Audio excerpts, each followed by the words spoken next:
everybody? Bloody goon. How's everybody doing on this fantastic Friday, everybody? Chat, it is a React day today, and boy, do we have some interesting videos we're going to be watching today. Dog and Noah for the sub, Mr. Frog, Incense Cat, Zach, and Mr. Frog for the sub again, Salem, and Dog for the sub. Thank you. Chat.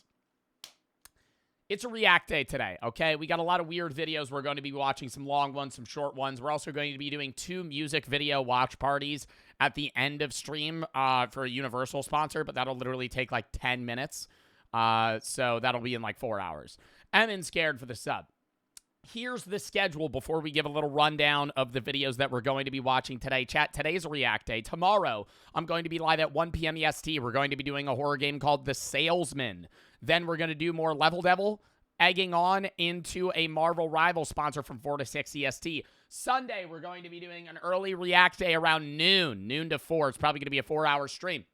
Monday, I'm not live. Tuesday, we're going to be doing Radio Light, which is supposed to be a scarier Firewatch into Storebound with the guys, maybe Arc Raiders as well. Wednesday is a bingo, Bro v Bro with Lud, maybe some other random.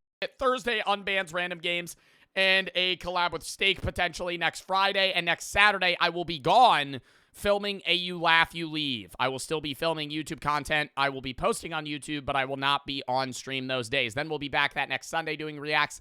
The 25th, we have chosen the charity chat that we're doing for 2 days before Thanksgiving for a food bank. We're doing Feeding America, okay? I'm going to be matching all of chat's donos up to $15,000 on the 25th. So if we raise $15K, I'll double it. We'll raise 30. If we raise 5, I double. We raise 10. If we raise 10, I double. We raise 20. So we're going to do that the 25th, which is 2 days before Thanksgiving. Thanksgiving Day, I'm probably not live, but I'll let you guys, that's like 2 weeks away, so I'll let you guys know more around then. Outside of that, December 1st, S&P starts. December 6th, we have Minecraft Hunger Games event. Maybe a watch party of the Streamer Awards, and Toys for Tots charity stream, a part of the Hunger Games event. Jackson, thank you for the 3. Found out my girlfriend's cheating on me. Any advice? Break up with her. Cryptic and Onyx for the sub. Tiny for the sub. Temper for the 1,000 biddies. Feel like people don't ask that much anymore. How was your day? Good. How are you? Or all right. You know, I mean, I have like the best day ever. It's just a regular day, I guess. Waits, thank you for the 5 gift hits. Or not the 5 gifts, it's 500 biddies. Chosen, Paula, Eldon, and Rocket for the sub. Jorge and Benny for the sub. R-Wing for the 3. James and Sky for the sub. Russian Scared. It's Thori, Salem, Cass, and Izar for the sub, just for the 5. Quick question, happen to those sub channels and your server called Furry Roleplay? What happens to happen in what happens in those? No, my mods named it Furry Roleplay. There's not actually Furry Roleplay in that server. They just go through like people's bans and shit. I'm sorry to let you down. If you were Cap, you know, maybe sometime. No, I'm kidding. No, there's no furry roleplay in there. It's just titled Furry Roleplay. It's the mod section of the server where they like go, hey, this guy said the N-word, blah, blah, blah. There's a discussion between. It's basically where they dispute whether or not people get banned or not. X-Snipe, Twitch, Jamie, Eldon, and Ty for the sub. Izar for the sub, just for the 5. Mr. Meeseeks for the 1,000 buddies. If you've seen the new season of Marvel Rivals, there's placement matches now. Yes, we're actually going to be playing Marvel Rivals tomorrow for a sponsor, and we're going to be trying out Gambit, which got released today. Not sponsored today, but I plan on playing Marvel Rivals tonight, probably, to see how the season is. I heard there's like an open world now with Times Square. There's a bunch of new team-ups. I did hear about the placement matches, and then they did a lot of retweaks for a lot of people. I heard Invisible Woman is like OP now because she could shield herself instead of just other players. There's a lot of tweaks and stuff. We'll go over that tomorrow, though. I love Marvel Rivals, so I do keep up with general knowledge of the game / what's going on. I play that. That's like one of the games I do play off stream. Clipsy for the sub. Cryptic and Onyx for the sub. Clipsy Digital for the sub. Lassie for the 3. You helped me through a tough time with my dog dying. I'm unbelievably thankful for that. Well, rip in the chat for your dog. And I'm glad I'm able to help, and I hope that you're all right. Cybersnuff, Snipe, and Good for the sub. James and Twitch for the sub as well. Chat. Run down to the videos that we have today. Some weird ones. We're starting out with Tyler Oliveira. I haven't watched a Tyler Oliveira video in quite a while. Mr. Meeseeks, thank you for the 10 gifted subs. Thank you if you get a sub. Thank you for the 10 gifted. Lander for the sub. Sarah for the 3. No, I did not see the trailer for Michael Jackson's biopic. You can send it in the video /tab. Digital and Clipsy for the sub chats. Starting out with a Tyler Oliveira video titled Inside India's Poop Throwing Festival. Then we have the 7 levels of humor. Then we have a really, really long video. A video that I would normally not watch on stream due to its length, but it is a Fern video, and it seems like it's basically a in-depth documentary how an FBI agent infiltrated the KKK. It's 41 minutes, but we're going to watch it. And then you're probably wondering why we have so many videos queued. That's because the next 4 are M&J Metal, how to make Pickle Pepsi at home, yard sale gems, my yard sale haul, and things we found in the ground. I've never seen this YouTuber, but a lot of you guys have been requesting that I watch this guy, and you say that he's really funny. So we're going to watch him.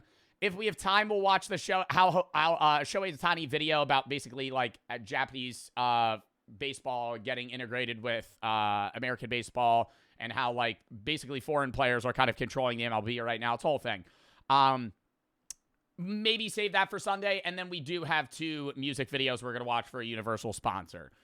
7 minutes cumulatively. That'll be at the end of stream though. 7-11 and 3 for the sub, TTV for the sub, for the 5. Quit my pizza job to focus on mental health at school, and your streams help with that, so thank you so much. Well, I hope you're doing better, and thank you for the support, bro. Genuinely appreciate it. Clamp and Jack for the sub. Sketty for the 3. Joined Bartolozzi last night. Corruption made fun of my base, and now I'm ashamed of my cock. Do you mean your Clash of Clans? Are you rushed, Sketty? If I had a bet, yes, I would venture to say that Sketty's probably like a rush town hall. Town hall like what?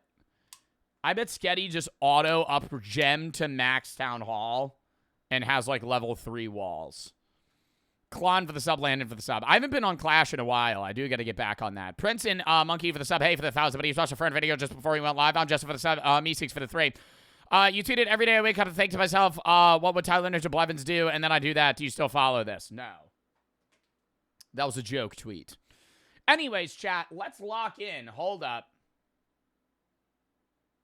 Hold up. All right. First video of the day, chat. We got to fucking just hop right in. No pre-stream yap. I don't think this is TOS. However, I don't know. We'll see. Inside India's poop throwing fat read bits. Getty for the 3. Almost maxed out all 14. Spent money on anything but cosmetics. I love it. I'm just for the sub. All right. Lock in chats. Lock in chats. Inside India's poop throwing festival. So much shit. That's me at a poop throw. I would assume it's not human feces, right?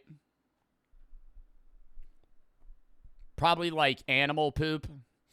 Throwing festival. That's a lot of shit. Probably like cow shit. In India. It's cow manure. Where the villagers spend 6 months. That's not that bad. Okay. I know I'm already like defending this, but bro, it being human poop would be crazy. Cow it's basically just like grass. It's collecting cow poop and celebrate. I picked up cow shit one time and I don't remember why. I've held cow poop. Why have I held cow poop? Okay, this is gonna sound crazy. I know the texture of cow shit. I'm envisioning it in my brain like I remember holding cow manure. I don't know why. Maybe for like a field trip or something when I was a kid. I don't know. I definitely held it though. The end of Diwali by throwing it at each other and rubbing it on their skin. I'm sinking. I'm sinking. I'm gonna die today. I would partake in this.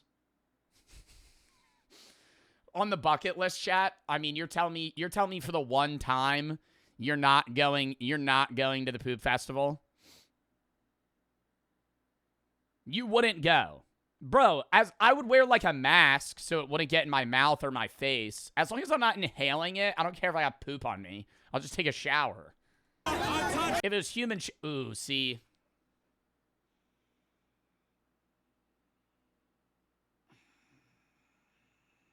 Now, chat, here's the thing.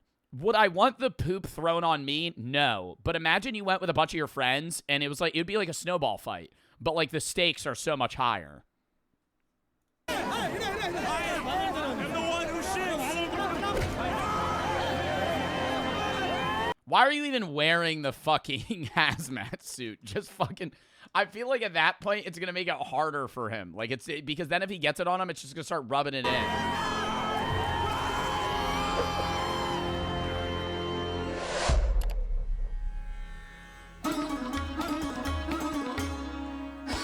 And this is the story of how after immersing myself into this unusual tradition, I was doxxed, harassed, and threatened by tens of thousands of Indians who weren't happy with me filming this village's holiest tradition. Our god, the Vireshwara Swami, is born from this cow dung, so we are celebrating this. It all started when I flew over 10,000 miles to South India, linked up with my translator Vivek, and began our trek into the remote village of Gumatapura. Did this village still celebrate this strange tradition, or is it merely a legend of the past? Oh gosh, should I not watch this? Should I not watch this? Views and opinions expressed do not necessarily reflect those of the creator, Tyler Oliveira. I mean, I don't know. If he starts giving, like, some crazy takes, I don't think it's bad to do it as, like, a documentary, but if he's, like, making fun of it, that's, like, a different thing. The only concern I would have is that it's, like... Okay, this is a weird chat. Hold up. The only concern that I would have is that it's, like, you get it in your mouth and then you get sick. Like, you could get sick from cow poop. Or any poop, for that matter. Couple-hour drive. Skip this, do a poll. And immediately upon arrival, we were met with unmatched hospitality. That ain't cow shit, bro. That ain't cow shit. Cow shit's got, like a certain, like, hardness to it. All right, vote on skip, chat. Do we... Oh, God, everybody's voting skip. You gotta be kidding me. I'm curious about this. I'm gonna watch it off stream. Coop for the sub, Monkey for the 3. You heard you're playing Dead by Daylight tomorrow. I'm actually not playing Dead by Daylight tomorrow. It's getting moved. I don't know when to. Probably the week of Thanksgiving. Are you playing it with the guys? No. Cameron and Quan for the sub. One Ash for the sub. Well, I'm not playing tomorrow. I'm probably gonna try and figure out a day where I can do a squad of it. Ghost and Walker for the sub, Sus for the 5. Keep doing what you're doing. You helped me a lot through multiple things, so I'm glad to be able to help. Jolly1 and Savin K for the sub, BPAP for the 3. Got bombed last night and ordered your merch. Well, I hope you like it. Chase for the 3. When's the next Bro v Bro? I'm doing a bingo one on Wednesday, but I don't know, like a casual Bro v Bro or like a different type of Bro v Bro. I don't know. Phil and Meek for the sub. Gamer Challenge, I don't know either. Michelle for the 3. I just did a whole exclamation point schedule if you need to see schedule. Watching this as I annotated bibliography due tonight. Ella and 6 for the sub. Wake, Edge, Julio, I love for the subs. Getty for the 3. Pro for the 3. Please reread my most set message. 3-9 for the sub. El Ghost and Walker for the sub. All right, we got to lock in, chat. If I don't read donos for a while, I do apologize. I always watch your VOD channel. Thank you for the help, and you give advice. Thank you so much. Me and my girlfriend have a better relationship. Well, I'm glad I'm able to help. When's the next Clover Pit? Probably never, or not for a long time. Vex for the sub. Kind of over Clover Pit. It's 54% skip. Don't skip. Roy for the 3. When are you going to play a horror game? Tomorrow. Exclamation point schedule. Today's Reacts. Tomorrow, horror game into Level Devil and egging on into Marvel Rivals. Sunday, early React Day at 12 EST. I'll be live tomorrow at 1. Monday, I'm not live. Tuesday, we're going to do Storebound, which is a horror game, and Radio Light, which is a horror game. Wednesday, we're doing a bingo challenge. Thursday is going to be next week. Random Games on Band Stay collab next Friday. Next Saturday, I'm not live. Filming You Laugh, You Leave, posted on YouTube, though. Then we're back next Sunday. Charity stream the 25th for Feeding America, matching Chat's donos. December 1st, S&P. December 6th, Hunger Games event, and Toys for Tots. Lock the fuck in. SPL for the 3, playing Fallout New Vegas. Games House Tab. Please stop recommending games right now. I do apologize. Please stop recommending games right now. I want to get into the reacts. If you have games you want me to play or you have questions about the schedule, exclamation point schedule, send it in the Games House Tab. Let's lock in. Please. Thank you. I'm sorry. All right. Flip a coin. Yeah, we're going to flip a coin.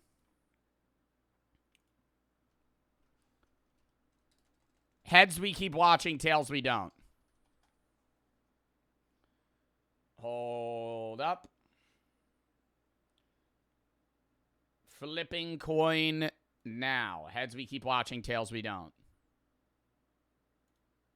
We skip.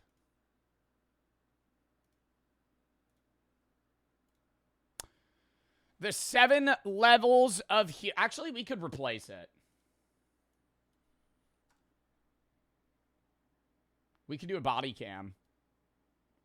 Do I have a body cam video, though? I do have a body cam video, but I don't know if it's a good one. Ooh, yeah, we're gonna do this one. Time for the 3. I want to get your merch. I don't know the size. Anybody get a larger size? The max size is there. I think is like triple or double XL, but I don't think there's anything beyond that, man. I'm sorry. MK for the sub, Clive for the 3. Fansits 21. Made my days better. Play not. I'm not a human again. No, but I appreciate the support, man. I'm just not playing that game again. I'm sorry. All right, lock in. Please, no more game suggestions. I keep repeatedly asking. Please do not suggest games right now. I'm not like rage baiting to try and get 300 biddies. Like, I'm actually asking. Like, I'm not, like, if you're like, hey, play this game, I'm just gonna, like, no. Like, Galaxy for this up. Lock in. Entitled name, like, I've said it like 5 times. Just don't read them. Well, if you suggest a game right now, I'm gonna read the bits. I'm not gonna read your game that you want me to play. I'm sorry. Entitled Neighbors Power Trip. Lock in. Lock in. Type locked in. Donzo for the sub. Type locked in. Type locked in. When's dispatch? Beat the game, buddy. We're going sub only. Hey, we're going sub only. Entitled Neighbors Power Trip backfires on her again. Snacker for the sub. Lock in. Entitled Neighbors Power Trip backfires on her again. Lock in. Jail. She experiences jail.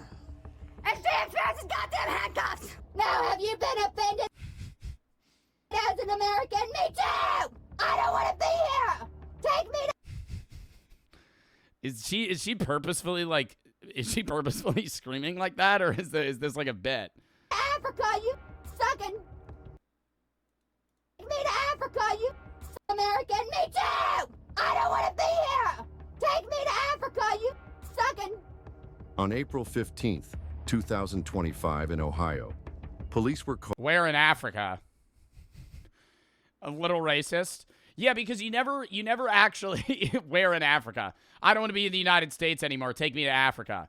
That'd be like, I don't want to be in the United States anymore. Take me to South America. Take me to Europe. No, you would say a country. Called when a woman insisted on pressing charges because her package was left at the wrong door. I don't know what... Pressing charges because her package was left at the wrong door. Oh my God. Chat, on Halloween, I ordered Burger King at the Airbnb I was at. And I already told y'all about how when I ordered the Uber, I was so drunk that I thought he left because I saw a car pulling away and I was calling him. And I was like, dude, you fucking left. We're right here. And then he walked right up to me and he's like, bro, I'm right here. And that was like really awkward. When we got back, I ordered Burger King and the guy dropped it off like 3 doors down. And I was, he drops it off at like 2 in the morning. And I like see on my phone that it arrived. I'm like, oh shit, I open the door, it's not there. I hear like people walking down the street.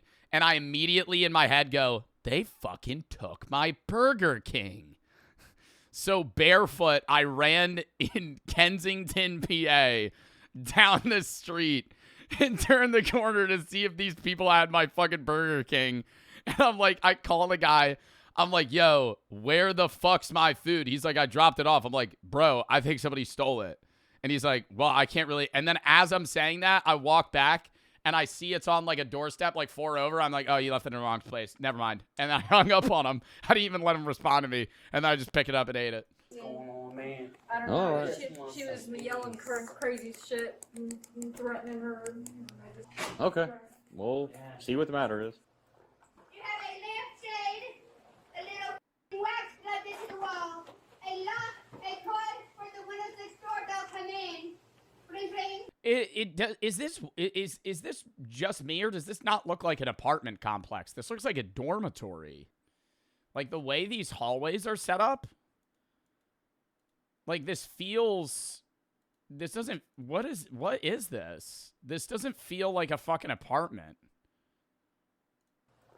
You have a lampshade, a little wax plugged into the wall, a lock, a cord. It's assisted living. Windows next door don't come in. Ring, ring. Wired into the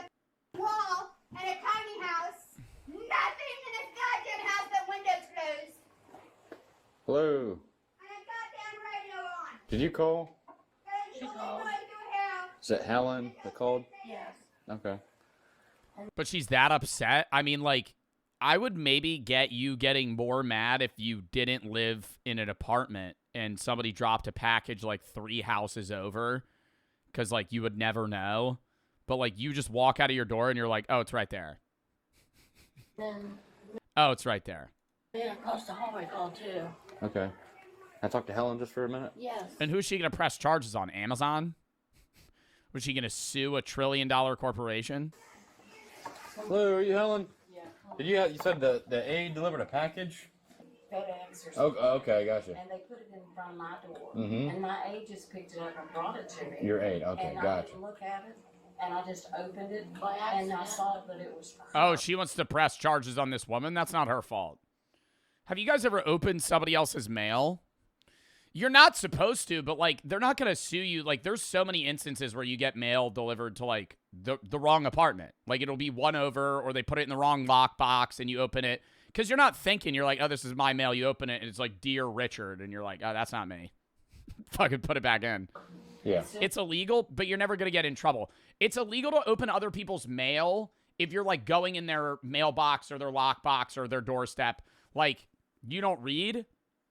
Well, no, if I open my lockbox and it's in there, I'm assuming it's for me. You know? Like, I'm not going to go, oh, this is somebody else's mail. No, it's fucking my lockbox. So you open it, and then you go, oh, shit. And then you just put it back, and you probably know your neighbors, so you're like, this is for you. You don't read it. Like, I'm not going to fucking, eavesdrop their fucking bill or whatever, their mail. But you just see it's not for you. Once I saw it was her, I took it to her. Okay, And I no told her, problem. I said, I'm sorry, I didn't mean to open this. I didn't even look at it, Sonia. I said, Nancy brought it to me, and I didn't even pay attention. And she's crashing out that hard, one door over. What do you think the mail was? It was from Bad Dragon. Then I'd maybe get the crash out. It's like, it's just like a fucking dragon fucking dildo. Like that, then I'd be like, oh shit, you weren't supposed to open that. But like, if it's just like regular mail, why would you care? And she didn't say anything then, but now she's going nuts. It's just like really weird chemicals. That would be more concerning. It's like, oh, I didn't know this was mine. Why did you buy all the chemicals needed to like make meth? She's been in the hall screaming and cussing. This is the 3rd time. But she has it in her apartment? She threw it in the hallway and was trying to give it to me, and I wouldn't take it. I Okay. put it back by her. Okay. But she told me that she's going to file. Do you think she's screaming? Who do you think she's screaming at right now? Like, we hear her in the next door. Way too many photos on the wall in this house. Could I say that as well? I'm not trying to judge the inner decor of an individual's living, quarters. Do as you wish. But I feel like I'm in a Cracker Barrel, okay? The wall is full of imagery. Too much, I would say. There's 35 fucking hanging portraits right here. Federal charges on me for opening her mail, and that I'm the reason. I love it. Oh, I can respect it. It's like a grandma living space, She's getting addicted. Yeah. Can I turn on subtitles? Because I feel like I can barely hear this woman, and then when the other lady starts screaming, I'm not going to know what she's saying. But she told me that she's going to file federal charges on me for opening her mail, and that I'm the reason she's getting addicted. Yeah. This is the 3rd time that the laws come today. Yeah. And the guys, I was here earlier. oh, were you? Mhm. I know that one of them said that if she does it again, they're going to take her. Yeah. See what we could do here.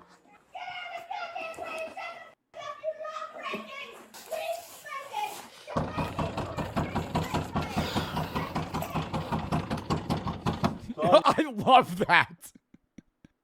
Not a regular knock. Dum, dum, dum, dum, dum, dum, dum, dum, dum, dum, to just keep banging on it until she opens the door. Come to the door. I have somebody broke a cell on my goddamn government phone and I'm pissed.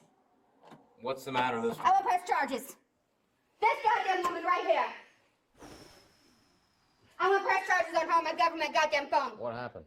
She broke the cell. It's got 17 president seals. Press charges on her now. You have the phone? No! Looks like you do. I want this replaced. See this?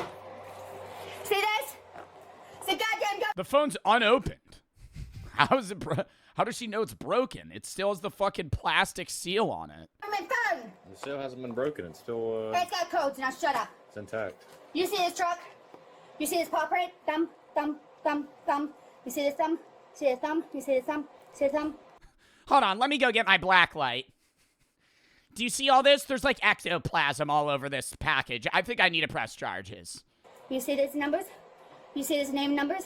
You see name and numbers for the security? My name is Sonia, 5 letters, it's switch, and a phone for D. And then you can click on that, you click on this, you click on my What is she saying? I can't understand her. You're done. And there's subtitles. You click like this, you click on the goddamn mothering car, you're done. Letters switch on the phone, pretty, and then you click on, what is she, the fuck is she talking about? Yep, you're under arrest. No, I'm not! Yeah, you are.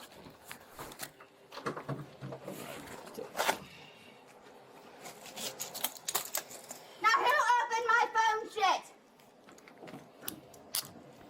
I would say that you would have grounds to press charges if they continued to open the phone. Can we agree on that? I think this would be a reasonable crash out if, like, she opened the phone. Like, if you get somebody else's mail, you open the package, you go, this is an iPhone. I didn't order an iPhone. And then you put it back. Fine. But if they go, oh, an iPhone. And then they fucking start setting it up. You know, like, then I'd get it. If it was like, you fucking open the box, you open the iPhone, you're like, this isn't mine. Free iPhone. And then you just fucking start going through the steps. No, I don't want to set up Siri right now. No, do later. Oh, yeah, no, I will sign up for this different screen color. Ooh, I got to choose a wallpaper. Not like that, then I would get it. Open my phone shit. I threw in the hallway. What, candy? Got it. It's a government phone. And somebody... Why does she keep saying that's the government's phone? Because the government's providing her a phone or something? Hold up.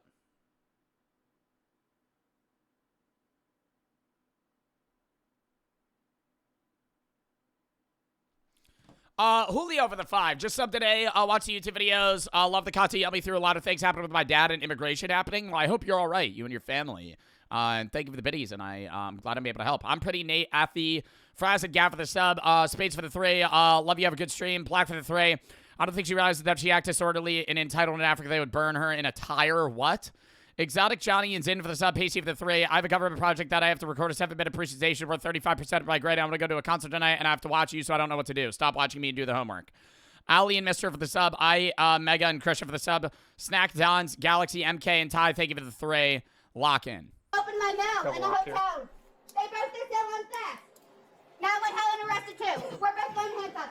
Get Helen too. We're going together as twins. Get Helen. Let me pick up my trash. No. Get Helen. No. Quit yelling at me. Dude, she's like the worst neighbor ever. Like, what would be worse? Actually having a crackhead as like a neighbor. Even then, I honestly, like, they would probably bother you less. Like, she's a Karen. Like, she doesn't leave you alone. She's just, like, pestering you. I've had enough. No, Helen's going with me. She broke the seal. Give me the seal in my mouth. Give me the seal in my mouth and my license. We're gonna leave it there. No, you're not. Did they just say put the cell phone? She said put the cell phone in her mouth? You look at my door. Give me my goddamn license and my purse. Where's your keys? You're giving me my license and my purse. Quit. You're locking the door, giving me my license and my purse, and you're taking Helen with me in cuffs. No! Where's your keys at, Sonya? So we can lock Give me my goddamn purse on my neck!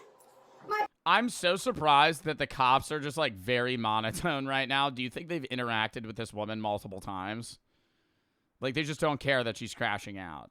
An idea of my crack? And you're arresting Helen for breaking a cell. She broke the law! You threw the keys up on the fridge, or was that just them? They're always on the hook every goddamn time! To the nasty banana! You never get back here! That's on the banana! Oh, my God. See, no, this gives me anxiety. Like, just the amount of stuff that's just, like, laying around. Holy shit, dude. There's just boxes everywhere. That's on the banana! Catch your dick at the banana! There they are. Put it on my hair! Catch your dick at the banana? Huh? At the banana! There they are. Put it over here! I hope so. Get the goddamn envelope that was opened illegally! Back up. Get the goddamn that did it! Right now! Right, mother now with me! Alright, your apartment's locked, okay? Like, does she really think that if this went to court, a jury would go, yeah, let's convict the woman that opened an Amazon package, instantly saw it wasn't hers, and then returned it? Like, what? And like an old woman at that. Just like her aide gives her the package. Get the goddamn... They'd be like, yeah, no, you're definitely in the right here. You're definitely in the right here. We need to get rid of this woman right now. We can't have people opening others' packages at all. You did it! Let's go. On a government phone! See You keep this saying a government phone, like that makes it a bigger deal. right here that kicked me out of the haunted hotel? You see that goddamn... You can walk. She f***ing did it! And kicked in the goddamn nuts, you fucking love... What counts as a threat to a police officer? Like saying you're going to kill them or hurt them? Like, would that be a threat? Her being like, I'm going to kick you in your fucking balls? Trim and Jay for the sub, Spoopy for the 3. Don't know a lot about mental health. I want to say that I'm getting better. My 18th birthday was on Wednesday. Happy birthday. I'm going to college this spring. My whole life feels like 180. Appreciate the advice you've given. I want to say thank you for the support reminder. If you're ever going through something, chat, call 988. Much love, Spoop. Thank you. Sketty for the 3. Sounds like a minion from Despicable Me. Dark Side for the 3. Sounds like Eric Cartman. Lazy Billy for the sub. I'm Pretty Aiden for the sub. Julio for the 5. Tree and Jay for the sub. Monkey for the 3. Need a coach for Dead by Daylight. I'm basically a pro. I appreciate that, man, but I don't think I need a coach right now. All right, lock in. You f***ing witch, on a switch. You want to my mouth, you dumpster? Slip and slide in blood. On Did she just say you want to come in my mouth? my mouth, you dumpster. Slip and slide in blood. On Freeport and Wi-Fi on the haunted hotel in Chile. Come on outside down your pole. What is she saying?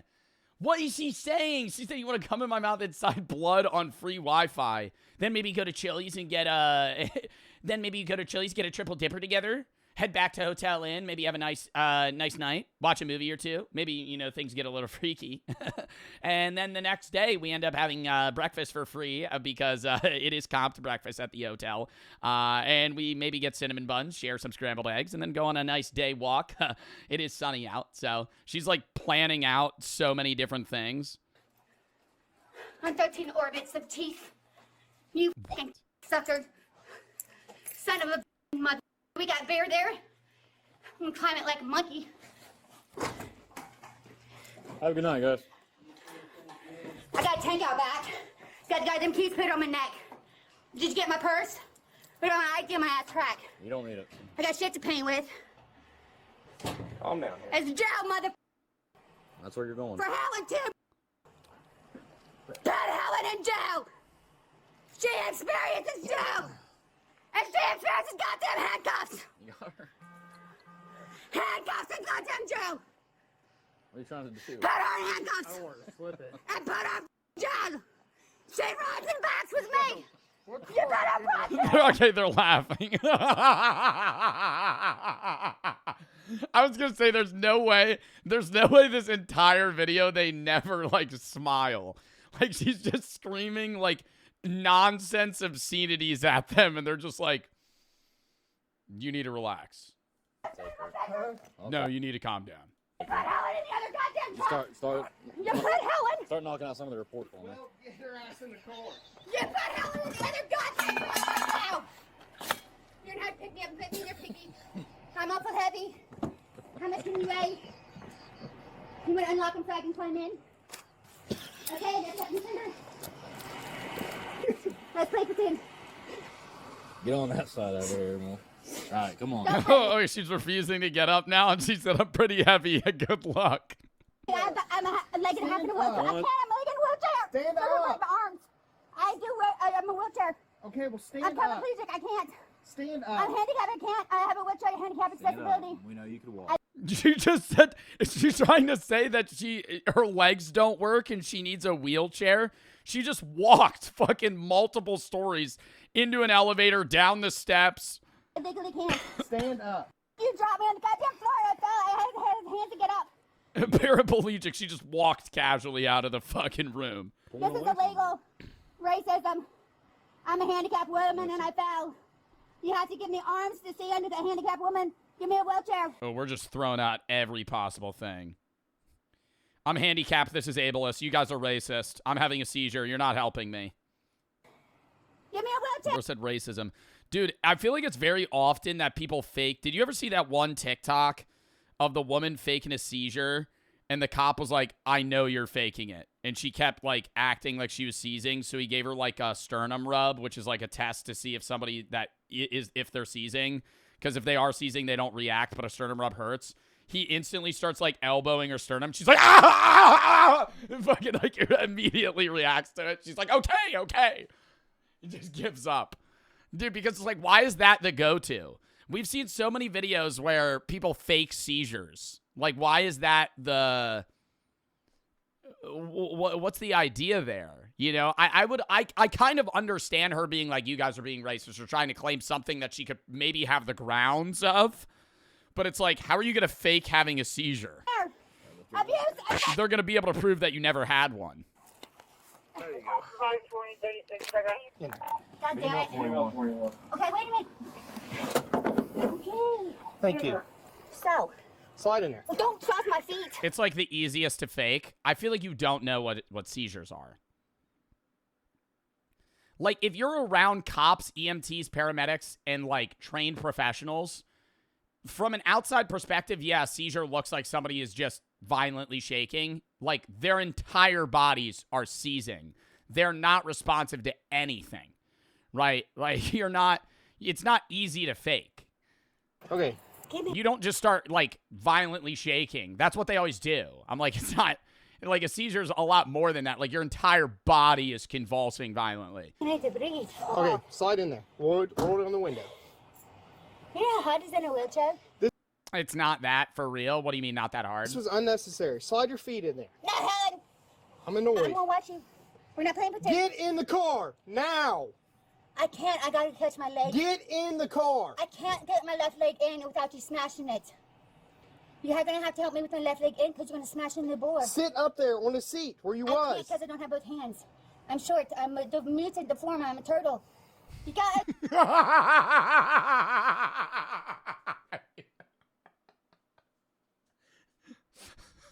Why is she so calm now? Did she just say I'm a mutated, I'm a turtle? Backpack and you wrap my arms to a backpack. I'm a turtle and you wrap my arms to a backpack. Can you wrap them in front, please, to my titties? No. Then how am I supposed to back up? Come on. Stand up. Lay me down. Get in there now. I'm trying, but you're gonna break my wrist. You would Go. really break my wrist. Come on. Okay, wait a minute. Let me Trying to try. help you. Let me stand Scoot on slow. your butt Do into this the slow. into Do the this slow. seat. Don't do it mean I'm supposed to be. I light away. Ready? 1, 2. You're gonna break my wrist. You will break my wrist. Get up there. God damn it. Your metal will break my wrist. Get I'm up there. deformed in a wheelchair. Get in. There you go. Now pull your leg in. That hurt. Good job. I'm a teenage mutant turtle, and you can't put handcuffs behind me because I'm a handicapped wheelchair. I put them in the front of titties because I'm handicapped. Because she's a handicapped Teenage Mutant Ninja Turtle, she needs her handcuffs in front of her boobs instead of behind her back. By law. Sonia. Self-defense lawyer now. You are the worst goddamn witch people I ever met in my goddamn life. The worst humans in my goddamn life.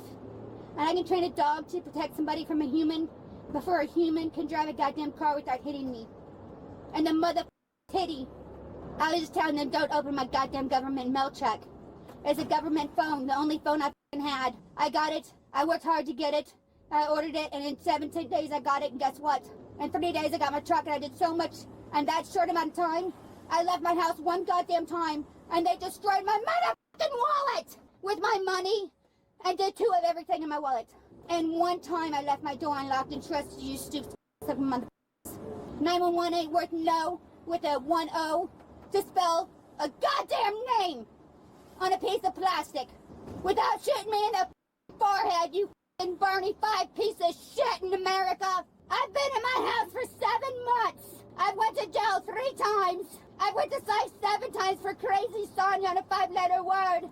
flipping 4 pennies in between my What is she saying? 4 fingers, you son of a...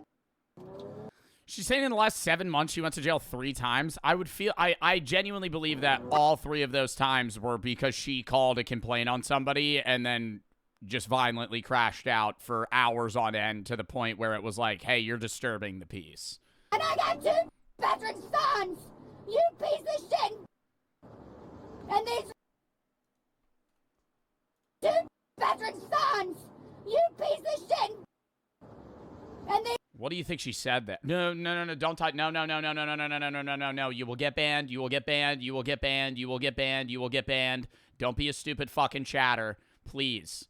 These rocks has a plane with 2 big guns that salute me in the eye, and I flip off in the air. You can't come in my teeth in a slide dumpster of mud, you piece of shit. And your metal jail cell is more comfortable than the goddamn naked sleeping little painted... Dude, there has not been a breath where she hasn't talked. Like, she had, for the entirety of these 10 minutes, even when she wasn't on camera, she was screaming. Like, she has not stopped speaking for a half hour. Xbox, little painted concrete pad, and the goddamn landing of Columbus, where they put their airplane for your whole goddamn state. For your whole... Is she relating what happened to her to Columbus discovering / overthrowing the people in the United States? Like, is she relating the, I guess, forced removal of Native Americans to what's happening to her right now? Motherfucking state of Ohio. Like, I'm trying to, like, dude, I feel like I'm solving a riddle, like, listening to her. Like, she goes one idea to the next in the same sentence. On a circle piece of paper and a pencil. So if you ain't a piece of pencil paper that says Ohio with an O in a circle, you can suck my balls, orgies, orifice, mouth, teeth, and eyeballs and put it through my eye. And ask me the surface of my black to white to the veins of my eyeballs. Cause you are a piece of shit. There's no phone to call for fire. There's no phone call to call for police, or please help me in English with PLZ, or no, or yes. No, don't open my mail, and yes, arrest me, and take me straight to a goddamn airplane, and get me the f*** away from an American. Take me to Columbus Air. Okay, can I say this is actually impressive that she's able to ramble this continuously? Like, I don't know if I could, because she's saying a lot of different things. Like, I don't know if I could consistently speak just words that long. Like, it's not like she's just repeating the same word. She'll sometimes repeat the same sentence or idea, but it's like, dude, she's just, it's not even thought to words. It's just simultaneously anything she's thinking, she's just saying. Away from a goddamn American. She's gerrymandering. American, get me the f*** away from America. You son of a white honky tonk, goosey A to B, 1 to Z. Can't get a lawyer with a goddamn dollar quarter with a head on it, with 2 pieces of metal in between your finger, bottle caps up, print a coin, and you can't hit a gumball machine in a candy shop to earn a lollipop in your mouth to suck it, you stupid. Yeah, no, nah, this is like, dude, I don't even know what she's saying, but I'm like, damn, she's actually kind of spitting right now. I thought she was going to start rhyming when she was saying A to Z. Lollipop in your 2-year-old's mouth, you fucking... And then pick another room to take and slip and slide blood out your wife's teeth. And then blood or eyeballs, and that's going to look at you again funny. You piece of sucking... Now, have you been offended as an American? Me too! I don't want to be here! Take me... What do you think the cop's thinking in his head while he's driving? I'm wondering if he's, like, annoyed or smiling. Because it could be either. Like, the fact that he hasn't responded to her, and he's just let her ramble nonstop for effectively 6 minutes straight. In Africa, you sucking monkey. You racist honky. Get me the f*** out of here, you sucking piece of shit. Come on, manhandle me like you did last time in a wheelchair. Manhandle me and throw me all over there. You don't know to dog a cat or a piece of fish to go mouth in the middle of the scream! And water until he goes to air! And no water! Alright? Are you gonna get me to Africa? Bro, this woman has no idea what's going on. Bro, they open the door. Are you all right? Are you going to take me to Africa? That's the first thing this person is experiencing. Oh, my God. Cruisers can send you up. Getting thrown into an hour and a half out of a 3-hour movie. You able to get out? Just in the midst of it. I got arrested for filing charges on hell and opening my goddamn mouth! Alright, well, we'll get out. Come on. You need to unlock the back and put him in the front. I'm handicapped in a wheelchair. Are you able to walk? No! We're gonna get you out here. We're gonna check you out, okay? You guys have Oh, my God, they're going to get her a wheelchair. Senor, thank you for the 5 gifteds. Thank you for the 5 gifteds. Account for the 3 says Balloon Lady. Senor for the 3. We got Eminem in the back. Tux Atomic, Mac, Pretty, Hammy for the sub, Scotty for the 3. She 1,000% has schizophrenia or a mental disorder causing her to not understand reality in her current state, or she did math either or, to be honest. Really? You don't think that she's just rambling to be, like, purposefully annoying? It doesn't seem like she doesn't have, like, a sense of reality. Well, then again, that's not, like, people that are schizophrenic. You're saying, like, she's just schizophrenic, not on medicine or something, and she's, like, perceiving it as they seriously wronged her by opening her mail? But then what she's saying doesn't make sense. Owen P. Blacks and Jay for the sub, Plur for the 3. Do you think it's worth using a dual monitor setup for a PC and putting my PS5 on the floor with a TV? Do you think it's worth using a dual monitor setup for my PC and putting my PS5 on the floor with a TV? Yeah, but you don't really need a TV for your PlayStation. You could, when you want to use your PlayStation, you could just plug your PlayStation into a monitor. I think a dual monitor setup is not. Is it agreeable that a dual monitor setup isn't needed? But I would say it's like there's no reason to not have dual monitors. Like, if you're already spending the money on a PC setup, like, you don't even need a good monitor for the second one. Like, that's, like, my right monitor is an OLED, like, 360 hertz. My left monitor isn't. My left monitor, like, that one you could just have for, like, other shit. But, like, you have a gaming monitor and then a side monitor that you use for, like, Discord, Spotify, you know, maybe YouTube videos or, like, streaming or whatever the fuck. You just have, like, other stuff on the second one. Sky for the 3. It's an hour from where I'm from. Not surprised. Black for the 3. She's a lady who thought she was dealing with dating Elon Musk. This is not the same lady. Oh, you're saying she's like that lady. Intelligence for the 5 gifteds. 287. Braden KBM for the sub. Monkey for the 3. Pop for the sub. Clark for the 3. Sorry to bother when you have a second. Can you check Discord?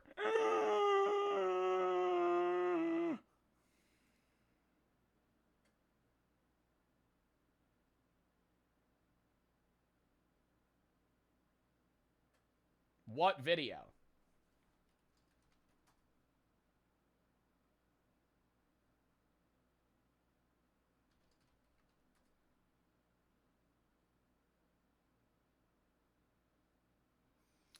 The cruise one? Bro, I feel like I already posted that. Did I not? Whole ordeal, chat. Last 2 videos have had some problems editing-wise, so we're trying to deal with fixing those in the future. I think I already posted that, man. I think the cruise video? Oh, no, I didn't. Yeah, whenever you got the fix, just send it to me. I don't know. The problem is, I've had issues where my editors were not rewatching the videos they edited, and then there's very fixable problems that are still existing. Pop for the sub, Michelle for the 3, Eric Cartman, Alex and Spidey for the sub, Tux, Mace for the sub. Chat, lock in. All right, yo, Cloak, I gotta lock in, brother. Just let me know when you want to. I'm not uploading that today. Okay. All right, lock in.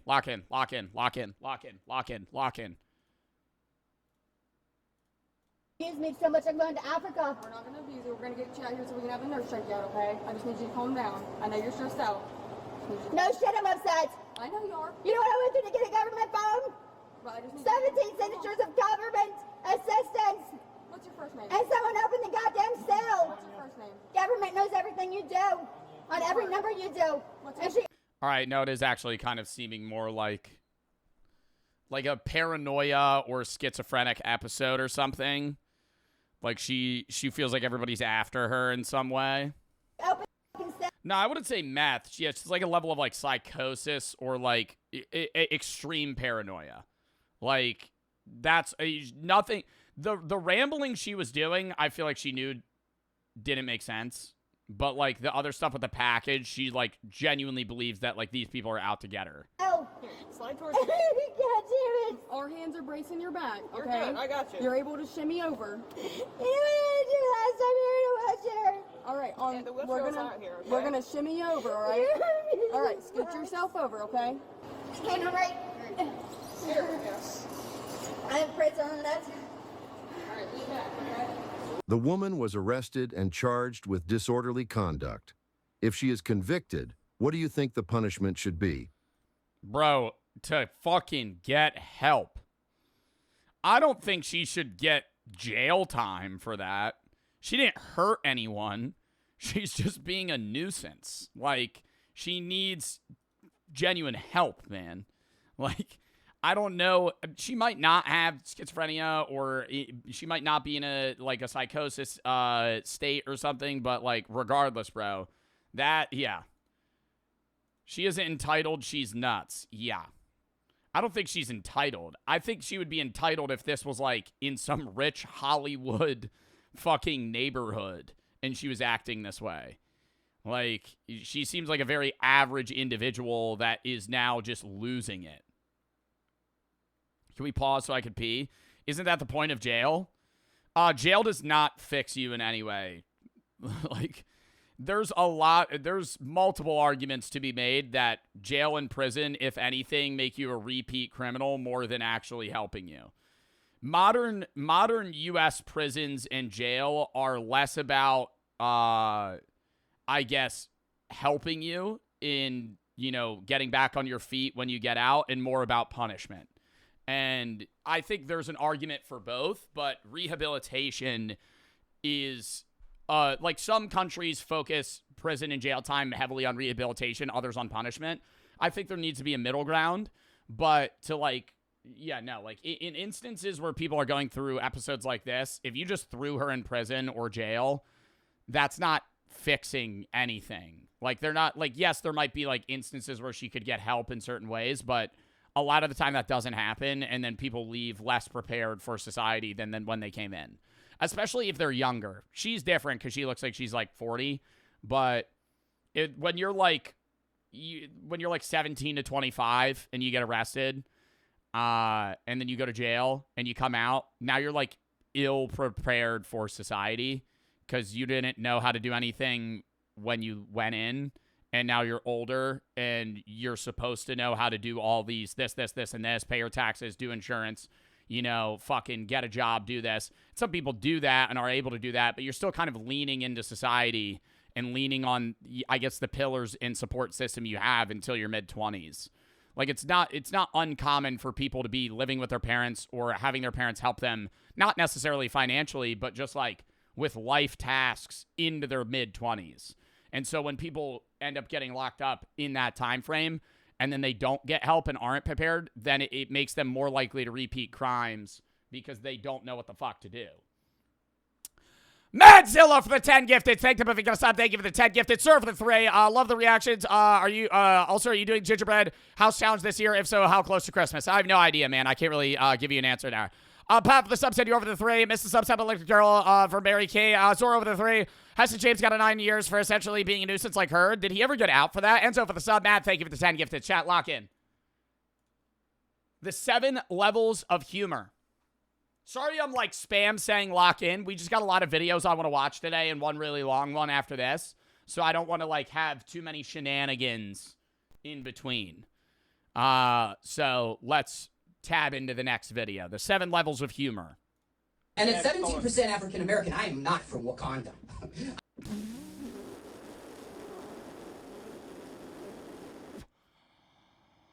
I'm from like Wakanda. I respect the bomb though. I respect the bomb. I gotta say that horrible joke. Horrible joke. But to be able to get on stage and bomb and not shrivel inside of yourself is commendable to a degree. No? Most comedians suck, percentage-wise, you know? You see these top 20 comedians, and they're fucking funny or not, depending on what you think. And even if you think that guy's not funny, now think about fucking the dude that's not successful. You know? Like how comedy can get really bad. And this is like scraping the surface of that. Most comedy clubs are bombs. Most comedy guys suck. You know, they never gain success. They might get a laugh or two at a bar. Like you, I would be terrible at stand-up. The type of comedy I think I could do more what Matt Rife does than any other comedian that does performative sets. Matt Rife gets up on stage, has a few things that he wants to say, and then he does crowd work. I could do crowd work. I don't think I could ever do a set where I go up and I just tell jokes. Oof. Are you all right? Yeah. No, you are all left. You know, they say that humor is subjective. So it's a good thing I'm the subject and I'm going to tell you that shit was... Got on America's Got Talent to say that? Are you all right? Yes. No, you're all left. What's the joke? What's the joke? I understand what she's saying where it's like all right, like right. Like, what do you mean all left? Oh, like they're Democrats? It was not a political joke. I don't think that was a political joke. I think it was just, bad. That's the biggest problem with America. I'm not going to get on a long tangent about America's Got Talent. Side note, quick, 30-second ramble about America's Got Talent. People got to tell their relatives that their talents suck. Because it's fucking shitty when you falsely boost somebody to the point where they believe that they should go on America's Got Talent just to be let down miserably. Like, my God. Especially, I think it's different with comedy and more with, like, singing. Singing or dancing. Where, like, people consistently just go, oh, my God, that's so good. Yeah, no, you should go on America's Got Talent. And then they get on stage and it's just miserable. Awful. I've constructed 7 levels. That's Britain's Got Talent. Same thing. Same premise of the show. You have 4 famous judges, 5 famous judges that judge everyday people. Of humor and comedy, with one being the most primal and nonsensical humor.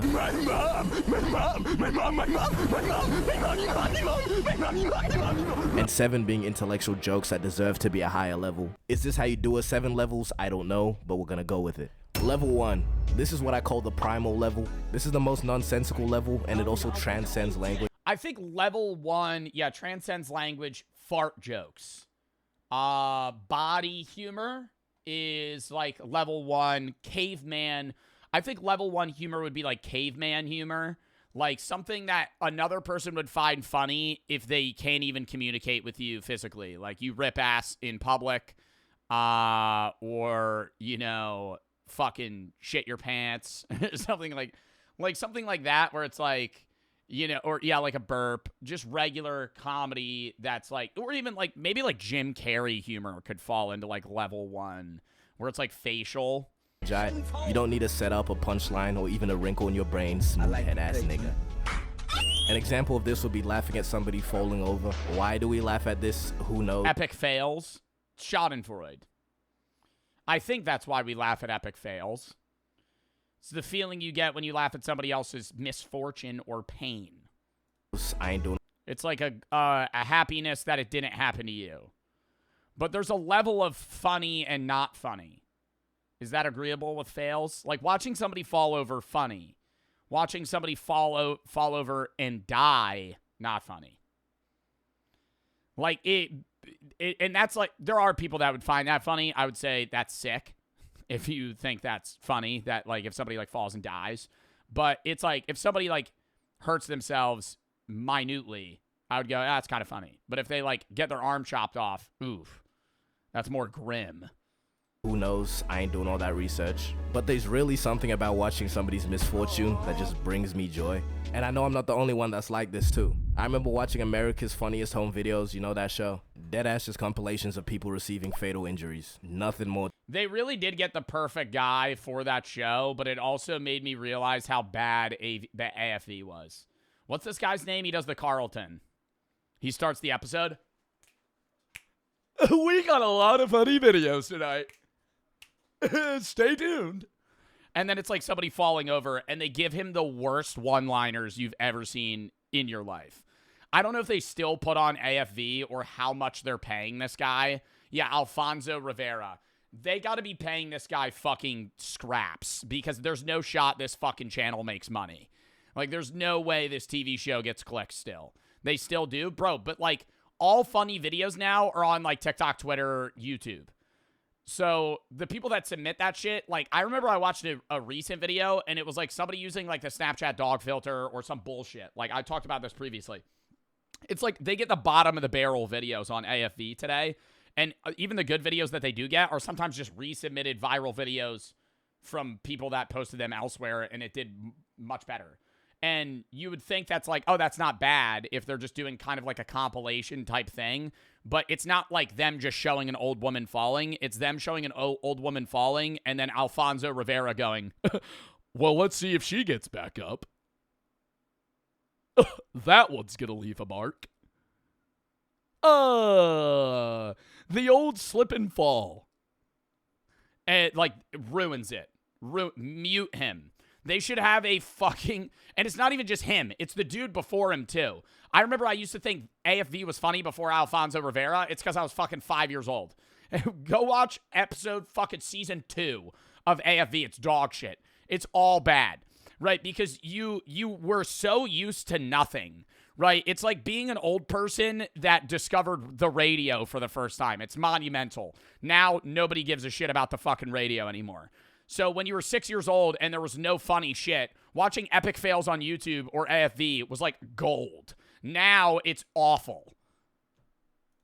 Oh, that show. Deadass just compilations of people receiving fatal injuries. Nothing more to it. To prove why this is the lowest level, you could show, for example, the slowest person on Earth. Where does the sun go when it get dark? Blue, I don't have an answer for that. Nigga. You could show them a video of somebody slipping on ice and they're gonna crack up at that shit. And at this level, you find that most of the jokes happen on accident. And something about that just makes it even more funny. I feel like you really need a good fail for it to be funny. Like, most fails I wouldn't really laugh at anymore. I remember, dude, when I was in elementary school at snack time every day, I would just watch epic fails. And then I got, like, numb to them. Where I just didn't find them funny anymore. But then again, it's only really funny when you're not the victim. Story time. As a kid, I was playing soccer, right? It was a rainy day, and I got hit in the face by a ball that looks exactly like this. Shit felt like a fully primed charged shotgun right to my dome. I was suffering and niggas was looking at me like this. Evil world. But if I saw that, I know damn well I'm losing it. And at this level, you also find things like loud equals funny. Which if you completely... Yo. Okay, no, there's a level... Okay. Can I say there's a new type of video that I find fucking comical on TikTok? I gotta find it. If it's the randomness video, where it's nothing, there's no... Okay, here it is. There's no purpose in any of the fucking clips in the video. It's just full random, and I think randomness is funny. All right, hold up. Brady just messaged me and said, do not download COD, it's dog shit. Wait. Oh my gosh.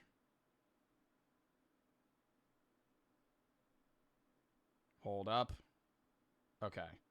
Wait, here it is. It is? Yeah, I heard that you can't pause the campaign. You have to run it in one. There's no save points. You just have to play the campaign in one sitting. What kind of... All right, this is like, I guess, the level of humor that I would define as, like, comedic out of just random. I don't know what level this would fall into, though. I have no idea what level of humor this is. Kind of. Maybe like 2, or like it transcends levels. Kind of.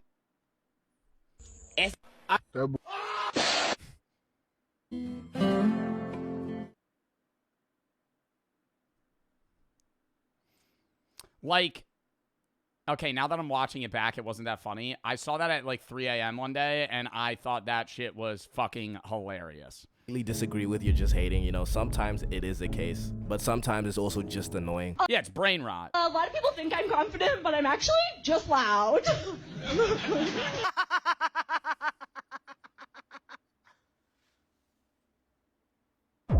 You know, not everybody needs to do stand-up, okay? Some people just need to stick to this first level. This level's stupid, but it's kind of beautiful, alright? It proves that joy is everywhere, even if it's in other people's misery. Level 2. This level is the fucking stain on the earth that is brain rot. This one is a level above because it requires a set level of prior knowledge and liquidation of the brain. If you were to show... Yeah, it's references. Level 2 you need, but it does transcend language still. Like Tung Tung Tung Sahur isn't English. It's Italian brain rot, but we still get it. An 80-year-old man this. Garam mararam raraman mararaman dan madu dung dung dung tak tuntung perkuntung. You are not getting a giggle out of bro. But if you were to show this kid who's on his 41st 6-7 of the day, he'll laugh to an early grave. This is going so low. Okay, but can we... I gotta say, brain rot inherently isn't funny. It's the repetitiveness of the brain rot that makes it funny. I think the low taper fade was the first example of this, where the meme died, and then people were like, I'm just gonna drag this meme like it's a dead horse across fucking hard asphalt. We're just gonna we're gonna pull it until it's funny again. And then at some point it gains traction, it's hilarious, and then it goes into a phase of being shit again, and then funny again. Back and forth. There is a hard cut, though. The low taper fade meme sucks now. Right. Is there ever going to be a moment where it's funny again? Maybe. Like in a year from now, if I saw like a random edit that just pivoted to a low taper fade meme, I would be like, oh, that's funny. I remember that. Oh, because, you know, obviously it's not... 6-7 pisses me off, though, because it's like it refuses to fade from existence. It's 21 from the Vine era, you know, 21, but it's like it's not going away. 21 was like the height of brain rot, and then it like kind of submerged itself to like mid-tier usage.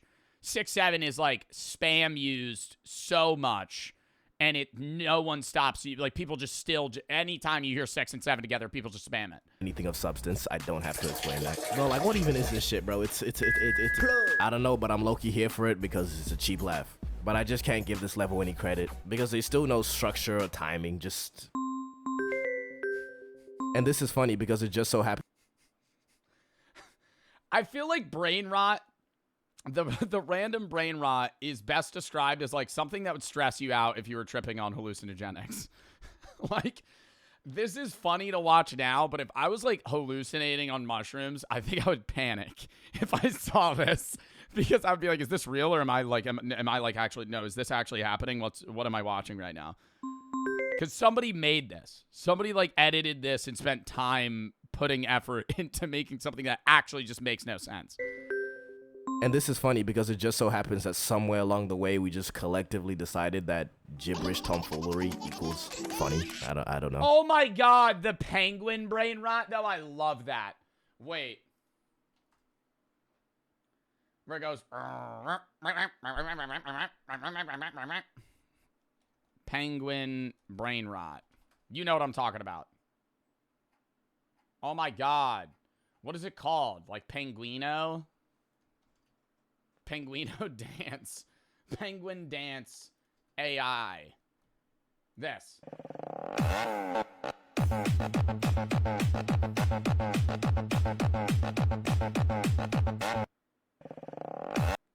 Like, why do I enjoy watching that? It's just stupid. I can feel the literal micro tears in my brain as I continue to talk. It's unfunny. I'm not saying it's funny. I would say I would watch it, though. About this subject. You know, I can say all these negative things, but if you catch me at the right hour. I love how everybody's like, damn, Joe, that's AI slop. You're stupid as fuck. Meanwhile, I guarantee you half of y'all's liked videos are 6-7 memes. So when I say I enjoy the stupid video of the AI penguin dancing versus somebody being like, yeah, 6-7's fucking hilarious still. Oh, I'm losing it off this. Oh, we love it. Love-hate relationship with this level, no more. Level 3. At this level, we have straight up just memes. If you operate at this level, you don't tell jokes, right? You just quote TikToks and Reels. Level 5 got Riz, Livy done rizzing up baby Gronk, Ice Spice what the dog doing, Skibbity toilet in real life. I kind of don't like the quotes of like old vines. Like if somebody, if I was like just hanging out with my friend and I was like, yo, can you grab me a spoon? I'm trying to eat some ice cream. And he went, only a spoonful. Like King Batch. Ugh. Like, or like just referencing something from like 10 years ago. That's Reddit humor. No, I don't think this is Reddit humor. Well, I mean, Reddit humor, there's different fucking communities on Reddit for everything. But I think there is like, I think that's like millennial humor. Not memes. Memes are for everybody. But they're like, millennial humor is like referencing old memes as if they're still relevant. You can't really consider yourself a funny guy for using this. Scream refund that. I'm losing my fucking voice. Scrappy for the sub, Dash for the 3. Having a rough time senior with stress, everything. Watching the streams helps a lot. Well, I'm glad I'm able to help, man. Coco and Bob for the sub, Luca for the 5. Both brothers tested to be a black belt soon. Can you wish him best of luck? Best of luck, bro. Connor for the sub, Kayla for the 3. Have you seen the Kirkified memes of yourself and other streamers? Yes. Frosty for the 3. I was running my e-scooter, fell, my whole ass was out and 9 people saw it, bro. I'm cooked. So for the 3. Would you be looking for a new editor anytime soon? No. Nick for the 3. What does Harry Styles do when he gets a 4-way stop? He goes one direction. Jump and Frosted for the sub, Julio of the 3. What about the Hills joke? That would be like level 3. No, the Hills joke is brain rot. That's level 2. Logo Flick and Project for the sub, What's for the 3. Would you mind telling me what I missed? No. Clown and SW for the sub. Pasta for the sub. We're not playing a story game, man. I don't think I really need to inform you of what videos you missed. I'm sorry. Trash and Scrappy for the sub. Rewind the stream.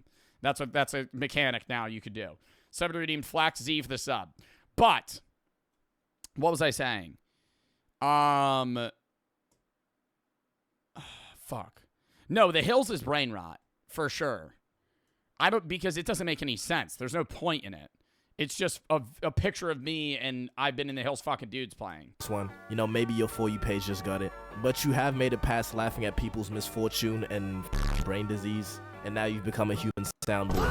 I sound like I'm hating right now, but literally everybody uses this level. And let me elaborate because I feel like I didn't really explain what this level is. It's using memes and conversation as like references rather than, you know, just memes by themselves. But anyways, memes are funny. That's sort of like their whole thing. And it's tough when somebody pulls out a good reference. Sick reference though, bro. Oh, thanks, bud. Oh, wait. So a meme, like a level 3 meme, isn't just making memes or reading them. It would be referencing them and it not sucking. Like old vines? No, but referencing old vines sucks. Like, I think the golden humor isn't having somebody relate to the meme that you're referencing. It's relating the meme to the conversation at hand and it also being relevant and funny. Like, at any moment, in mid-conversation, I could be like, remember, mustard. You'd be like, yeah, what the fuck does that have to do with what we're talking about? Like, if you're like, yeah, that's like Nyan Cat. Oh my God, thank God it's Friday. I'd be like, yeah. I don't fucking care. You know, like that's still ass. Dude, your references are out of control. Everyone knows that. The reason why it's so low is because it doesn't really require creativity. It's easy to just... Friday's still peak? No, it is not. Senor, thank you for the 10 gifted subs. Thank you for the sub. Thank you for the 10 gifted. Hypercoda, Tundra, V Corb, and Adler for the sub. Luca and Z for the sub. Bring out memes. Obviously, sometimes you can be creative with it, but people will be doing too much with that. Copy lane mechanism into frat flick into 6-7 shoddy emote. Okay, but it also incorporates the aspect of timing and delivery. But everything else, you're not really creating a joke. You're just saying something that people have already agreed is funny. I stay spamming memes in my videos, so, you know, this is a little confronting. But true story, the other day I saw a guy sitting like this, and I thought to myself, bro, it's not Quandale Dingle. It's Quandale Dingle here. And hit one of these. I deadass felt disappointed in myself for that, but I did realize a cheap laugh is still a laugh. Another reason why I put this here is because I don't really laugh at memes, at least not really a full laugh. Yo, keep it in sub only right now. Sophie Corbison, Yoren Lowell, thank you for the 5 gifteds. I just be hitting the quick little exhale out of your nose like this. But this level is still respect. Yeah, that's like the humor that makes you go, It's like fast food humor, you know? I like it, but there's a point where it becomes unenjoyable. Like if I'm watching a movie and it only makes me go, I'll look back at that and be like, that was a shitty film. Because even though it got like a chuckle, it never made me laugh. Like that wouldn't count as laughing. Julio the threat. Respectable. Level 4. Cringe humor. Okay, arguably the worst level here. But to explain it, it doesn't really make sense. Sort of just laughing at people being cringy on purpose. But everyone uses it, everyone does it. You may have hit a couple, what the Sigmas started Naruto running. What is Sigma? I mean, when you think about it, anime humor actually tends to be, yeah, like that voice. That voice is cringe humor. Like you're purposefully being annoying and that's funny. Or T-posing or something. Or one of these. Whatever, you get the idea. Okay, cringe humor is people reenacting the Bendy and the Ink Machine dance where they're not doing it because they think it's a good dance. They're doing it because it's cringy. This is a pretty common level. I've seen a couple TikTok trends that operate at this level too. Like whatever this shit is.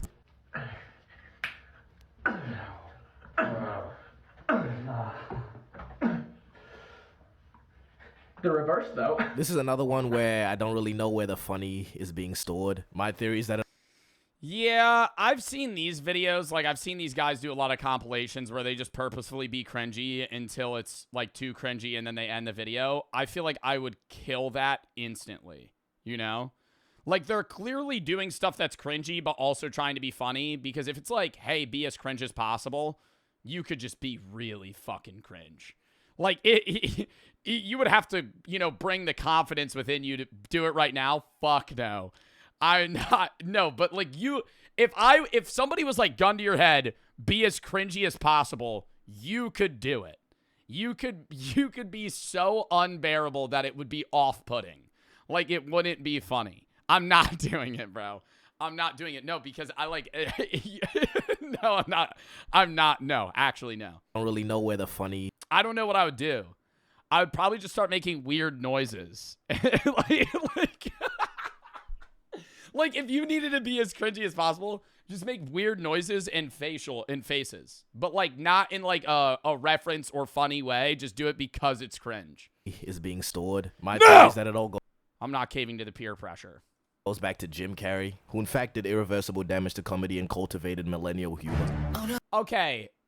Can I say that Jim Carrey is like one of the only guys where that level of like cringe over exaggeration emotions does work in certain contexts? Like Ace Ventura was good. Like he has movies where he does the or The Mask. Like, they put him in roles where it makes sense for him to do those weird fucking over-exaggerated emotions because it fits the plot line. But if you just do it out of nowhere like this, dude, it's bad. Do you smell that? But I'm not gonna go into that right now. Bro, but proper cringe when it's not for the funnies, that shit hurts. Alright, secondhand embarrassment is not a joke. Like, just look at this clip. Just... Yeah, you have to have a balance in the cringe. Because if you're trying to be cringe to be funny... You have to be a level of cringiness where they get it, they can relate to it, and be like, ha, that's funny because it's cringe, versus something that's so cringy that it's unlaughable. The building. Something about... But I really like trying not to cringe challenges, because at least for me, they're more like trying not to laugh. Bombastic side, bro. Okay, let's go. It gets better. And if you don't already... Bro, like, literally, in this competition... Just go up to the fucking camera and just make a noise. Just fucking go up to the camera. Don't do bombastic side, bruh. Go up to the camera and just be like, and just make a noise for 30 seconds straight. And maybe the first 5 seconds it's funny, and then at the back end of the 20 seconds, it's just not, it's like, why am I watching this? It gets better. And if you don't already know, I'm on my intellectual arc. So for this level, I'm proposing my theory for 3 acts relating to cringe humor.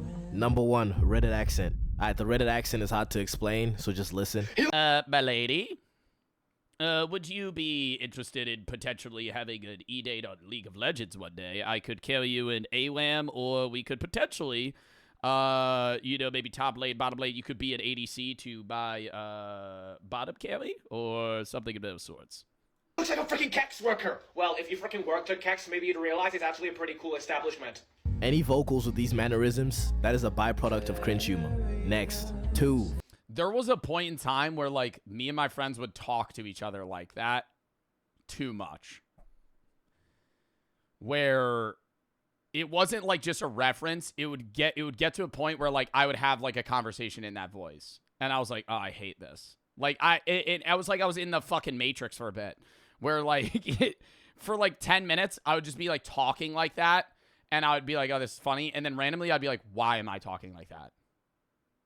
Voice lines. When you purposefully demonstrate audio clips that have been deemed cringe, you're operating at this level of cringe humor. We are Ohio. In Ohio. Oh, in Ohio. So every ooh or baka you hit. That was me, by the way, that hit them voice lines, just saying.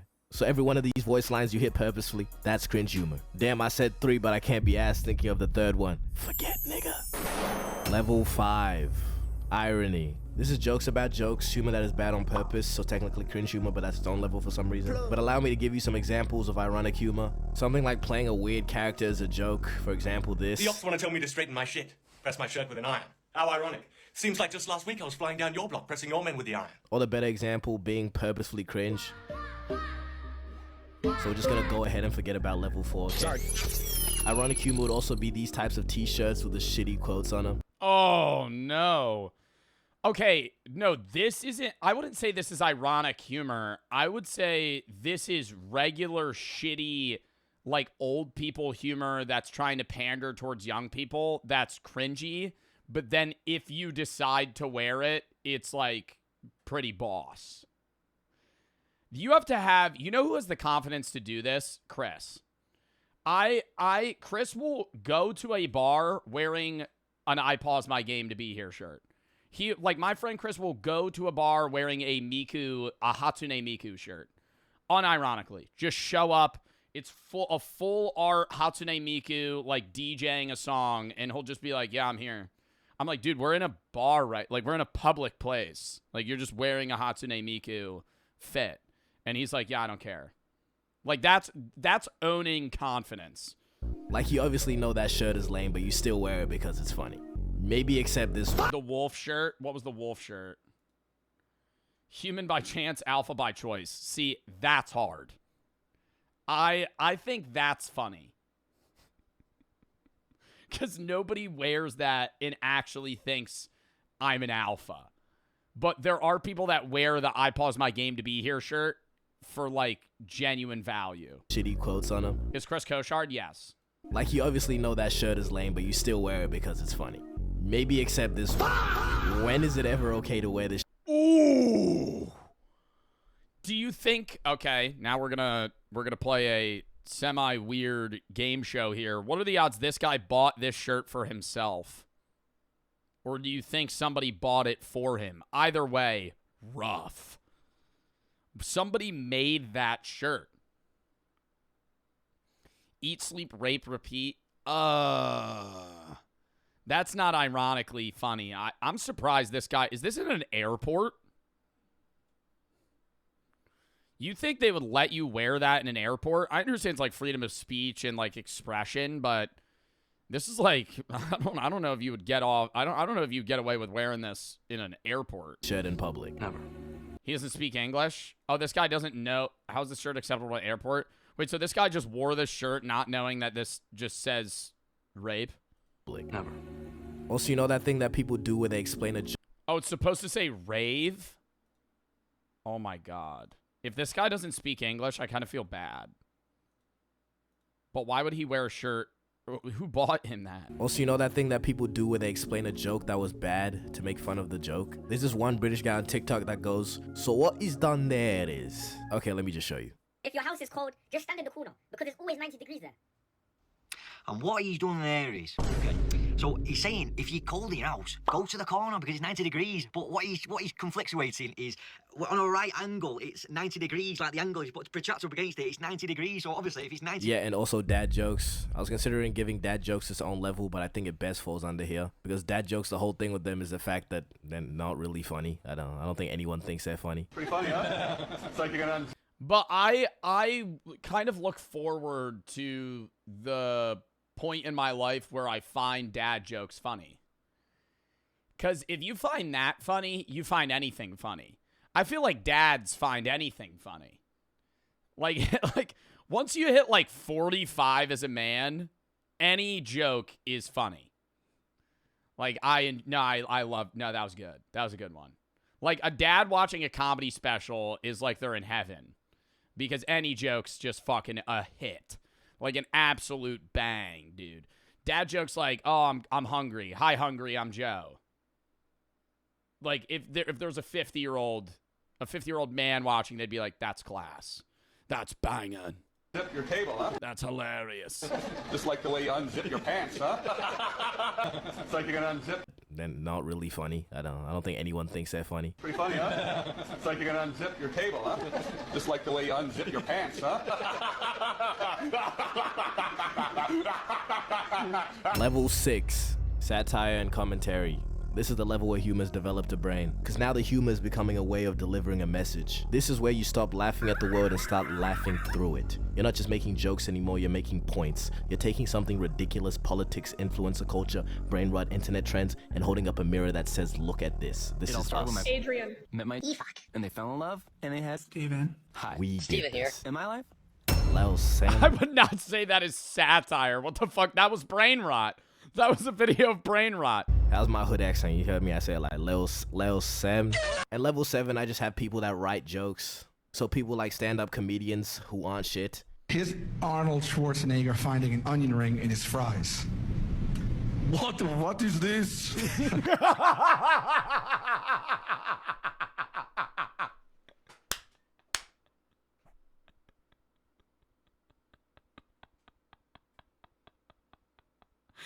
But that's not even his joke. There's probably somebody, they're feeding him that. They're saying, no, you have to be cringy and say this. I did not want an onion ring, I wanted fries. How would they not laugh at that? I feel like if I was there and I didn't know Sal, I would laugh because of how bad it is. Oh my gosh. Yeah, no, like actual stand-up comedies level 7. Being able to tell, I think, no, level 7 comedy, in my opinion, is storytelling. If you do like stand-up comedy storytelling humor that ropes in jokes in it, that's like that's the best humor you could have. What is this? I did not want an onion ring, I wanted fries. That was a funny video. I enjoyed that. That gets a thumbs up. Although this video's done, would be better if you used AI. Negative level humor, the bills are that high. I love how the first frame of the video is the outro. No, you are all left is so bad that it's funny. I couldn't stop laughing when I heard that for the first time. No, that shit was so bad it wasn't funny. That's the way that I perceive stoner films. Stoner films are so bad that they're good unless they're so bad that they're unenjoyably bad. Like, for example, Dude, Where's My Car? Bad movie, funny. Grandma's Boy, bad movie, funny. Evil Bong, bad movie, bad. Not funny. It's so low quality. Sharks of the Corn, bad movie, bad. It's so bad that it is unfixable. Cocaine Bear?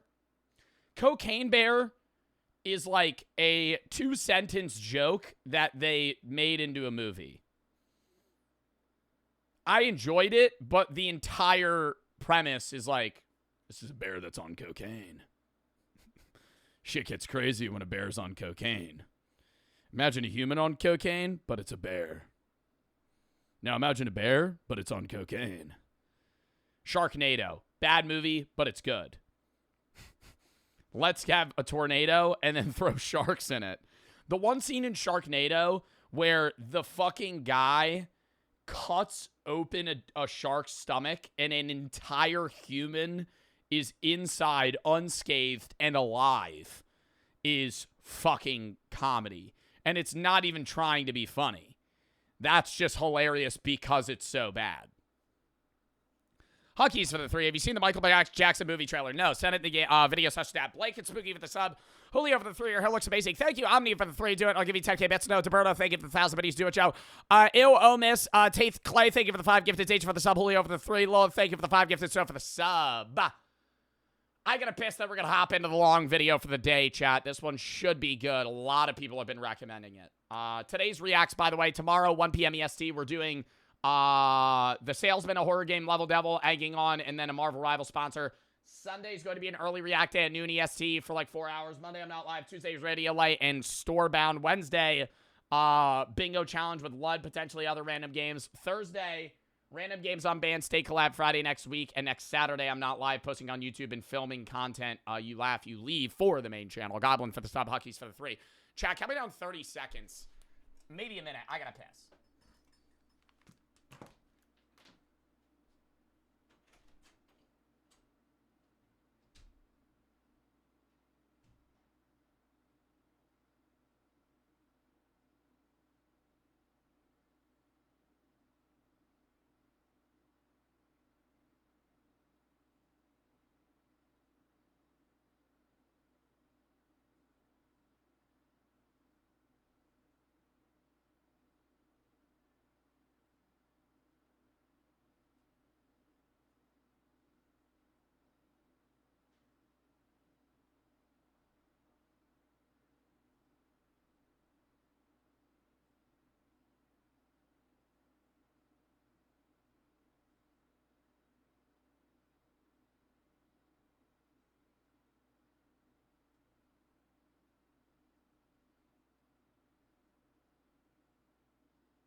We're back. So pressed for the 3. Missed the first time I want to ask to be an editor. Where can I send my work? I said I don't need an editor right now, man. I'm sorry. Outcast and Goblin for the sub. That was my response.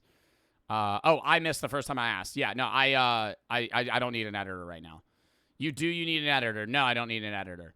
My editors fucked up the last 2 main videos that I posted, but you know, shit happens. They edit a lot of videos. They just gotta fucking rewatch it, make sure there's no problems in the future.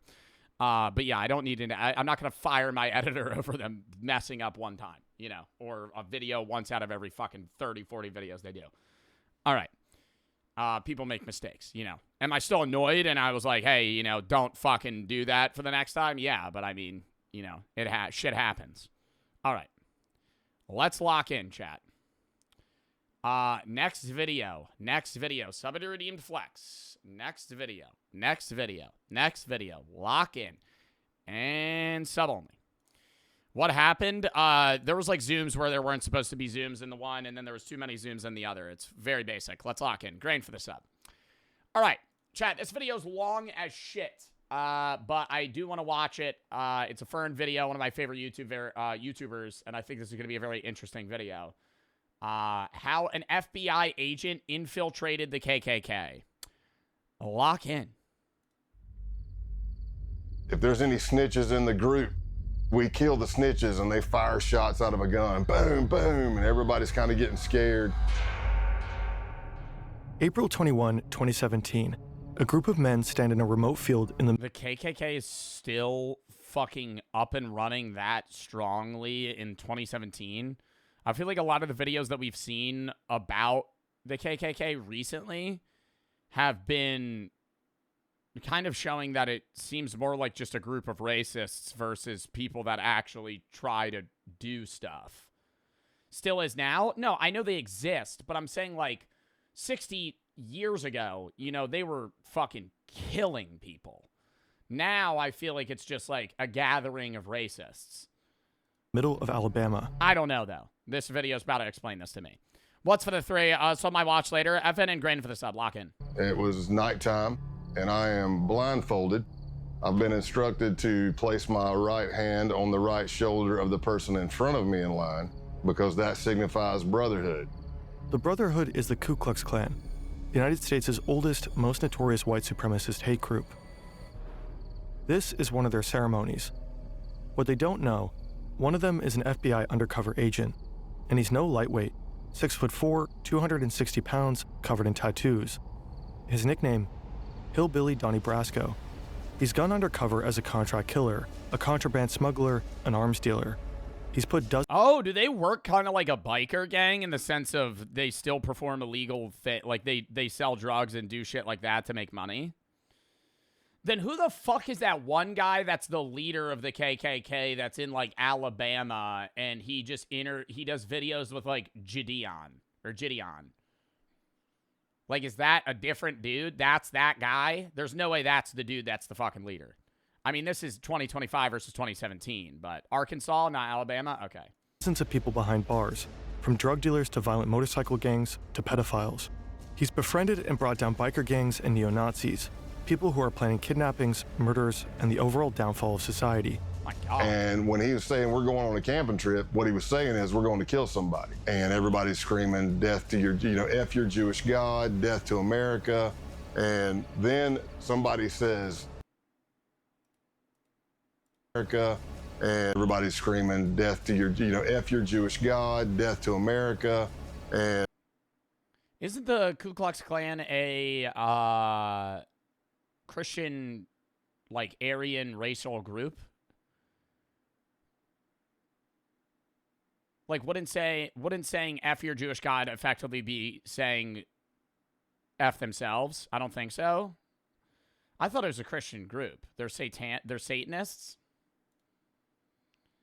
You realize the start of Satanism also isn't worshiping Satan. Satanism generally started as kind of the denial of religion in general. Also, what the fuck is on my head? I feel like I have a hive on my head right now. You see that shit? Is a Christian group? Yes, various Ku Klux Klan groups have historically and presently identified themselves as Christian organizations, specifically white Protestant Christians. Widely condemned by other Christian scholars, pastors, and theologians. Yeah, but it's like saying F your Jewish God is like, they all believe in the same God. And then somebody says, if there's any snitches in the group, we kill the snitches, and they fire shots out of a gun. Boom, boom. We drove all the way over to his ranch in Tennessee, and he told us everything. This is the story of Scott Payne, the redneck turned FBI agent who infiltrated America's underbelly. I would be so fucking nervous, chat. Oh my God. Imagine not even just being in the KKK. Like, imagine having to infiltrate a gang or like a mafia or a biker gang. Like, and you're knowingly becoming friends. You're not friends with them, but you have to portray that you're becoming friends with them. Like, you're getting close with these people, and they think that you're just in for the vibes. You know, they're like, yeah, no, you're one of us. No, you're a double agent. You're a double agent, but you're like, they have no fucking clue. And if they find out, they'll fucking kill you. How scary that is.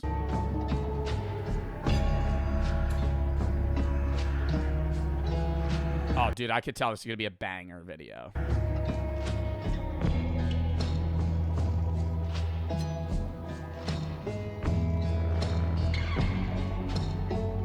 I'm assuming that if you're an FBI undercover agent, doing illegal activities with them is like null and void, right? Because to prove you're your, I guess, loyalty, you would probably have to run drugs and do illegal crime.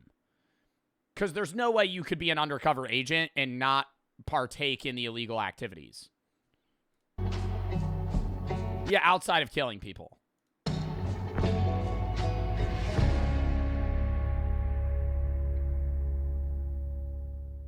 The majority of this video is based on Scott Payne's book and podcast. Find the links in the description. What I saw was a watery image. It was completely red, and there was a demon looking at me in that watery kind of ripple image with a grin and long crooked finger looking at me saying, "Come here," smiling. Scott is 14 years old, and he's just seen a demon. The year before, his parents divorced, and Scott went down a dark path, consulting spirits, watching diabolical horror movies, satanic rituals, deals with the devil. That's what brought him here, a friend's house, spending the night. They've had a small amount of alcohol, but no drugs, no hallucinogens. I would do like these little vignettes where I would pretend I was being possessed by a demon or I was the devil or whatever. I was on the couch and I was doing this scene from a movie where somebody is like being possessed by a demon. And so I'm fighting in my voice, and then the demon voice comes in and there's this battle. And at the end, the demon wins and possesses the person. So that's what I act like happened. And I'm laughing like the demon, and I rolled over. It all started as a mock demonic possession, but then he actually saw a demonic figure, and this was his breaking point. So let's just say after the demon scare, I got Jesus scared back into me, and that was it. Not that the devil was done with me, but I was done with him.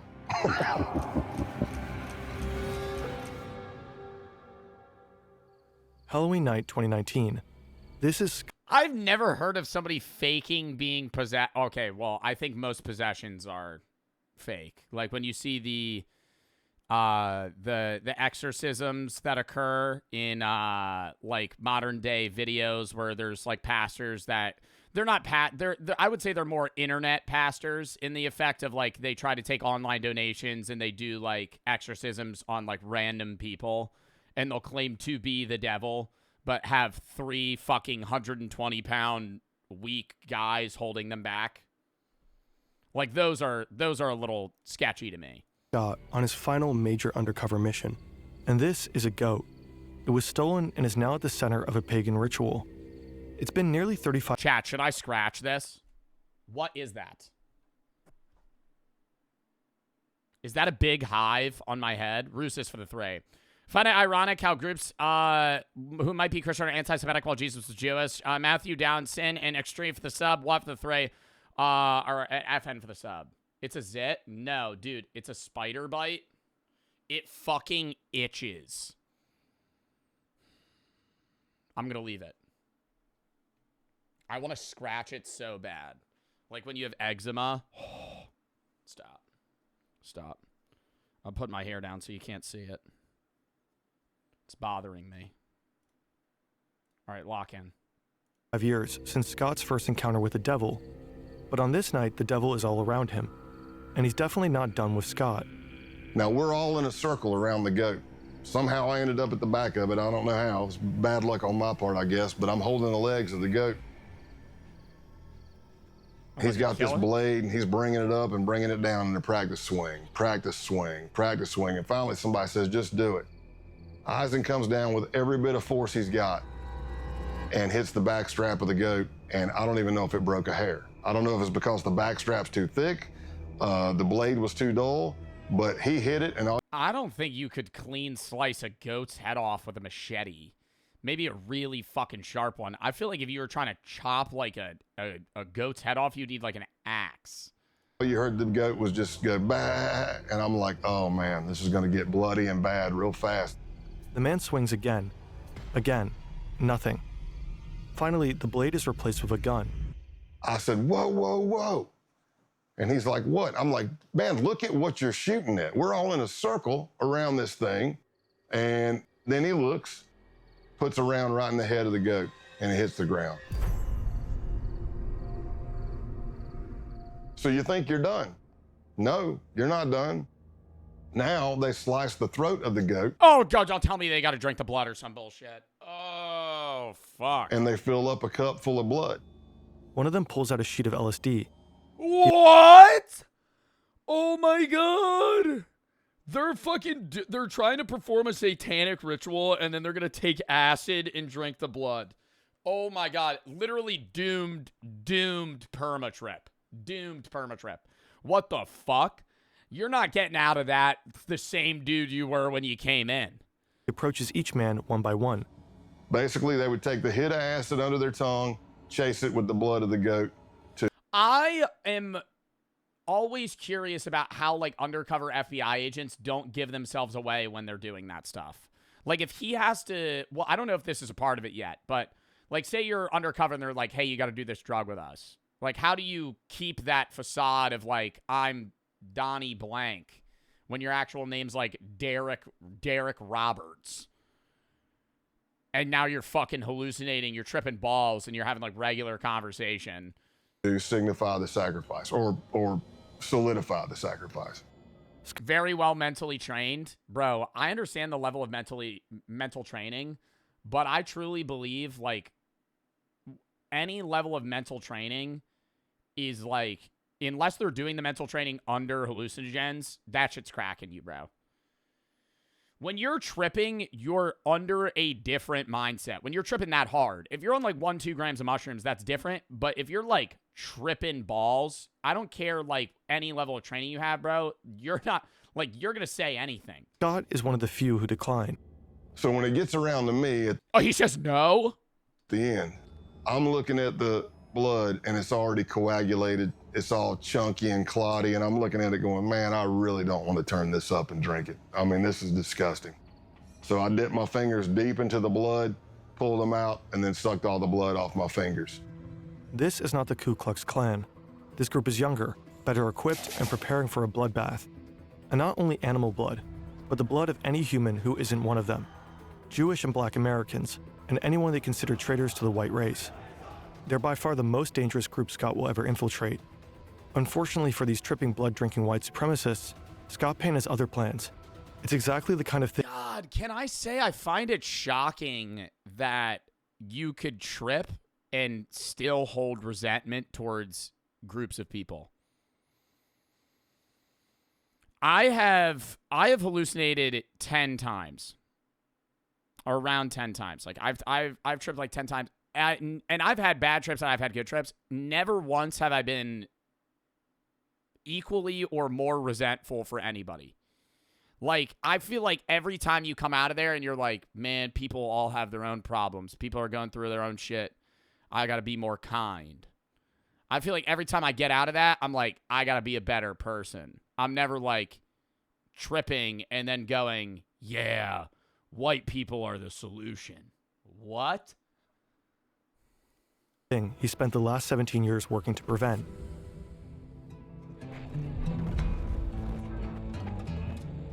I became an FBI agent in 1998, and by 2002, I'd already done some undercovers for the FBI. It's like echo chambers. Yeah, I think it is the people you're surrounding, too. I mean, it is set and setting, right? And if your set and setting is right before taking that acid, chopping a goat's head off, sucking the blood out, and then talking about how you only like white people. But I wasn't yet certified through the FBI undercover school. So I finally got a slot. September 2002, Quantico, Virginia. This is the FBI Academy.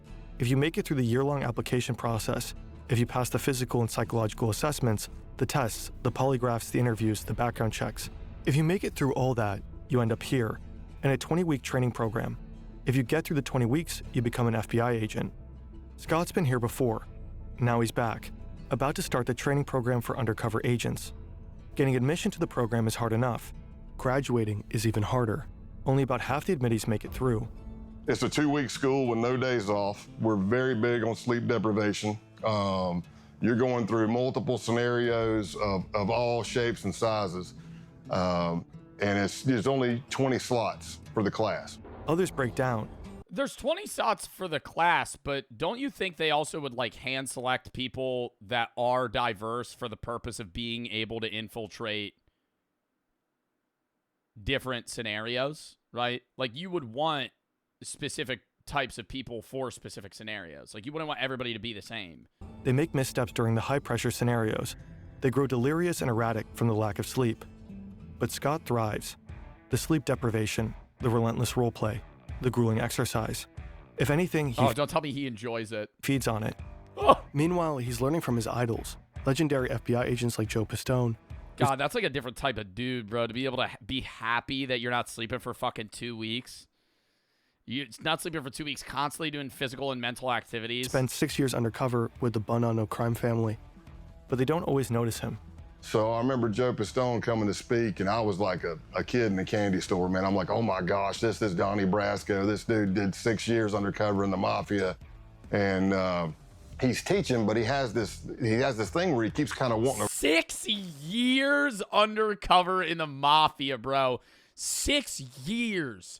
Do you think there's ever a scenario where they, like, don't want to fucking crack down on some of these guys?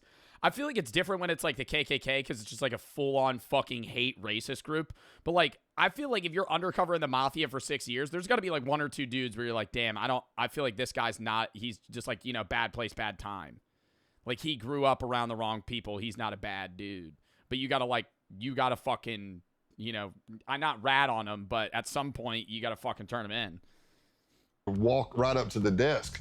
So he kept stepping on my feet.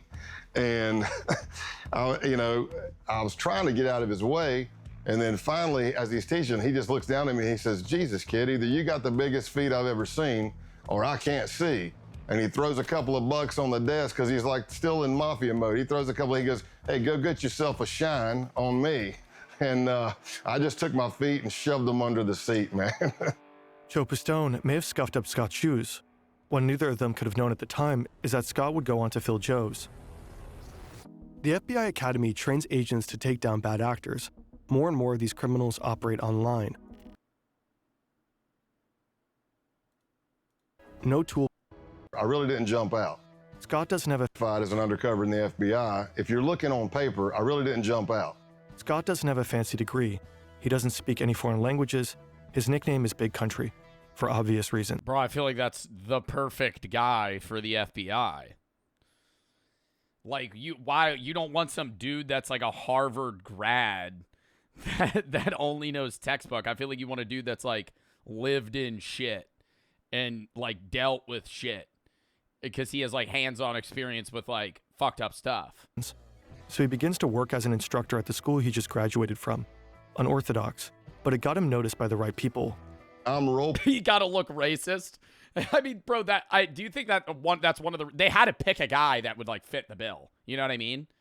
Like for him to infiltrate the KKK, they had to be like, we need a dude that's country white, bunch of tats, looks like he is potentially racist. Like they're racially picking a guy to be fake racist. Playing in these scenarios and people that are there who they would take me out. Oh, dude, they would immediately now. Who were senior undercover. I would not be able to fucking pose that. Are watching because they're trying to recruit for other cases, and that's how my name started getting out there. So after months, there's finally a possible assignment, one that Scott is perfect for. Sure, he's a redneck with almost no foreign language skills, not suitable for many undercovers, but he has something most other agents don't. He doesn't need to pretend to be a hard-living misfit. He is one. He knows he'll feel at home where he's about to go, but he has no idea how close he'll grow to the criminals he's been assigned to infiltrate. Ooh, that's what I was just asking about. And how hard it will be to turn on them. People always have their own opinion of what undercover work is. Some people say it's acting, some people say it's lying. Essentially, this is the definition of undercover work. You are building relationships that you're going to betray.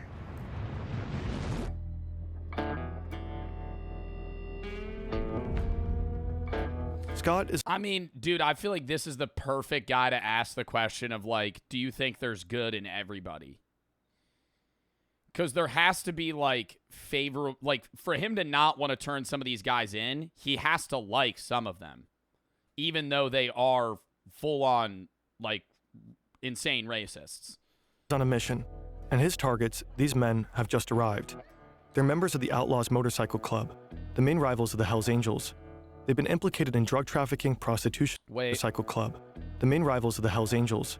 They've been implicated in drug trafficking, prostitution rings, money laundering, the list goes on.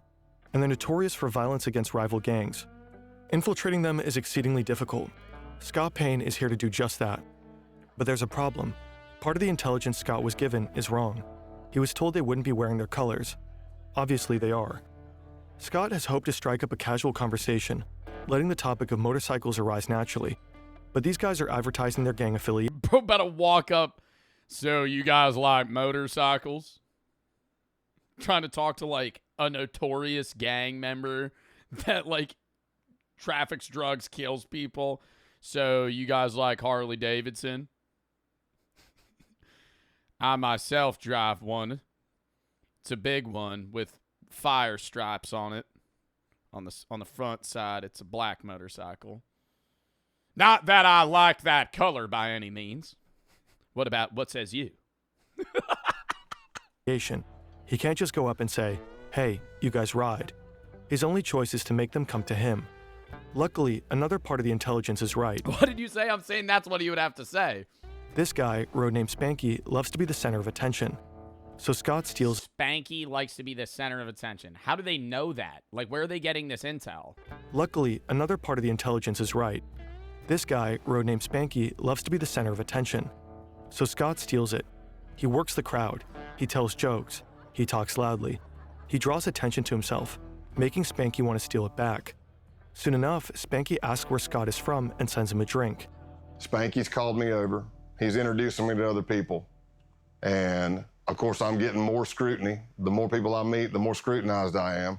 Everything seems to be going well, but the real scrutiny happens somewhere else. So I walk into the bathroom, and as I'm at the urinal, and some dude steps up to me and he just fucking looks right down at me. I feel like that'd be some crazy shit, bro. He stands right next to me at the urinal. There was a line of fucking 10 of them. Then he just looks straight at me. Not at my eyes, though. A lot of bars, there's like a little it's fucking crazy box in front of the urinal, plexiglass. It might be flyers for a band coming up or a stripper coming to town or something like that. Do you think they just beat the shit out of him? Oh, my God. So I can see a little bit of a reflection. And I see this jacked, big dude come walking in. And I see him looking at each stall, and he's like, okay, that's empty. I see him looking under the stalls to make sure nobody's in there. Oh, my God. Nah, I'd start panicking, bro. Stop. What do you fucking do? Does he got training for this? Is it like he's going, I'm going to die today? And I'm watching this from a reflection.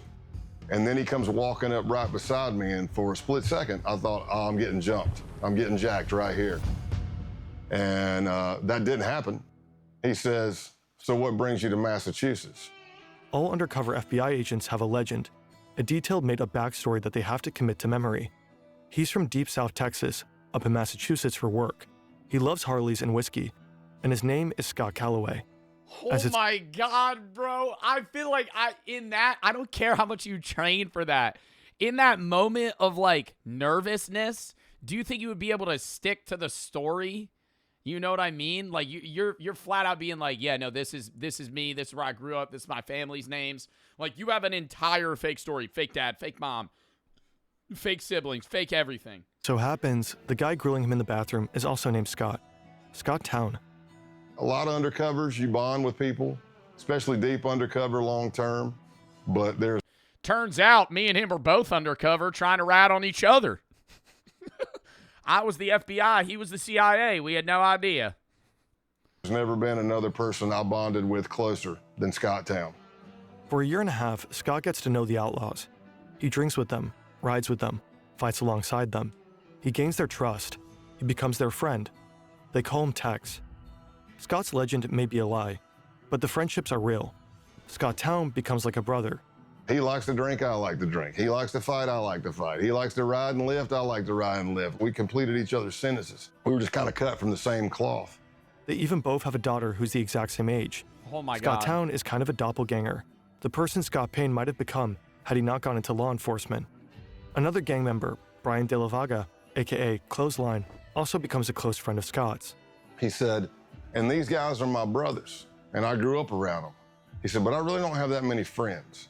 Somebody that I know would take a bullet for me and that I would take a bullet for. And in my mind, I'm looking at his face and I'm going, oh, no, man, don't say it. And he looks at me and says, you're one of those guys.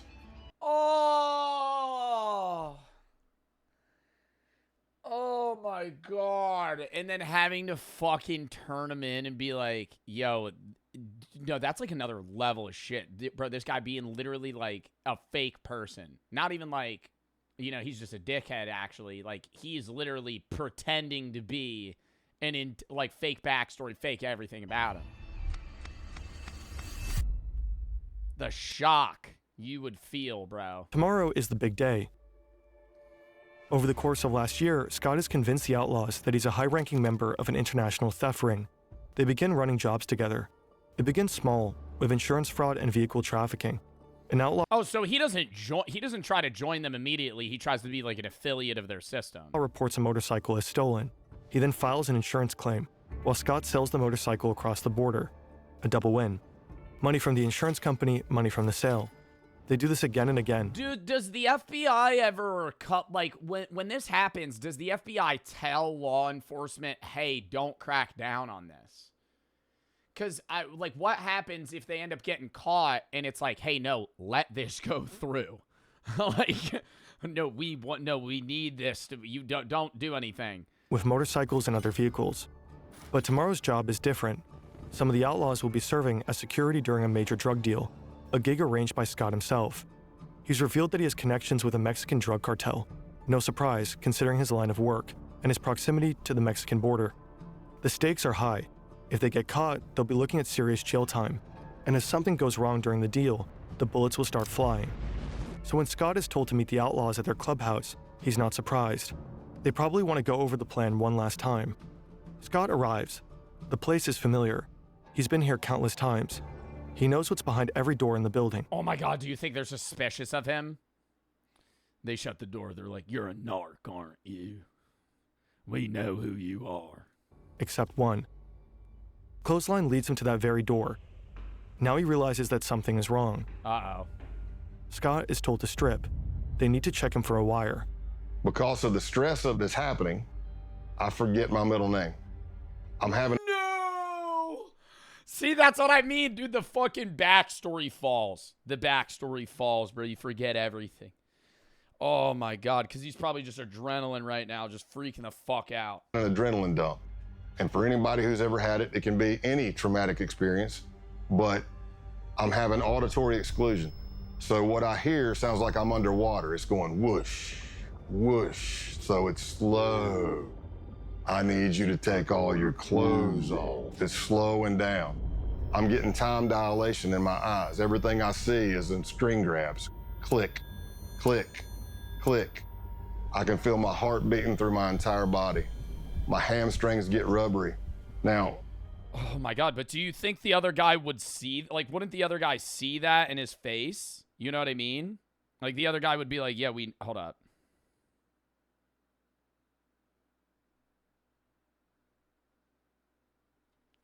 Like, don't you think the other guy would be like, why are you so fucking nervous? TB for the 5. Would you ever go on a mission like this? No. Audrey for the sub. Dead for the 3. My dad's an outlaw here in Florida. Most of them aren't bad, just look scary. Realize for the 5. How's shit going? Want to drop it and say everything's going good. Hope you're having hope you're doing good. Love the content. Keep up the great work. Thank you. Ice for the sub. Stepped in PR for the sub. Road B. Inflated Z. Plaque for the 3. LC Blood Rituals. Literally a recipe for psychosis. Down for the 5. I'm going to say you're a realist content creator. Thank you. Loyal for the 3. There's like 7 ladybugs in the corner of my room. Is it because it's winter? Don't know. X and Munch for the sub. Roos for the 3. I already read that. Fat for the sub. Ice for the sub. Clothesline has instructed me to take all my clothes off.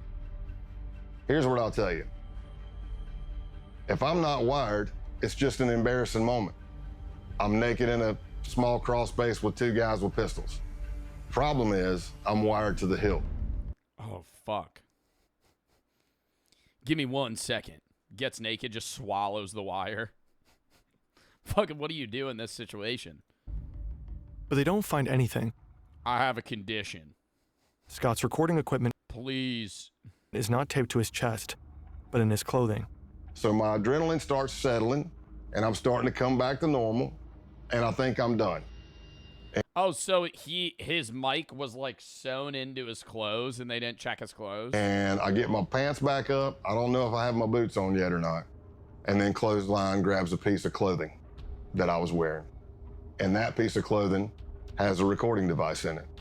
And I'm watching him, and he starts grabbing the clothing and he's going through it nice and slow with his fingers. And I don't realize I do it, but there's an audible sigh. You can hear me go, because I don't even know. I don't even know I'm doing it. And he looks right at it and misses it. And I live to fight another day. Like, would he have died right there? If they found that mic, would they have killed him? Live to fight another day. I don't know, because if they're like, yeah, I know you're saying 100%, but I'm like, if they killed him right there and then, wouldn't they like just storm in and be like, we know you killed him? Joe Cole, thank you for the 5 gifteds. Thank you for picking us up. Thank you for the 5 gifteds. 2 moving trucks enter the parking lot of the Brockton Holiday Inn. One is filled with drugs. The other is filled with money. A Mexican drug cartel is selling 40 kilograms of cocaine and 1,000 pounds of marijuana to Canadian buyers. The Mexicans aren't taking any risks. They've arranged an American security detail. What does 1,000 pounds of marijuana look like? 40 kilograms of cocaine, sure, it's probably a few bricks. 1,000 pounds of marijuana. Pounds. How many ounces is a pound? 16. 16 ounces of marijuana per pound. So there's 16,000 ounces. Dude, that would like fill the truck. That would be literally an entire truck full of weed. The outlaws. Surveillance at every entrance. 4 men in the parking lot there to provide protection, unload the drugs, and count the money. Everyone is armed and antsy. One false move and all hell could break loose. The deal is wrapped up quickly. The transfer is complete. All the money's there. It's so weird to me. I know this is 2006, but it's so weird to me like they're moving that level of weed. Because I could just go to a store and buy weed. Like right now. I know it's different state by state, and there is still weed sold illegally in states where it's legal and illegal. But like, I feel like the weed business the illegal weed business has to have gone down drastically since the early 2000s. Because like, I could just go to a store and buy weed. To Canadians, what? Is weed illegal? Weed's not illegal in Canada. The outlaws are particularly relieved. They may be tough, but this is their first time working with a cartel. Now they'll get paid $15,000 for their services. Scott counts out the cash. He did it. He successfully tricked them. The cartel? FBI agents. The Canadians? Also FBI agents. What? Wait, what? I thought they would have actually been just dealing with the cartel. So everything was fake. They may be tough, but this is their first time. Scott counts out the cash. He did it. No He successfully fucking tricked way. them. The cartel? FBI agents. The Canadians? Also FBI agents. Wow. 8 months later, a hotel in Nevada. Scott's been laying low, coordinating his undercovers from afar. But what's the long-term goal then? Couldn't they just have busted him right there? Like, are they trying to crack down on the entire ring? His outlaw friends think he's going through a divorce. In reality, he's been diagnosed as overassigned after experiencing a severe stress-related panic attack. He's been ordered to take a 6-month timeout. He's been teaching during this time. His current class, ironically enough, is called Undercover Stressors. All the students have gone to bed, but Scott's only just returned to his hotel room. It's early 4 or 5 a.m. The drug deal back in November gave the FBI all the evidence necessary to arrest and imprison multiple outlaw members, but the operation has continued. Until today, the day of the takedown. Scott doesn't think he'll hear from any of them again, but then his phone rings. It's Scott Town, and he's concerned. He's heard some arrests were made, and he wanted his friend to know about it. He says he's going to take a shower and gather more information. He'll report back. And the last words we spoke to each other were, he said, "I love you, brother." And I said, "I love you too." And that was the last words I spoke to him. And probably about 45 minutes after that, a SWAT team hit his house and he went to jail. In the end, wow. And he's got to hate him because he knows he's an undercover. Like because there still is some like deep conversations they had with each other. 15 outlaws were... That's so hard for him. I mean, dude, it's hard for both of them in the sense that it's like now this guy's going to hold resentment against him for the fucking rest of his life. Hold up. Arrested as a result of Operation Roadkill. One of them was sentenced to 21 years in prison. Clothesline got 12.5 years. Scott Town, 7. The Outlaws never saw their friend Scott Calloway again.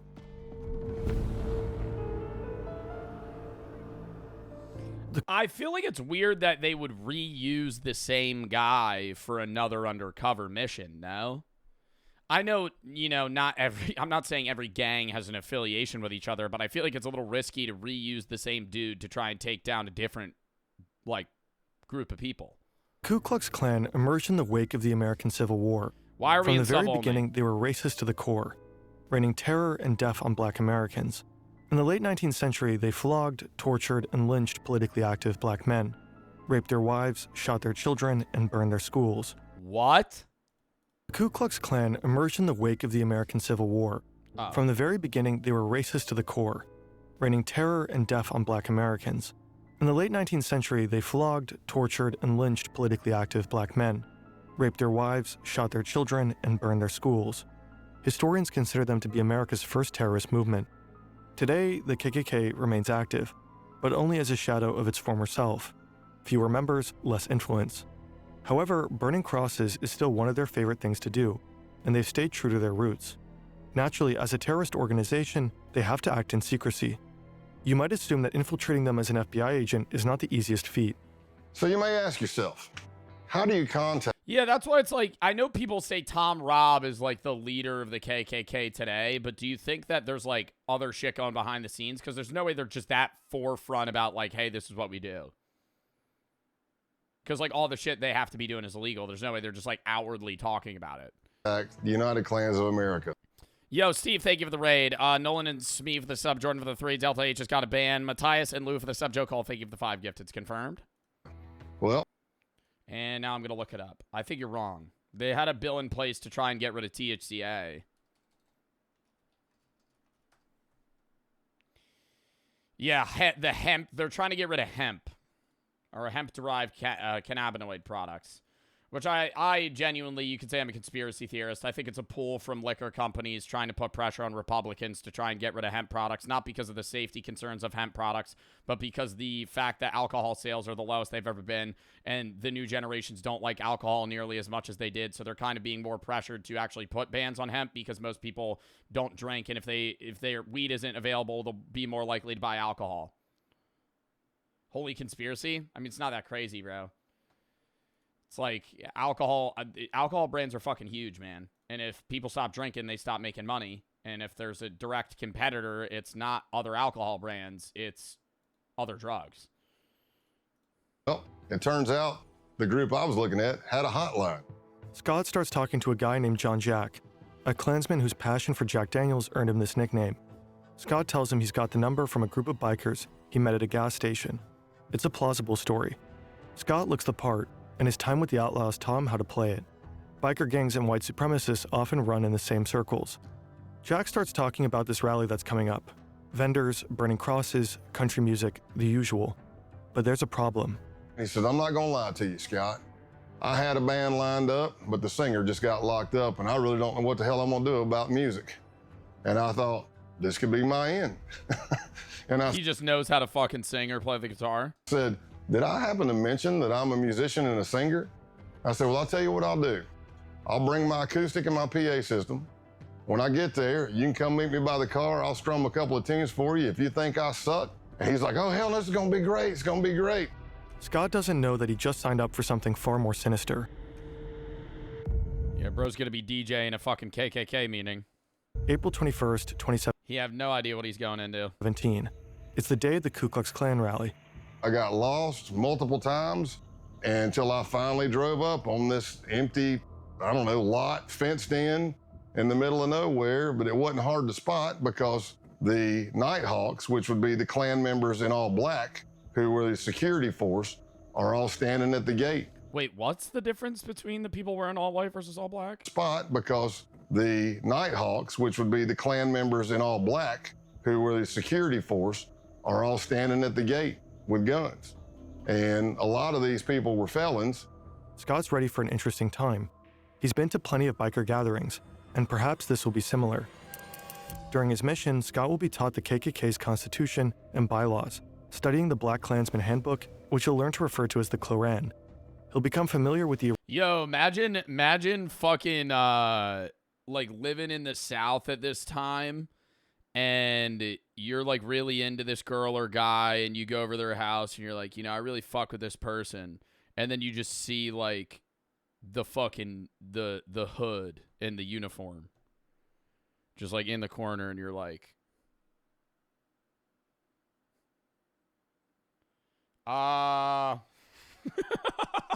You're just fucking immediately ghosting. Yeah, get the fuck out of there. That shit would be like an immediate, yo, I gotta leave, bro. I think I just shit my pants. I'm sorry. Original mystic insignia of the Klansmen. He'll learn this all in class with a K, so that he can pass the K-Uno test, a prerequisite to getting fitted for a robe. K-Uno stands for character, honor, duty. It's getting dark, and he's been invited to participate in a naturalization ceremony. He has no idea what this means, but all the newbies are doing it. He'd stick out if he didn't. And that's how he finds himself in the middle of a field, blindfolded, holding the shoulder of the man in front of him, a gesture meant to signify brotherhood. They are told to raise their right hands and repeat an oath. I do swear from this moment forward. And then they tell us to get down on our knees. To fostering the welfare of the white race. So I'm on my knees, blindfolded. And further the work of America's greatest movement. They take my blindfold off, and there's a Ku Klux Klan member in a green robe, and he has this sword, and he kind of knights me. The United Klans of America. And then we all hug, and there's like a little bit of a celebration, and I'm not sure what happened. And then it hits me as I'm walking to my truck. I'm like, I think I just joined the damn Klan. Yep, that's what that was. So I got naturalized in the Ku Klux Klan that night. Scott's time at the KKK will end up being relatively short-lived. The case isn't really going anywhere. And there's another group coming into focus, a far more dangerous one. In the FBI, we started encountering more violent type extremism, not the KKK types. We're talking advanced neo-Nazism. And it led me to... Yeah, so they're saying that the KKK was really just like a racial group that wasn't doing as much crime as they thought they would versus like newer sparking up neo-Nazis that were actually killing people and blowing stuff up, dealing drugs. An accelerationist group called the Base.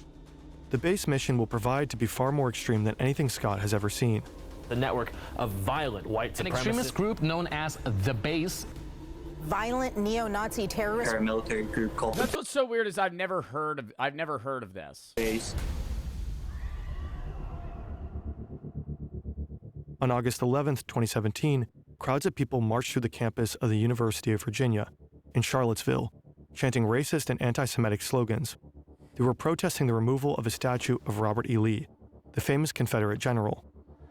The next day, they were met by counter-protesters, and things quickly turned violent. Then they turned deadly. A white supremacist drove his car into a crowd of counter-protesters, injuring 35 people and killing Heather Heyer. For some, the Unite the Right rally was a wake-up call, surprising proof that white supremacy persists in America. To others, it was a grim reminder, and frightening evidence that white supremacists were feeling emboldened enough to come out of the shadows. The first accelerationist... Holy shit, dude. I've never heard of this. ...group emerged in 2015. They called themselves Atomwaffen Division. They'd been inspired... And they just fucking go to, like, public places, spew racial hate, and kill people? Inspired by the writings of the neo-Nazi James Mason, whose book Siege had become a sort of Bible for accelerationists. The book denies the Holocaust and attacks homosexuals and Jewish people. It also calls for organized violence, specifically for the formation of terror cells prepared to wage war against the system.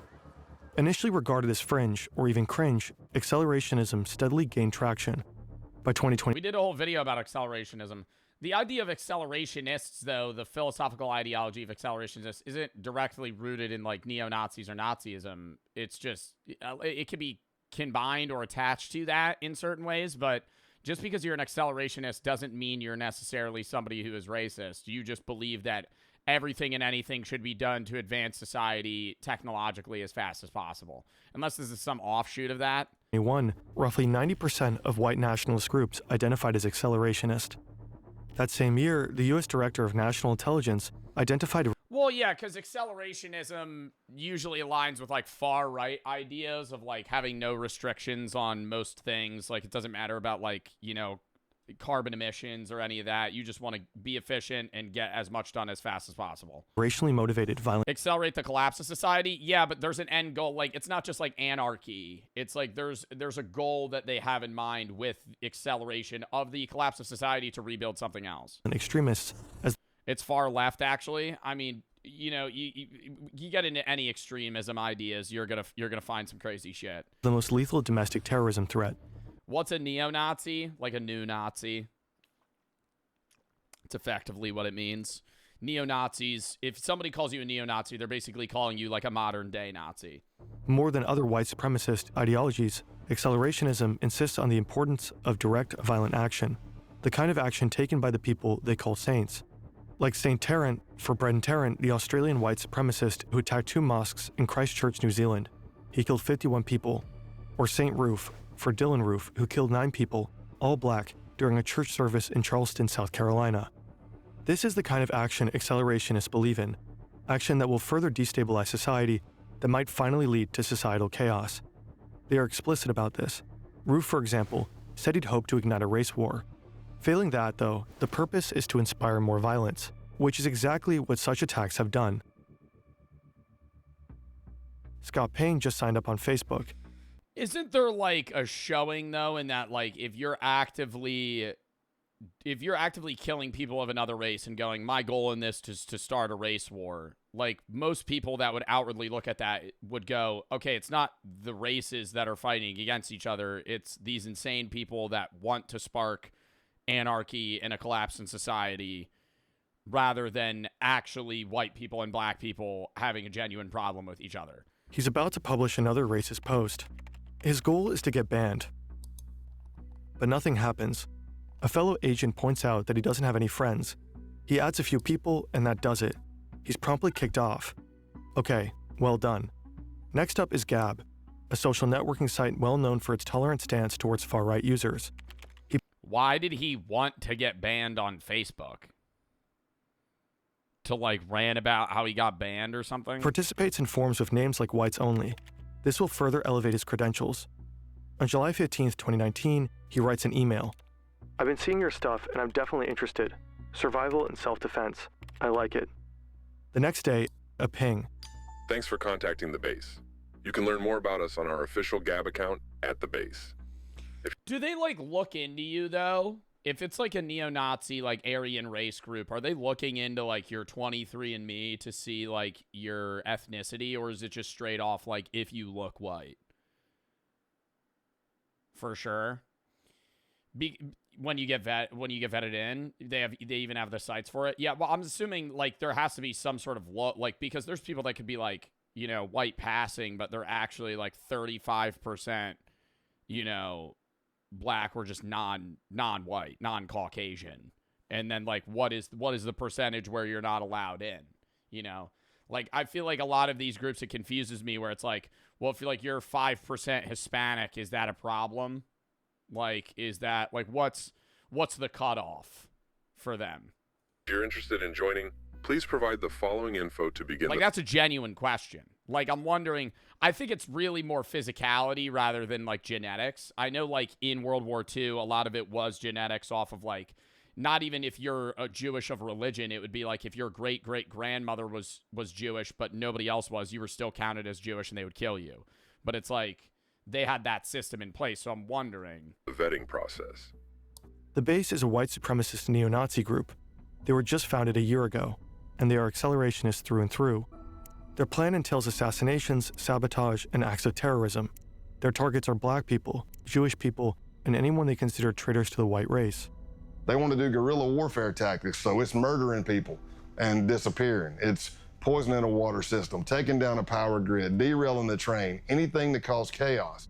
The idea is that... So it's not just... They're primarily targeting people of other races, but it's also just like, hey, we want to just destabilize society as fast as possible. After the collapse, the group's cells scattered across the world will form white ethno-states led by white supremacists.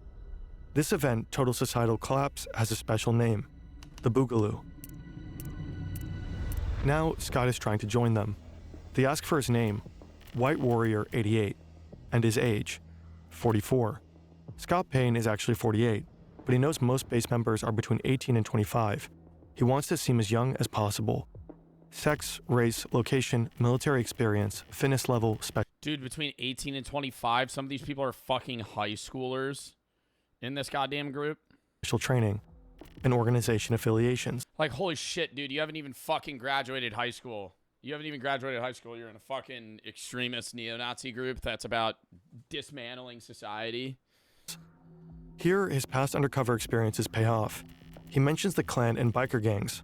So here I am, approximately for a week or more, I'm emailing back and forth to somebody with a Proton email account. And they're asking me all kinds of questions about my ethnicity, what I can bring to the table, what is my history. And I laid out a story that I was a old biker, shocker, and a former skinhead from South Carolina.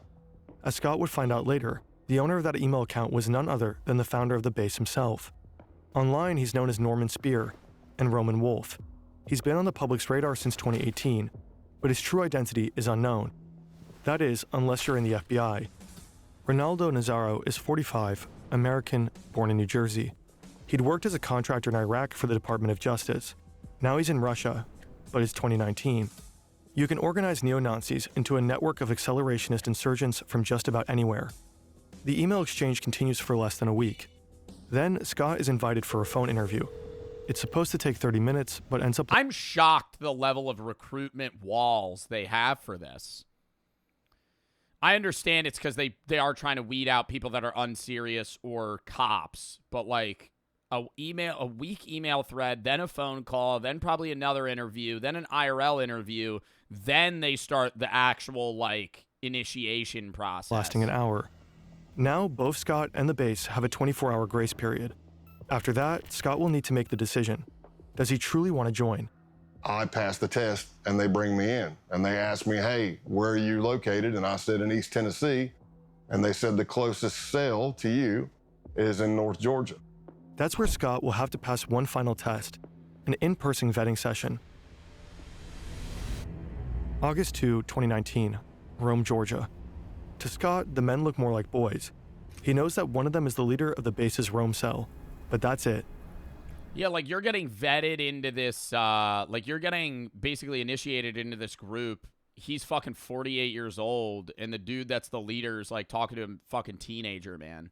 19, 18. This guy's like, hey, you got to take this tab of acid and fucking drink this goat's blood. They tell him to step out of his truck. Scott isn't wearing a wire. He knows they'll check. But hidden in his truck is a tracking device, put there by his case team. As long as Scott is near his truck, his team will be able to find him. I step out, shake hands or whatever, and he says, hey, I need you to put your phone in airplane mode. And I said, okay. He pulls out this wand thing that I'd never seen before. It looked like a Geiger counter. It had a big triangle card in it, lights all over it. He wands me, and I pass because I'm fine, I don't have anything. Then he starts wanding my truck. No big deal. Until he starts going to the back driver's side of my truck, which is where the case team placed my tracker. That thing he's holding in his hand starts going crazy. Oh, fuck. What device is he even holding?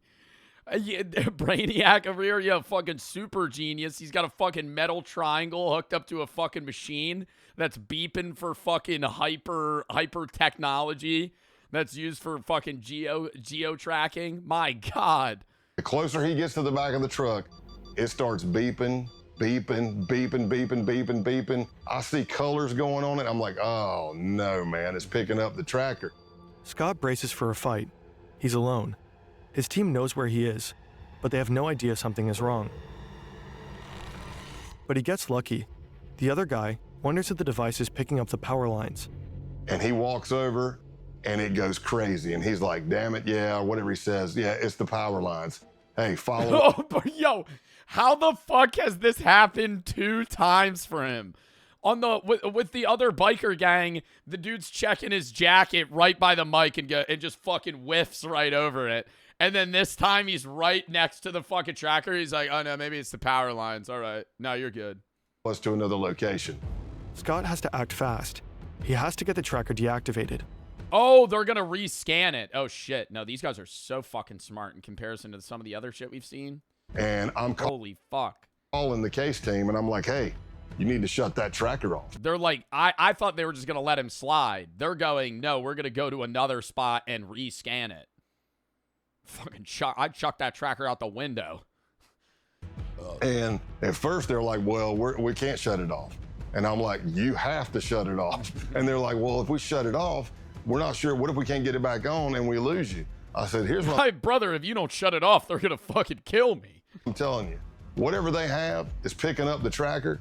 If you don't shut it off, this is going to be a very fast undercover because it's going to be over as soon as we get to. I'm shocked they have technology the FBI didn't know about. Like, these guys just had a machine to pick up this fucking tracker and they didn't think about it. If it comes to it, I'm going to break it. Yeah, but they're tailing him right behind his car, Zod. You're going to be like, oh, 1 minute, real quick. Sorry, it's just I had it's like a TI-84 calculator in the back. Sorry, I was just trying to get rid of it. Where we're going. They arrive at an abandoned concrete plant. And I'm thinking to myself, oh, this is great. How many movies have I seen where somebody's killed in an abandoned concrete plant? I hope they got the tracker off. They pull out the wand, they wand me, and I passed. Scott is in. By this point, Scott's been around the block. The outlaws, the Ku Klux Klan, but nothing could prepare him for what comes next. Scott has been with the base for over 2 months now. As a boy, he loved camping with his parents and friends. He'd explore the woods, go fishing. But the camping trip he's just been invited to isn't like the ones he used to go on. The list of things to bring contains some unusual items. Guns, ammo, sunscreen. Weapons. I don't know. I can't get it past my mind that, like, even though they're an extremist group, they still do very, very normal things. Like, they're going on this camping trip, you'd be like, oh, I forgot my sunscreen. Oh, don't worry, man. I got you. It's Sunbum. Sunbum. Great brand. Great brand. At 50 SPF. Smooth as jelly, man. right on your skin. Hold up. Let me get your back. Ammunition. All right, now let's cut this goat's head off. And the same kind of camouflage, Flecktarn, worn by the German military. This is no ordinary camping trip. This is a hate camp, an extended training session to prepare members for the Boogaloo. For the white skin? Oh yeah, hell yeah, dude. I'm fucking burning like crazy. Hand-to-hand combat, weapons drills, grappling. Oh, so this is a training camp. By now, Scott has attended a number of similar training sessions, but this one is different. It's longer, 3 to 4 days, and it's bigger, with base members coming in from around the country: Texas, Alabama, Michigan, Delaware. He's familiar with many of the men he'll be camping Delaware with. At least he knows most of their online pseudonyms: Can't Go Back, Ison, Punish Snake, Dima, Big Siege, Zoomnat, all from out of state. And of course he knows his fellow Georgia cell members, Helter Skelter and Pestilence, who vetted Scott back in August with the cell leader himself. How old are they? 19, bro. Oh my God. Ison's 19. 27, 33, 27. Why are they all so young? MB, the militant Buddhist. Everyone knows Scott by his code name, Pale Horse. When you're an undercover agent, some cliches are true. Scott has learned to expect the unexpected, yet he fails to expect what would happen at the Halloween hate camp. I wake up to pounding on my window. Pale horse, you gotta wake up, you gotta wake up. I'm like, what's up, man? What's going on? They're like, hey, you gotta get out here and see this. I've been doing undercover since 1996 at this point, and I have never been with a group of people where I had to burn Bibles, burn American flags. I damn sure wasn't part of a group that went out and stole a goat and we sacrificed it at a pagan ritual and drank its blood. And I did all that in 3 days with these guys. Holy shit.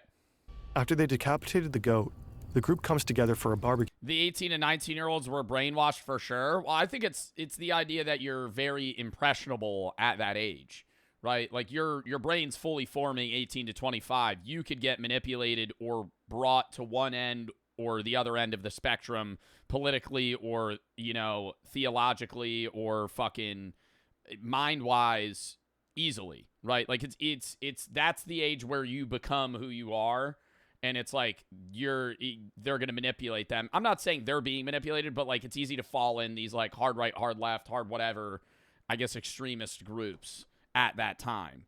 It's also the time where a lot of recruitment goes on. This is just a side conversation, just to kind of back up the point that I'm making. It's one of the times where a lot of recruitment goes on. This is also my opinion for the military, because I think when you join the military at that age, you're the most impressionable, you're the most physically fit you'll ever be in your life, and you're the most moldable you'll ever be in your life, right? So the prime, like the best, I guess, military guy physically in terms of like infantry or like on hands work is people 18 to 25, men 18 to 25. That's the time where like they can tell you what to do and you're going to be able to do it the best that you're able to ever do it.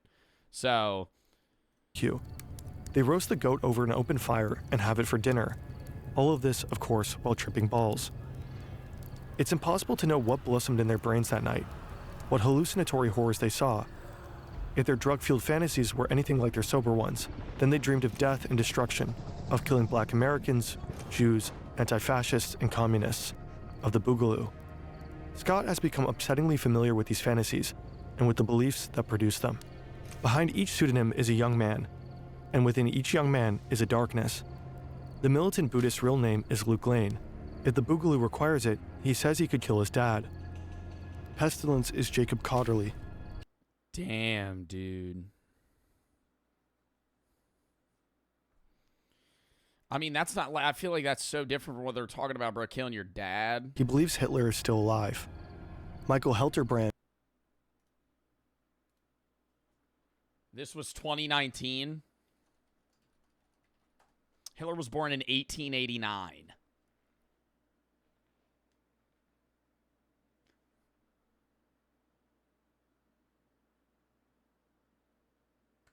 He would be 120 or 130.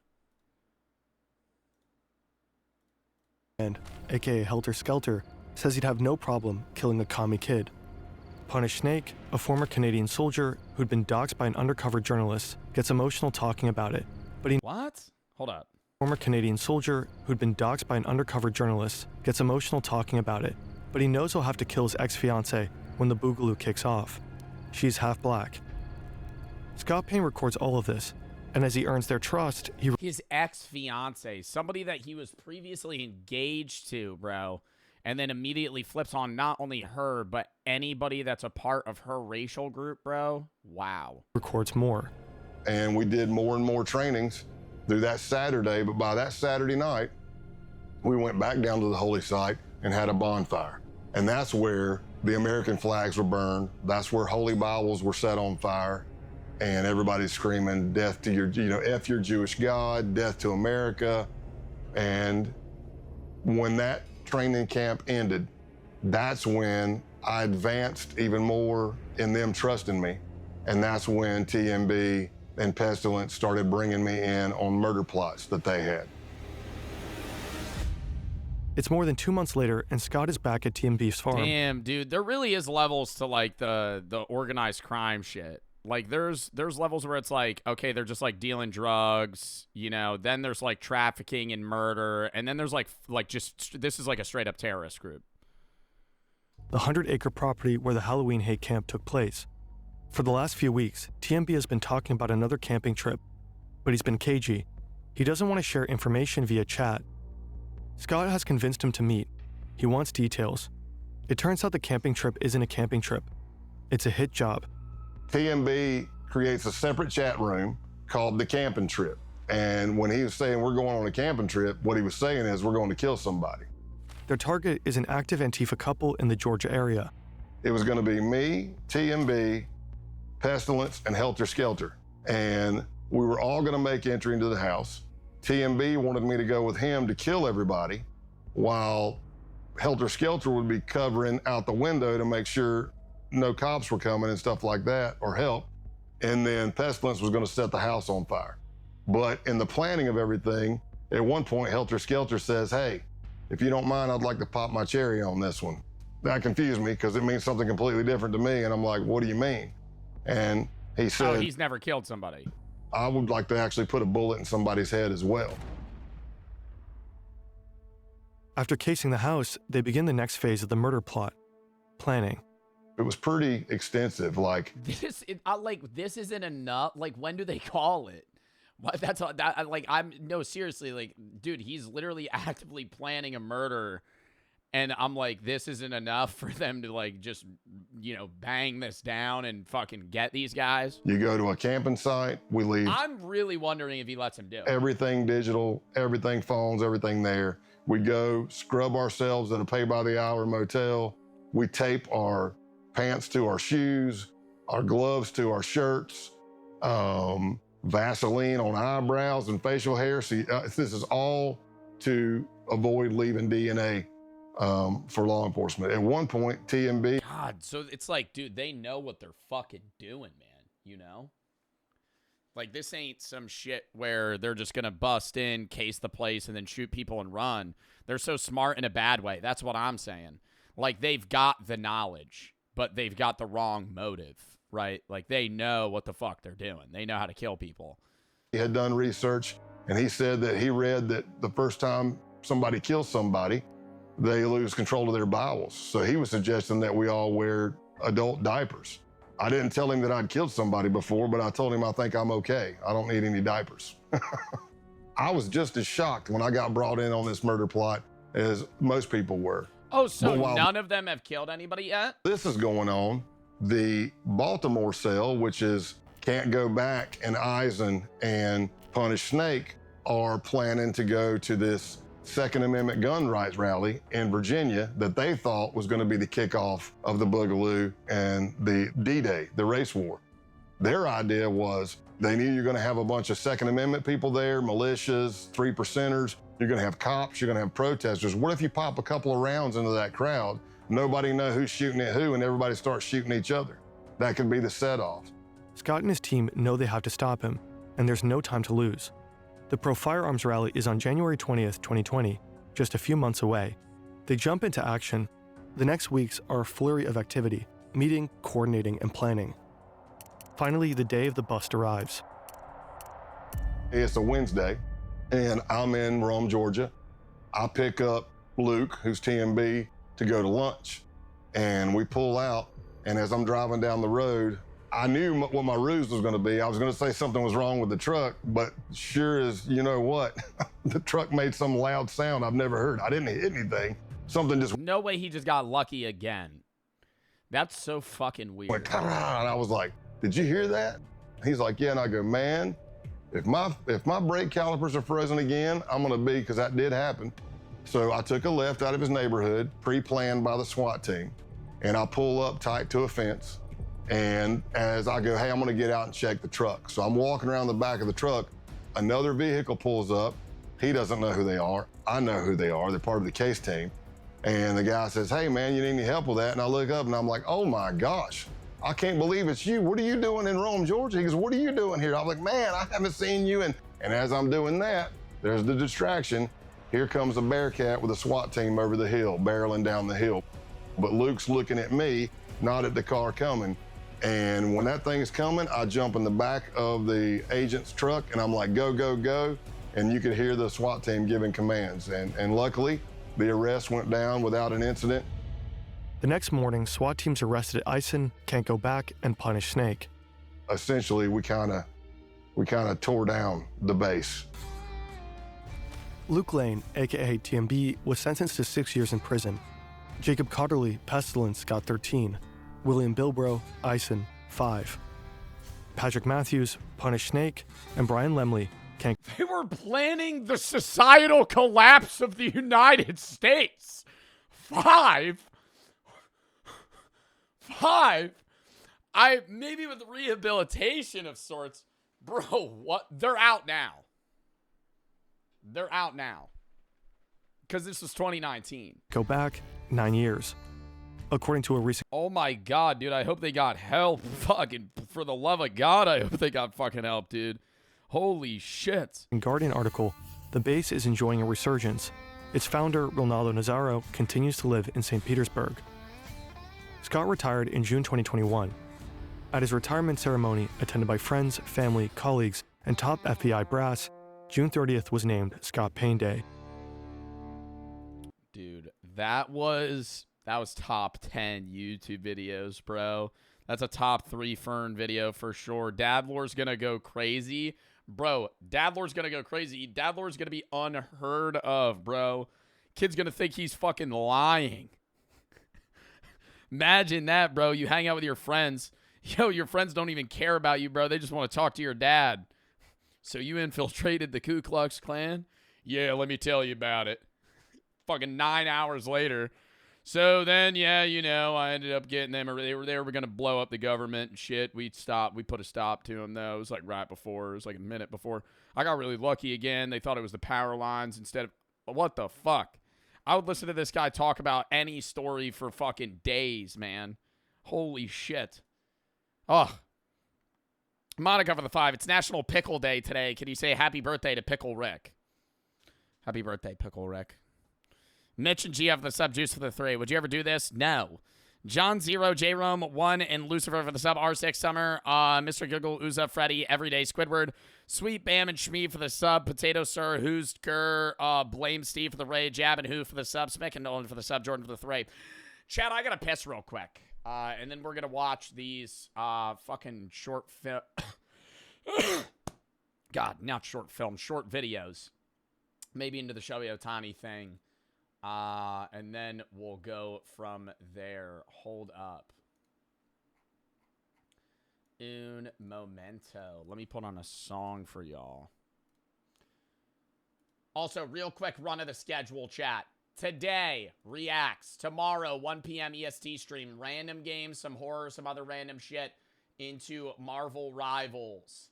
Sunday, noon EST. Reacts for like 4 hours. Monday, not live. Tuesday, Radio Light Storebound. Wednesday,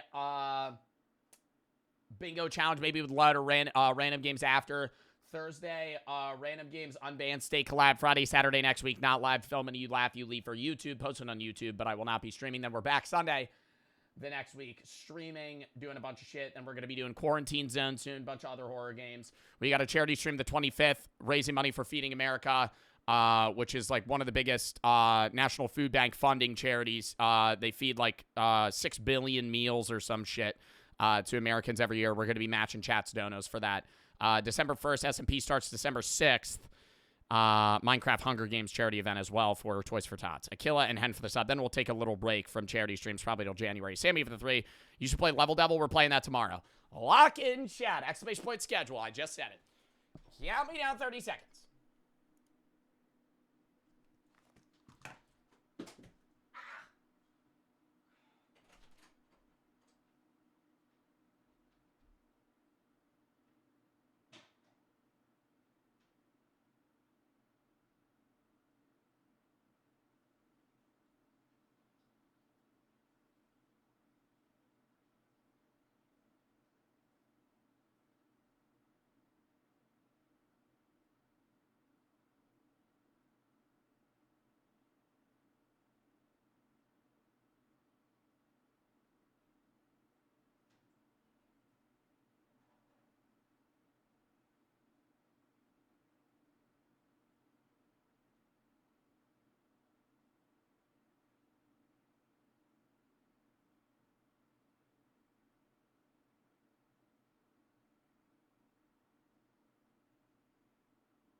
XO for the sub. Sammy for the 3. Love for the sub. Chat, lock in. This is a YouTube account that was recommended for me to watch by you guys called M&J Metal. We're going to be watching 4 of their videos today. How to make pickle Pepsi at home for free, yard sale gems, my yard sale haul, and things we found in the ground. I'm very excited. This looks like my alley of content consumption. Some shit I would watch at 5 in the morning. Let's go. How to make pickle Pepsi at home for free. I didn't even know pickle Pepsi was a thing that they sold, so I don't know why. Is that a thing that you could buy normally? I don't know. Let's find out.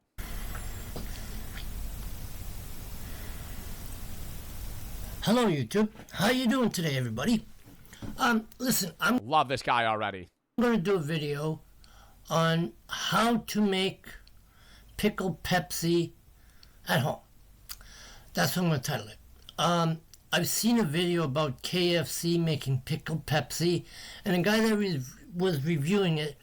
Wait, that's an actual thing? Like, there's fast food places and companies that sell pickle Pepsi? What do they do? Just put pickle juice in soda? That sounds disgusting. Is that good? I'm also not a fan of pickles, but I mean, I don't know. It was crazy. 2 pickles, little bit of Pepsi, which I'm going to show you how to do it at home for cheap. And the guy paid $3.99, almost $4 for it. What the hell? You could go home and make it for free. And this is what I'm going to show you right now. I got my Pepsi. Hey, this guy's all about saving, dude. We should get him on like a TLC coupon channel or something. About $3.99 for pickle Pepsi, bro. Just go get a jar of dill pickles. Go get a jar of Vlasic. Some Pepsi, little 10-pack, little 12-pack. See? Got my glass. Side conversation. If you go to a store, or not a store, you go to a restaurant. You go, hey, could I get do you say Coke or Pepsi? What do you ask for? Can I get a blank, Coke or Pepsi? Most people would say Coke. Some people would say Pepsi. Now, side question. If they say, is Pepsi okay? Do you say no? I don't give a fuck. I'll say Coke, but if they say Pepsi, I don't care. And I feel like most people don't care because I literally 3 days ago, I went to a sushi place, or it was like a week ago. I went to a sushi place. I'm like, can I get a Coke? Dude goes, yeah, Pepsi, and walks away. Doesn't even ask me if it's okay. Just gets me a Pepsi. I wasn't upset about it. But in the back of my head, I was like, what if I was like really against Pepsi? What if he said Pepsi, okay, and then walks away? And I was like, wait! No. I got my pickle jars with pickles. Pepsi's so gross. Bro, they taste damn near the same. Coca-Cola has a more robust taste to it and is less sweet but more bite-like. I think Pepsi's just more sweet. They taste, but they're both good. I will never complain about one or the other.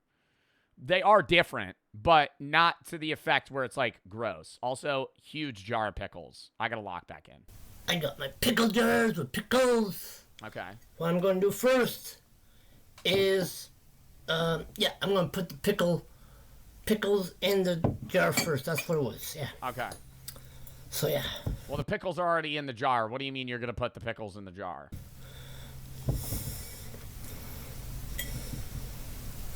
There's one. Oh, they're not long pickles. They're the tiny pickles. He's got the crinkle cut. Cooperate with me today.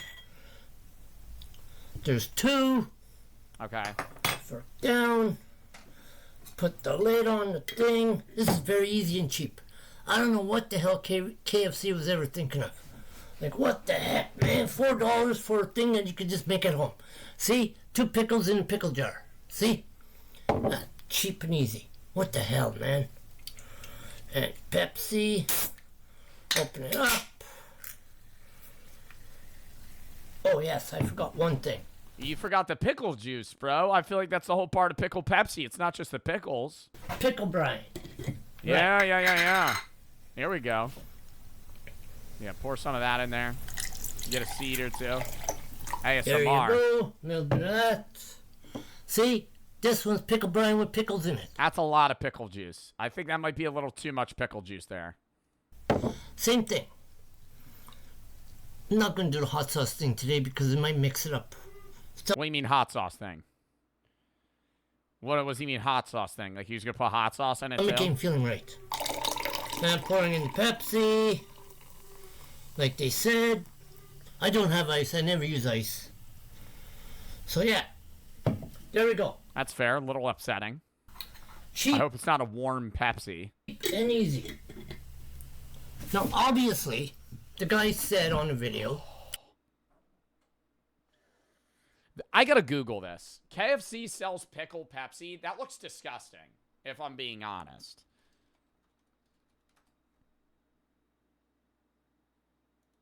It's a limited time deal at KFC. Oh, yeah, they're fucking reaching for the pickle lovers here. Look at this shit. My God. KFC pandering towards the pickle lovers. Pickle Pepsi, they got fried pickles, pickle fries, and a fucking fried chicken sandwich with an entire goddamn cucumber on the fucking bun. Yuck. Oh, it tastes awful. Well, just wait. We're going to give that theory a theory. And you got that right. I'm going to taste it.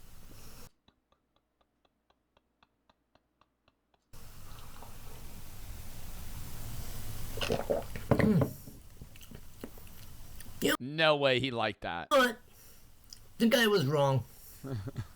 It tastes very darn good. Oh, it does taste good. It does. I mean, I like it. I mean, the taste is so sweet. Buttery. Because I'm using butter pickles. Yeah, it's very good. I like it. But I would not spend $3.99 for a thing at KFC. Nah. They probably use old pickles and old brine. Whatever, I'm using some I stuff. bet they're using I bet they're pissing in that shit. Yeah, I bet they're not even using pickles, bro. I bet they're selling you some fake-ass Pepsi. I bet they're getting Pepsi from fucking 1982. Putting that in the fucking jar. Anyways. So, you know, this is pretty good. Oh, he skulls it. Oh, that's just straight pickle juice right at the end there. Another wizardry drink.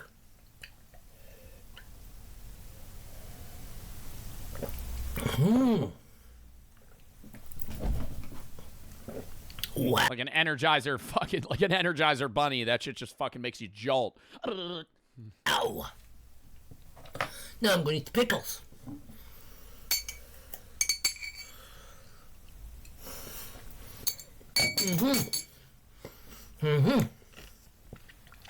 Yep, very good. So if you don't want to spend $4.99, I mean $3.99. Yeah, I was gonna say I thought he just said it was $3.99. He's upping the price now. Is KFC actively proactively changing the prices of this pickle Pepsi? Don't go to KFC and don't buy the pickle drink. Make it at home for cheap and free. Thank you, YouTube. Well, it's not free. You got to buy the items. I'm picking this apart too much.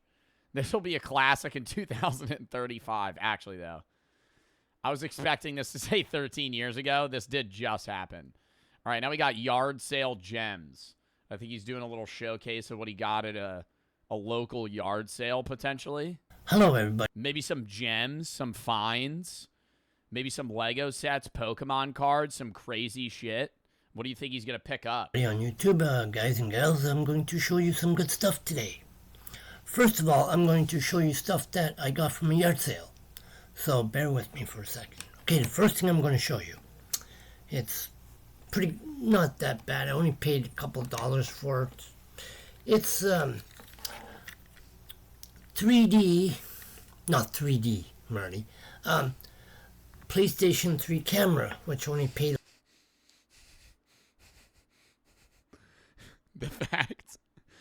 fact that somebody's selling that is one thing. A PlayStation 3 webcam. That's a does that work? What is he gonna use that for? Like a motion sensor camera? What is that? Which only paid like $2 for the yard sale. Okay. Doesn't really fit for my PS4. I thought it would, but it wouldn't. Oh, so it doesn't work. It doesn't work. It's not compatible. The next thing I'm going to show you, Jughead comic book. A little comic book. I think that's worth. That looks like it's in mint condition too. A little fun comic book. Probably costs like $1. Which I only paid about 50 cents for it. Oh, that's even better, dude. Sub-$1 sale. That's a fucking great find. Next thing I'm going to show you is these beer holders. Ooh, that's also a good find. Probably paying, what, 25 cents for those? That's probably got a meme on it. I'm excited to read that. Little Canada beer mug. And he might be Canadian. Who knows? The Canada one? Yeah, that one's good. For the long bottles for a glass. And this one? Mm-hmm. Be still at your grill. Never leave a lit barbecue unattended. Oh. It's like an informative like koozie. It's not they probably got this for free at some sort of event. It has also It's got a bit of advice on it. French on the back. Kind of feel like I'm reading. Oh, it's a multilingual beer koozie. So if you're ever in France, make sure to pack this. Me lazes llamas les something barbecue. The back. And then another one with a blue one. Ooh, you think you got like 4 for $1? And then something else I got to show you. Okay. I got this at a craft sale. I kind of paid $10 for it, but whatever. It is what it is. What is that? Oh my God, is it a beer? Is it like a wall-hung beer opener? Okay, I gotta say, I would buy this. That is a fucking steal, dude. That's mint condition beer season. It looks like the bottle caps probably fall into a little catch right here. A little bucket on the bottom. Crack it open on the top. You collect them. But that's fucking tough. I did get the best thing at a yard sale, so that's. I don't know if it was worth $10, but whatever. It is. I would pay fucking $20. It's a unique item. Very unique item. Also could work as a cutting board. And the best of resistance of this piece de resistance yard sale that I got. Ooh, WWE? Was this Friday the 13th Jason in the packaging. Ooh. Not Freddy. Not necessarily mint condition. No, not Freddy. I do mix them up. Jason. Not mint condition. Still in the packaging. That actually might be worth money. Jason Voorhees thing. So yeah, it was the best thing, and I paid about $35 for it. Honestly, not bad. I kind of want to look that up. How much do you think that's worth?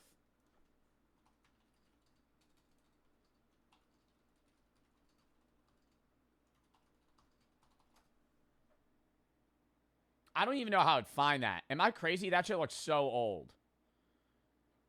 Oh, they sell it at Walmart. For $80, he got a steal. McFarlane, Friday the 13th, Maniac Series 1 Jason Voorhees action figure. Sells for $79.95. He got a fucking steal there, brother. But I mean, half price. Look at it, looks so cool. Look at his head. Look at this. You know. You think he's gonna take it out of the box, or you think he's gonna try and keep it? Maybe raises in value at times. I'm not a fan of the keeping it in the box. You know, I think I'd get it if it was over a certain amount of money. But as you can see on the mini fridge, somebody gives me a Funko Pop, instant breaking that bitch open. I'm taking it out. What is this? It's actually a collector's item. It's actually a collector's item. Oh, yeah, somebody's going to buy that stupid fucking Doctor Strange Funko Pop I have for fucking $8 million in 20 years? Yeah, no, this isn't fucking Beanie Babies. You fuck. Enjoy the action figure. Take it out of the box. Take it out of the box. Unless you're building a wall of Funko Pops, take it out of the box. You wouldn't get it? I do get it because I have a lot of fucking Funko Pops. Look at them. I got Biggie Smalls. Bitch, look! I got Biggie Smalls. I got a mini Spider-Man. Fucking Doctor Strange. Pickle Rick. Venom. Peep. Venom. I also have a Deadpool back there. He's barbecuing. Then I have a Towley. That's not a Funko Pop. Deadpool's falling over. I got a Mickey Mouse. I also got this frog.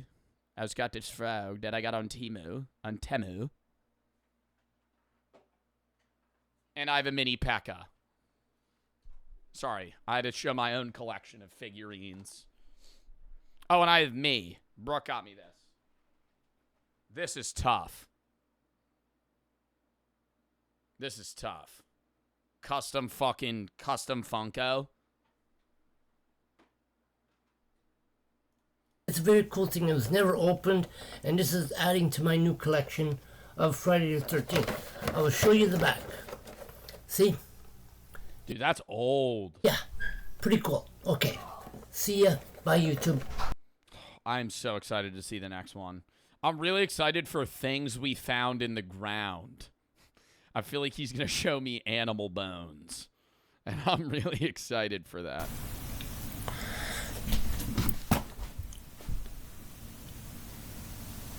Hello, you. Dude, the millennial pause is fucking wild.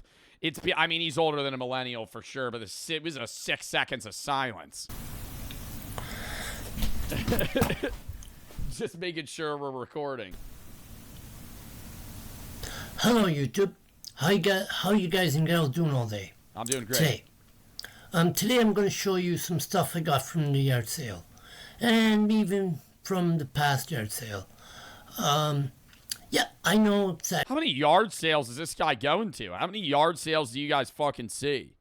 I feel like I see a yard sale once every other fucking month, maybe. Like, is this guy fucking hunting them down? What is going to be a lot? Bro, I feel like I never see yard sales. You got to be peeping those. You got to be on, like, the local web. You could be on Facebook fucking trying to find those motherfuckers out. There's probably a little Facebook group for them. So, I'll just get right to a yard sale hunter. I don't think I've ever bought anything from a yard sale. Actually, no. I had a yard sale when I was a kid, and I bought something from another yard sale because it was like a whole area yard sale. I remember I had $14. I thought I could buy anything. I walk up to this lady. I'm like, how much for that figurine or whatever it was? She was like, $40. I went, how about 14? She went, no. And then I walked away. Good point. This is the first thing that I got today. And I only paid $3 for it. Table tennis. And I'll just turn it around. What do you mean table tennis?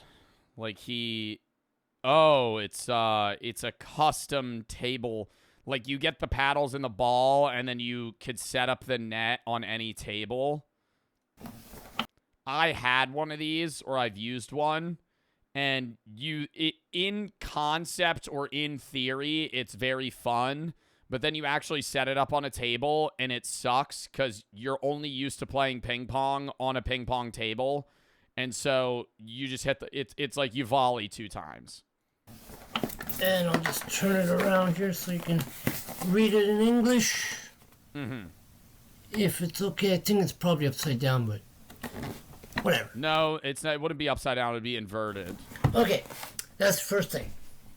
Now the second thing I got for free. Interesting. Free steal at the fucking yard sale? My God, was this a Mr. Beast giveaway? Thing is this hand. As you can see, it's nicely made out of wood. A wooden hand? And this ball, it goes inside the hand. Okay. Maybe a centerpiece for the dining room. And the other thing that I didn't... Yo, Bodyguard Bart for the 5,550 bits. Thank you for the fucking biddies, bro. I'm back. It's been a while. Welcome back, bro. How you been? Logan for the 3. Look at execute today. Thank you. C and Annie for the sub neck for the 3. I have a Jar Jar Binks Black Series action figure still in the box. Do you think I could sell it for a lot of money? I have no idea. Tyler and Tony's for the sub buggy for the 3. If you asked to play a game before, have you played Stardew Valley? No. Exile for the sub big for the 3. Have you heard of the nationwide hemp ban? Yeah. Kai for the sub R6 for the 3. Been struggling to tell my extremely Christian grandma that I think I'm agnostic. I really want my relationship to be good with her because she's my only grandparent. Feel really connected. I don't know what to do. Could you help? I don't know you or your grandma, man. I don't know how she would perceive that. You could just bring it up in casual conversation, but I don't know, man. I can't really help you there. Love XO and 1 for the sub. Sammy for the 3. Co for the sub. And Body, thank you for the bets. Show last time was this thing. Coca-Cola thing. What is that? Coca-Cola aerobics fashion? Where's the head? Is this just like a doll? I got that a while back. Yeah, I know. It's pretty. It's in very good condition. It's actually pretty good. I know it's about a What is it? Barbie doll, but it's Coca-Cola. I thought I'd buy it anyways. So that's another thing. And also I got this wine cork. See? It's wine cork. Yep. And I also got one more thing. Yo, people be selling anything at yard sales, bro. Like, I'm just like, who's going to, I sit there and I tell myself, I'm like, who's going to yard sales and buying all this shit? This guy. I'm not making fun of him. I respect it, right? But I'm like, every time I pass a yard sale, bro, yeah, they'll have some random things where it's like, oh, a toaster or clothes or, you know, maybe like fine china. But then they'll just have like a spoon. I'm like, who's going to a yard sale? And they're like, yeah, you know, well, I really fuck with this metal spoon. Let me buy this. One, just not even a set, just one spoon. Yeah, let me cop that. What do you want for it? $5? If it's silver, maybe. But now you're just trusting the guy that it's silver. This poster. It's upside down. There we go. Hold it upside down. NHL Superstars. This poster, see? Pretty cool poster. Yeah, I kind of like it. Ovechkin's on it. About the only NHL player that I know. It's got hockey players. You know, that's pretty cool. So yeah, that's my yard sale haul. So yeah. And I am getting into some really good collectibles. So, you know, if you like this... You think he's just trying to flip them? Or you think he's keeping them? You know, you think this is like a personal collection, or if this is like financial profitability, like this is like a side hustle type biz. Because there are people that do go to yard sales for the sole premise of profiting. Alonzo for the 3. Are you going to be watching UFC fights this Saturday? Don't know. Bodyguard, thank you for the 5,550 bits again. Anytime, man, going to be back. Have fun. I got to get back on the tractor. 20-hour shift today. 20-hour shift? On what do you mean on a tractor? Like farming or a semi truck, like tractor trailer? Have a good stream. Well, dude, I hope you have a fucking fun 20-hour shift. Holy shit. Video what like the fuck? Thank you for the biddies, bro. Splee and Vexy for the sub, Co for the sub. Share and subscribe. And if you know, comment, I'll get you back in the comments. Okay? W fucking man, bro. Last video we'll watch of him. Things we found in the ground. This guy's just a fucking hat of tricks, dude. He's got everything. Hello, YouTube. Me, Marty again. I'm here to show you something about what we found. Hey guys, me Marty again. Trying to show you something I found underground today. First, this cool glass bottle. Second, he like pulls out just like a fucking like a tarp. Just a tarp filled with like a body. There's the second thing. So this one's actually pretty cool. I found it actually in like a bog down by the river. Looks a little old. Smells a little bad too. Haven't opened it yet. Wanted to for the video. Detecting. So here I go. First of all, we found this bag of stuff, which you can see. Couplings. He found metal couplings in the bag. That was just underground. Why did somebody bury that? They must have lost it. I don't know what it is. If anybody knows. I do think metal detecting is a sick fucking hobby. I think there's two different types of metal detectors. There's a true metal detector that'll metal detect anywhere at any time. And then there's a beach metal detector that's doing it for profit on vacation. Those people suck. If you metal detect anywhere, that's fucking sick. Especially if you're an underwater metal detect guy. But on the Jersey Shore, I don't really see people metal detecting on the Jersey Shore. If you're metal detecting in Jersey Shore, you're about to find nothing, or if you're in Atlantic City, you're going to find heroin needles. That's about it. You're not really getting any profit out of an AC metal detecting, extravaganza or adventure. I think most people metal detect for profit in, like, the Caribbean or places on vacation where people lose rings.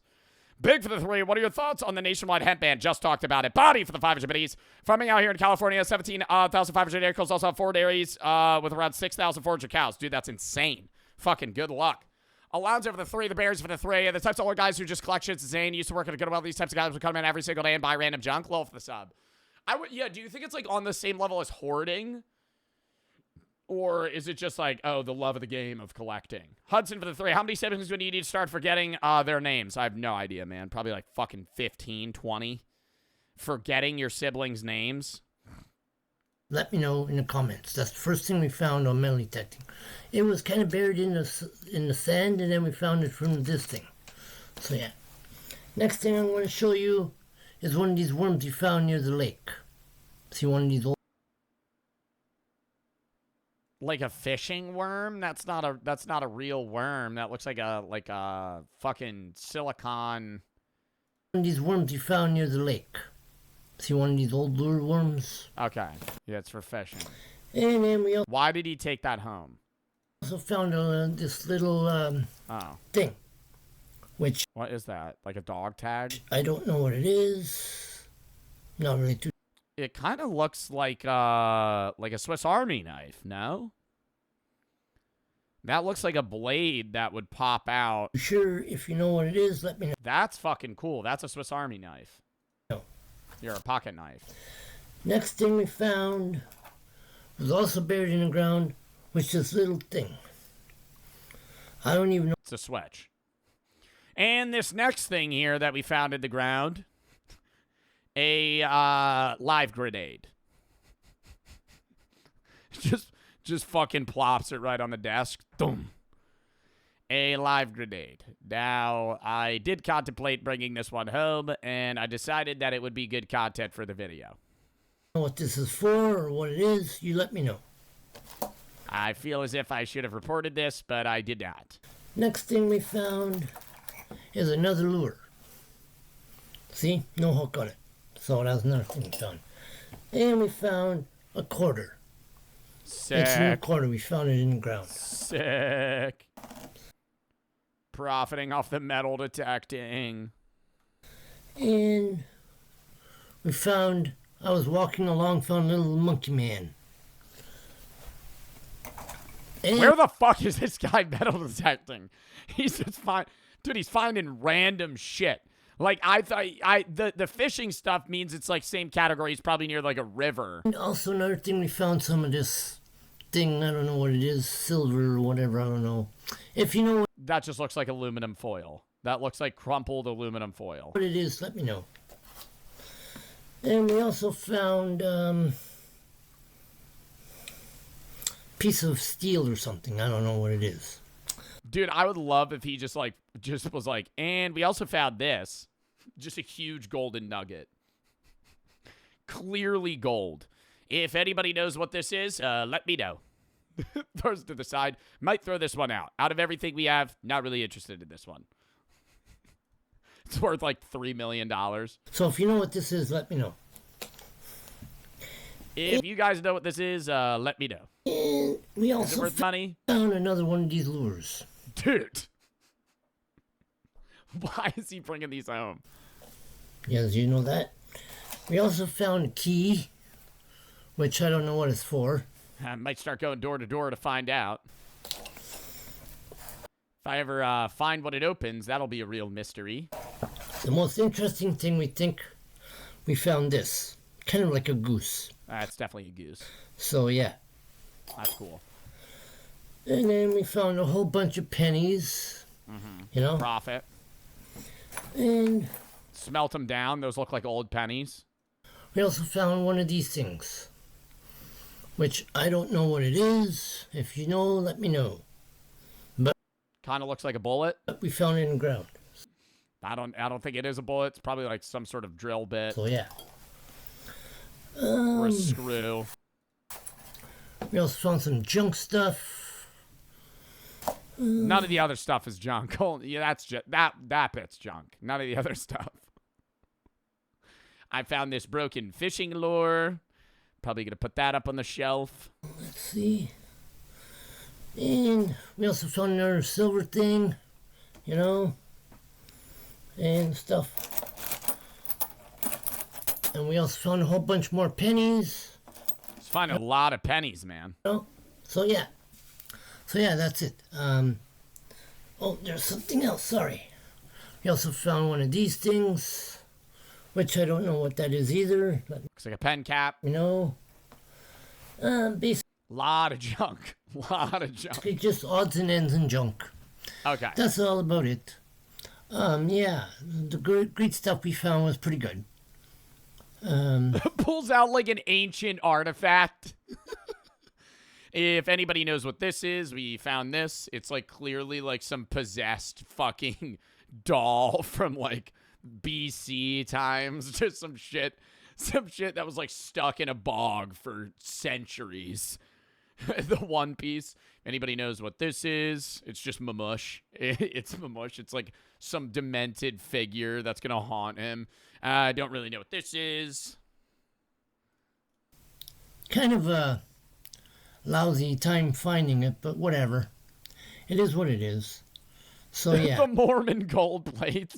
He finds some religious artifact. So any of the stuff I showed you, if you know what they're for, let me know in the comments down below.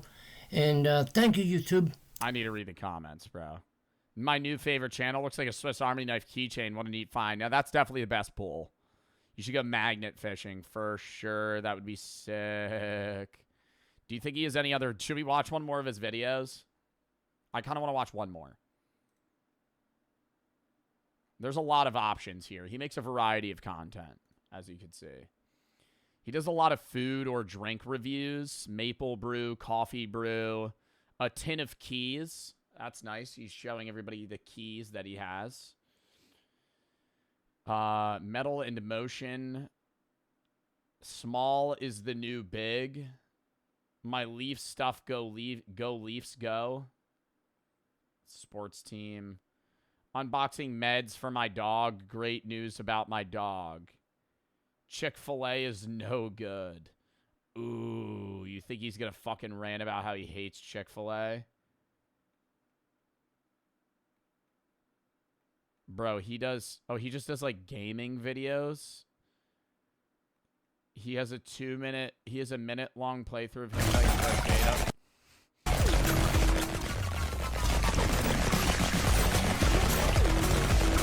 I fucking love this guy.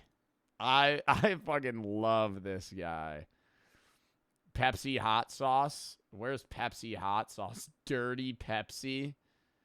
What is that? It's dirty soda, Halloween brew, trash, or treasure. No, I gotta go that. The trash or treasure's gotta be the best stuff, chat. This is the best content he makes. Hello, YouTube. Please watch something else. Fuck off!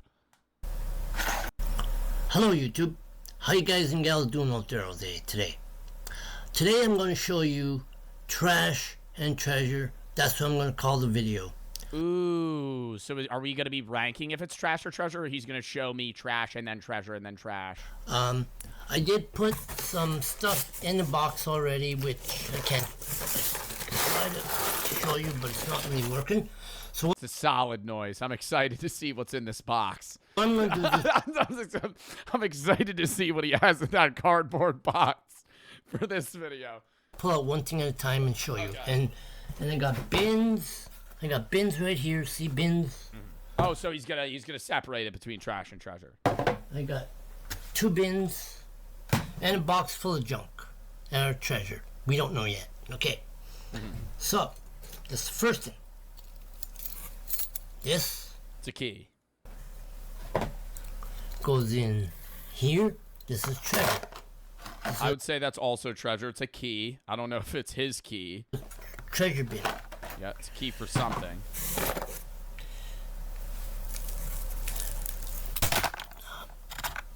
This will go into the trash bin. Okay. So now we have some objective rolling on what's trash and treasure. Which would be in here.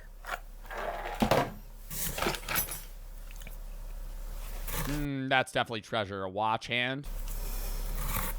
Treasure. Trash.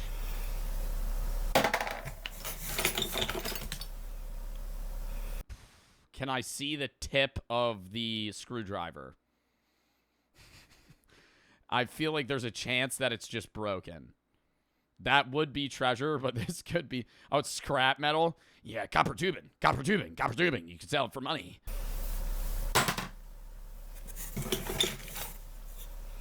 Trash. Oh, God. He almost knocked over the bin. He's not really doing a lot of commentary.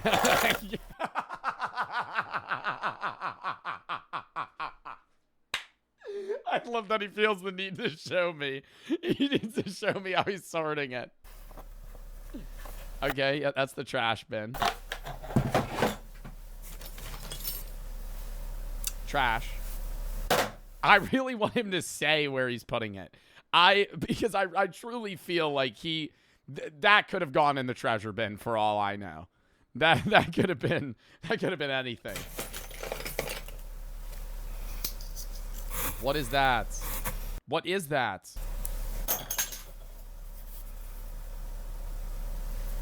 Was that a nail file? He's not doing any explanations. You gotta say that's trash. Okay. Dude, where did he get this shit? That's trash. Trash.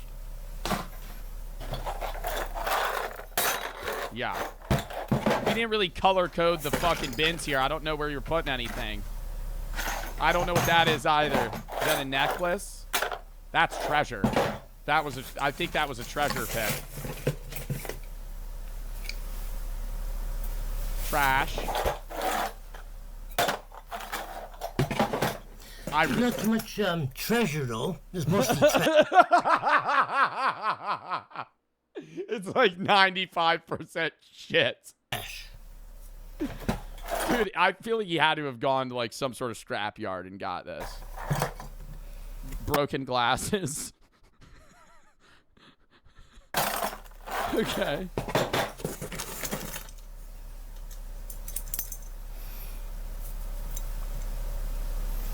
I don't know what that is either.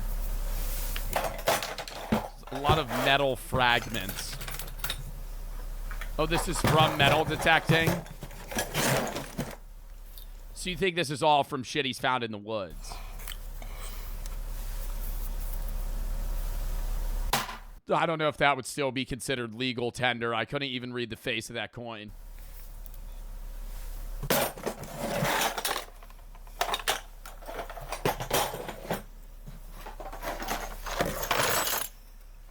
Oh, that's the treasure bin. Screwdriver's definitely treasure. Trash.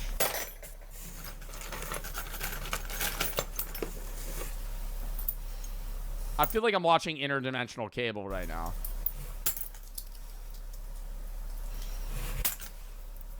More coins. He's got a lot of money. Huh. He finds a lot of money. Bullet. Where do you think he put that one? Where do you think he put that one? He casually just had a bullet.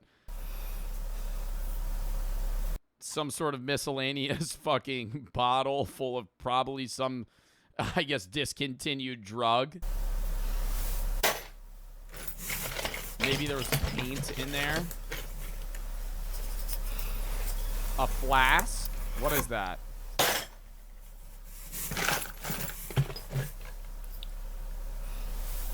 Cock ring. Coins. Yeah, lots of pennies we've been finding. Yeah. Another bullet casing. I don't think those are live bullets. I think those are used. Oh my god, I thought that was a rat. Oh my god. A part of me, I know it's all metal, but I thought that was a tail of an animal for a second. Those are like fishing weights.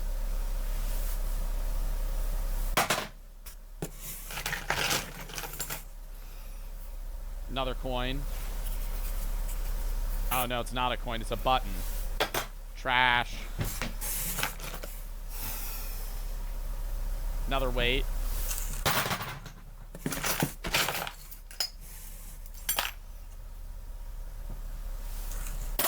Don't know what that is.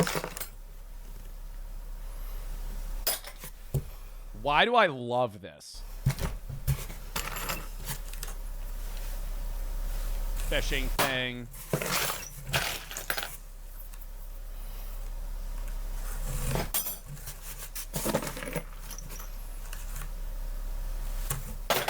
Dude, he's so quickly showing the camera. I don't even know what I'm looking at. Another fishing lure. Mostly treasure and trash, but some treasure is not very good. Some is good. Fair.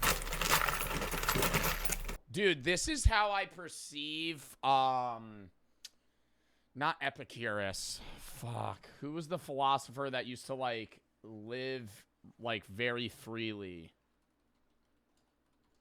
He lived in a barrel. Diogenes. I feel like this is like modern day Diogenes. Just not giving a fuck. Just doing whatever he wants. Bro's just living.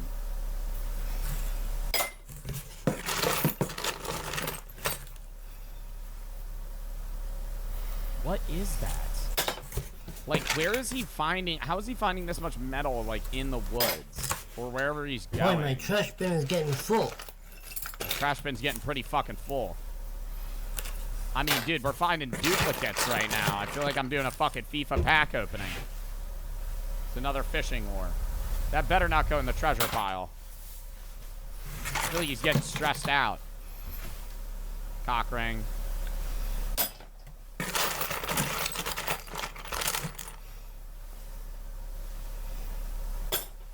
Red thing. Okay. That's all about I'm going to show you, because it's getting long. So, thank you, YouTube, and cheers, and thank... I loved that. Dearest wizard, we love you. With you, it is all treasure. I'm starting a 7-year journey walking across the lands to meet you and study your ways. Then in my old age, I may return to my village and pass your knowledge on to the next generation as the local wizard. Hard to believe I found you from the Pickle Pepsi video. You've become my favorite face to see. Dude, he's just so positive. I fucking love this guy. Just coming out with banger videos. Fucking give that a like, too, dude. Oh, my God. That was awesome. Bibblicious for the 5. My favorite kind of videos are when people just find junk and turn it into jewelry. Like YouTube, like, restoration videos, but they'll just, like, make their own thing. Why do you never do reacts? James for the 3. Big for the sub. Crazy for the 1,000. But he's enjoyed the content not too long ago. Found your content. It's great. Love the philosophy vids. Thank you. Stiff, Tropical, and Hot for the sub. Too Fat for the sub. Watch for the 3. How often do you remember chatters? Do you only remember the annoying and bad ones? No, I do remember good chatters, but I also get a lot of chatters, so I don't really remember many people. By username, I guess. Not trying to be parasocial, genuinely curious. I've sent bets a couple times. I don't remember you. BD for the sub. Your username is familiar, but it's like, I wouldn't be like, oh yeah, Washeen Gun 4000. Bailiff for the sub. Keep for the 3. You ever play Resident Evil 7? Yeah, played it on stream. Hudson for the 3. I already read that. Too cold for the sub. Bibblicious for the sub. Chat. We got one more video about Shohei Ohtani, and then we have 2 fucking music videos we're going to watch for a Universal sponsor for like 10 minutes. Exclamation point schedule if you want to see it. I just did say it, so lock in. How Shohei Ohtani happened. Run game, the dream matchup. It's easy to see why someone might call this a dream matchup. It's the final out of the 2023 World Baseball Classic between the 2 best baseball countries, the USA, who invented baseball, and Japan, whose own baseball culture has thrived for more than a century. Isn't baseball the biggest sport in Japan? By like a long shot? And baseball is not the biggest sport. People would say baseball is America's sport like 30, 40 years ago, but I feel like what is the U.S.'s sport now is most definitely football, right? Like, I feel like people care less about the World Series than the Super Bowl. Super Bowl's big fucking event. Super Bowl's a huge fucking event in the U.S. What's Japan's biggest sport? Baseball. Often called the country's pastime with a huge number of fans who follow professional leagues and high school tournaments. Yeah, Japan, interestingly, has, like, one of the coolest tournaments in, like, baseball in general. I think it's, like, every high school team or, like, every participating high school team is, like, a one-elimination tournament. And so it's, like, thousands of teams. Japan high school tournament number of teams. Number of teams, country tourney. 48 teams from a prefectural qualifying system and National High School Baseball Championship featuring 49 teams. And dude, they get like stadiums full of people to watch like high schoolers play baseball. Like, it is huge there, and I never even knew that until like 2 years ago. 1 ball, no strikes. It's also a matchup between the two best players. And I'm not even like shocked, I guess, that baseball's big in Japan. I'm more so shocked that like the best baseball players in the US right now, or at least the MVP, and like two of the best players on the Dodgers are not even from the US. Whereas you would assume the NFL, like, how many foreign players are in the NFL? Why are there not more foreign players in the NFL? It's so weird to me how, like, baseball is kind of getting more and more full of, like, non-U.S. players, but the NFL just has, like, largely U.S. audiences. I feel like it's because there's, like, very similar sports worldwide, like rugby. Like, rugby's big. Throw it in sub only. Like rugby's big or other shit that is like similar, I guess, like contact sport wise, and soccer is one of the biggest sports in the world.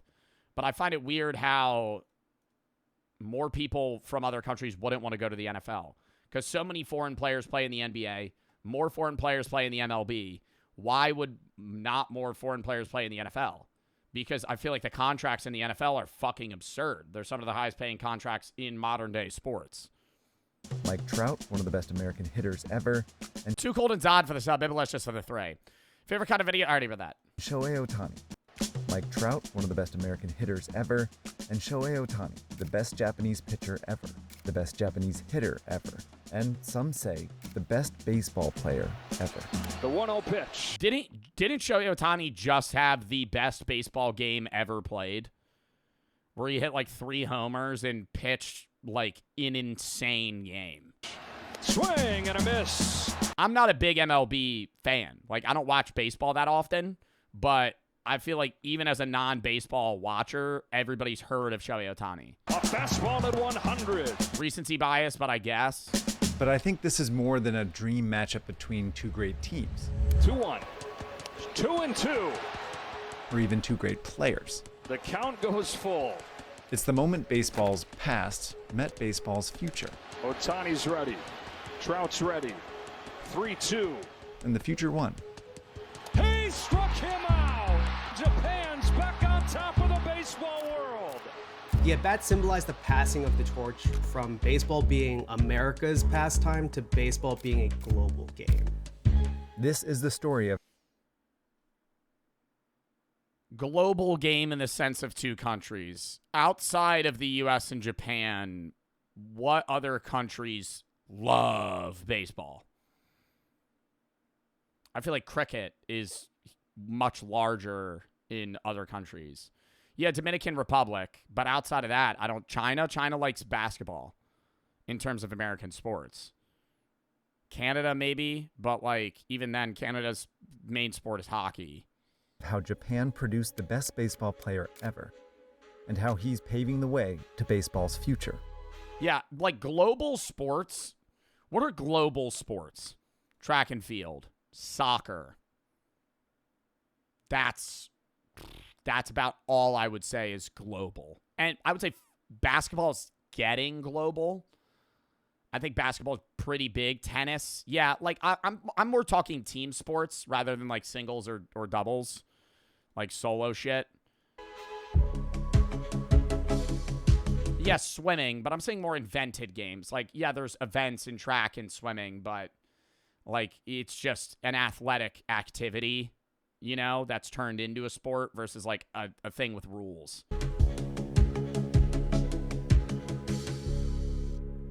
Sperm racing? Yeah, I heard that's on the rise.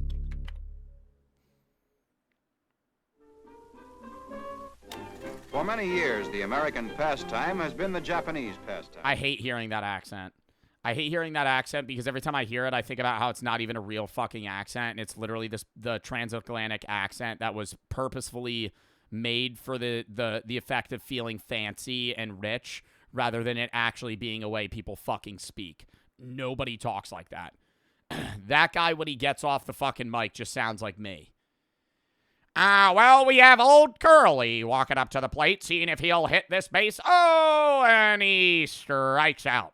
For many years, the American pastime has been the Japanese pastime. Americans introduced baseball. Football announcers still have that voice? I would not say football announcers have a transatlantic accent. They talk in an announcer voice, but not a transatlantic accent. That shit's fucking annoying. To Japan around the 1870s. So it's no surprise that American and Japanese baseball share. They talk more professional. Like if I was commentating on an NFL game, they'd be like, and he takes it home. Or not an NFL game, not a baseball game. And he takes it home. Shohei Ohtani, one of the best players we've seen thus far this season. They like deepen their voice. They talk more obnoxiously. A lot in common. First and foremost, it's an obsession. Here is a stadium packed for Japan's high school baseball tournament, 1920. Shinto priests. Wild, too. 1920 packed for a fucking high school football game or a baseball game.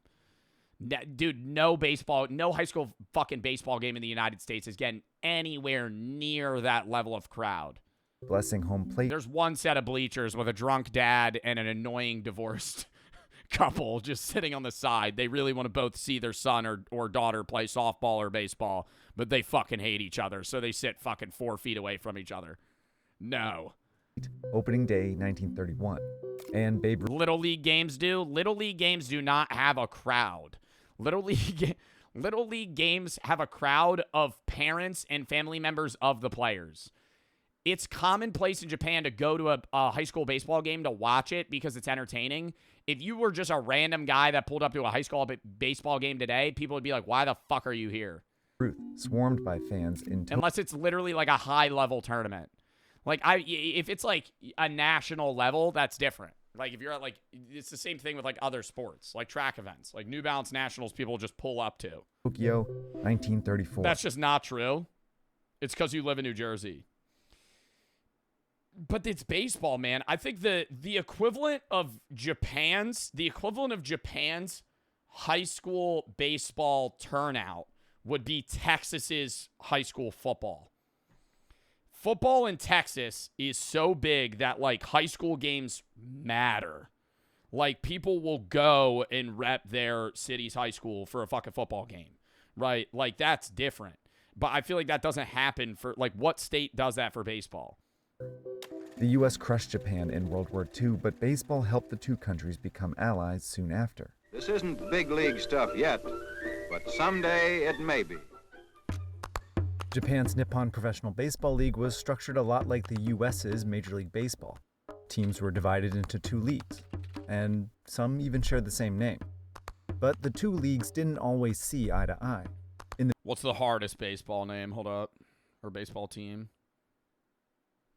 Being on the Hawks would be pretty fucking sick. Colt 45s. Angels. White Sox, Braves, Tigers, Dodgers, Giants. 2 leagues didn't always... Is Colt 45 still a team? Some even... The Dragons? Yeah, that would be the sickest. Share the same name. The Dragons. But the 2 leagues didn't always see eye to eye. In the mid-20th century, American teams often looked down on Japanese talent. And while some American players played in Japan, they typically were near retirement.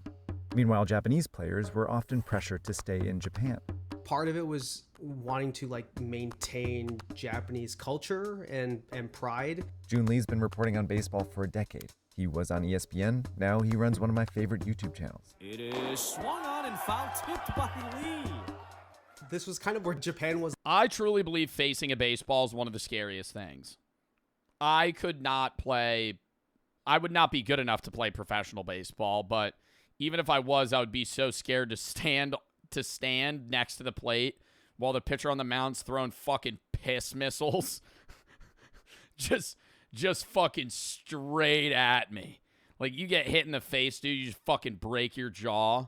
Hold up, ban this stupid fucking chatter, dude. Get out of here, man. Hold up. Like politically over the course of like a lot of the 20th century, which was culture that was very inward focused. It all came to a head over this guy, pitcher Masanori Murakami. In 1964, the Nankai Hawks sent him to the San Francisco Giants minor league team, just for some experience. But Murakami impressed the Giants, who started him on their major league squad. Murakami became Major League Baseball's first Japanese-born player and dominated the rest of the season. But when the Giants gave him a contract, the Hawks objected. The two leagues argued for months until reaching a compromise. Murakami would play with the Giants for one season, then return to Japan. And from then on, MLB teams were prohibited from directly signing Japanese players, and vice versa. Really? When did that fucking change? It widened the gulf between the two leagues. American players continued to go to Japan, but no Japanese player appeared in Major League Baseball for the next 30 years. They stayed in Japan and developed a distinct style of playing. Very quickly, I want to show you something. Do you think that's why, like, Shohei Ohtani and other players are really good, is because they get different training and play different than American players? So when they go against them, it's like a whole different spin of play or pitching or... Pretty cool. Machinists at Henson how they work. Started out making aerospace machinery. What the fuck am I looking at? Oh, is this a sponsor? Your wallet too. Henson's line stays flat because when you over time, and turns out better for your wallet too. This chart shows the cost of razor ownership when you Damn! Differently than American people, and so they My have monitor adapted just the turned off. Japanese game My monitor to- just turned off.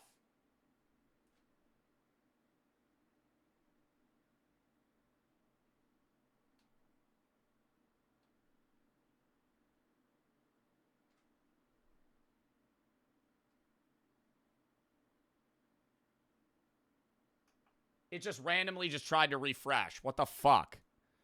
kind of suit the physical strengths and weaknesses that Japanese people have, and as a result, stylistically, the game is very different than what you would see in the United States. Great American batters have power. They swing for the fences.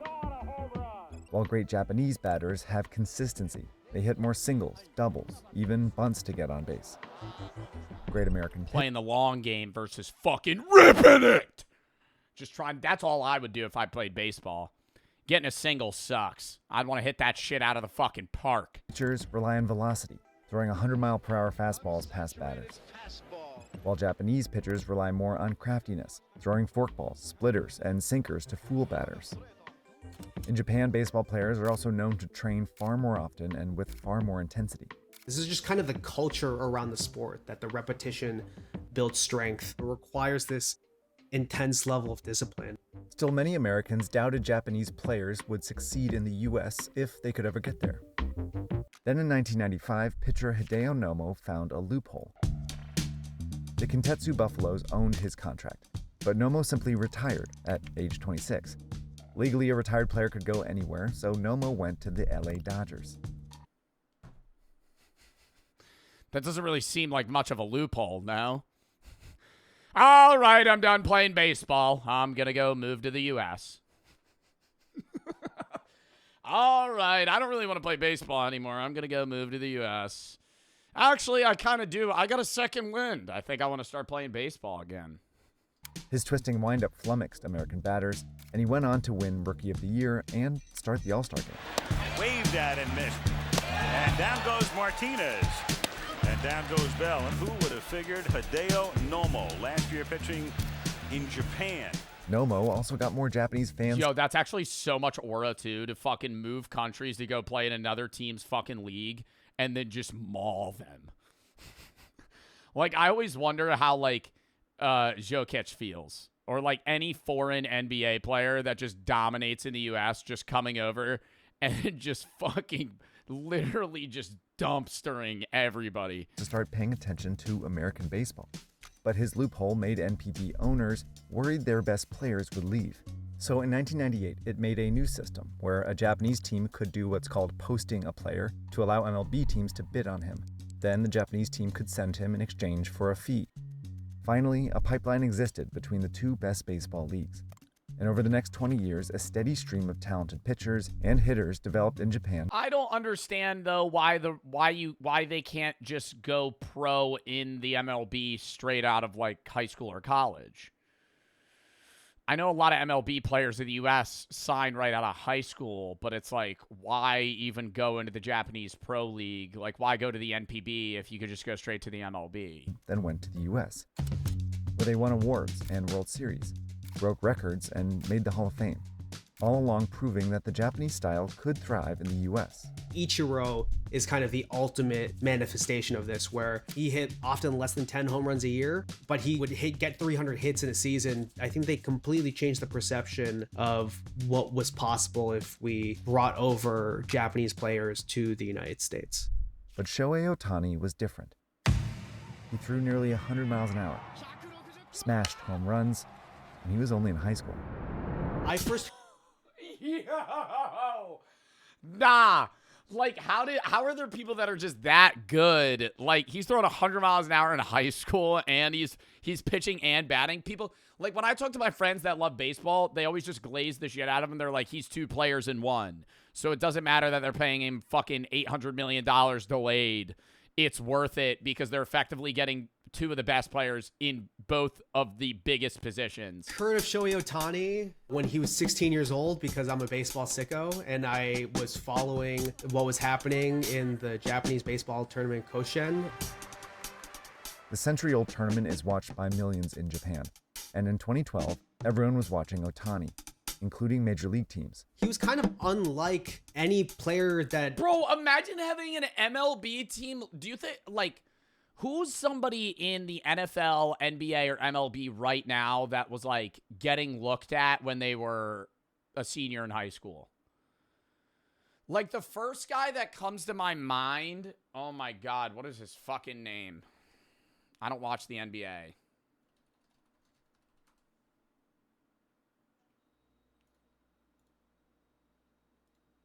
Oh my God, what is his name, bro? He dunks like crazy. Not LeBron. Bronny also got looked at because it was like, you know, you're LeBron James' kid. Who's the guy? Zion. Zion Williamson, I feel like, is the equivalent. I remember when he was in high school, because I was in high school. I was like a freshman when he was like a senior. And he was like the fucking news. Everybody was like, this kid's gone pro. Like, in a high school game, he would just fucking hit a spin dunk on people like it was nothing.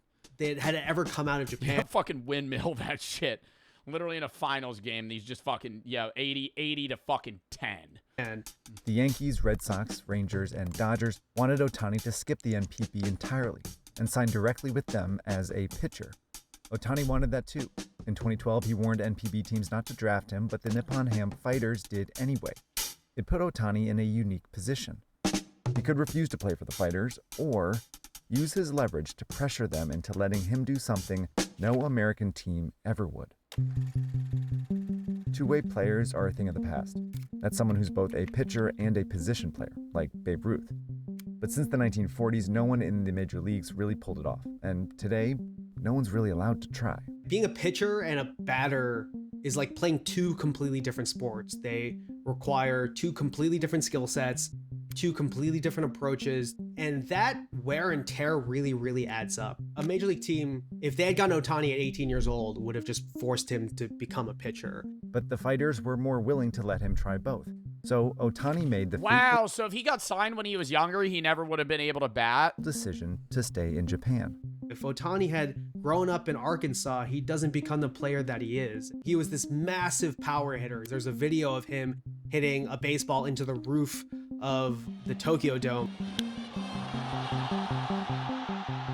And the fact that he was also doing it while being one of the... Does that count as a fucking... Does that count as, like, out of play or something? If you hit the fucking ceiling in a stadium?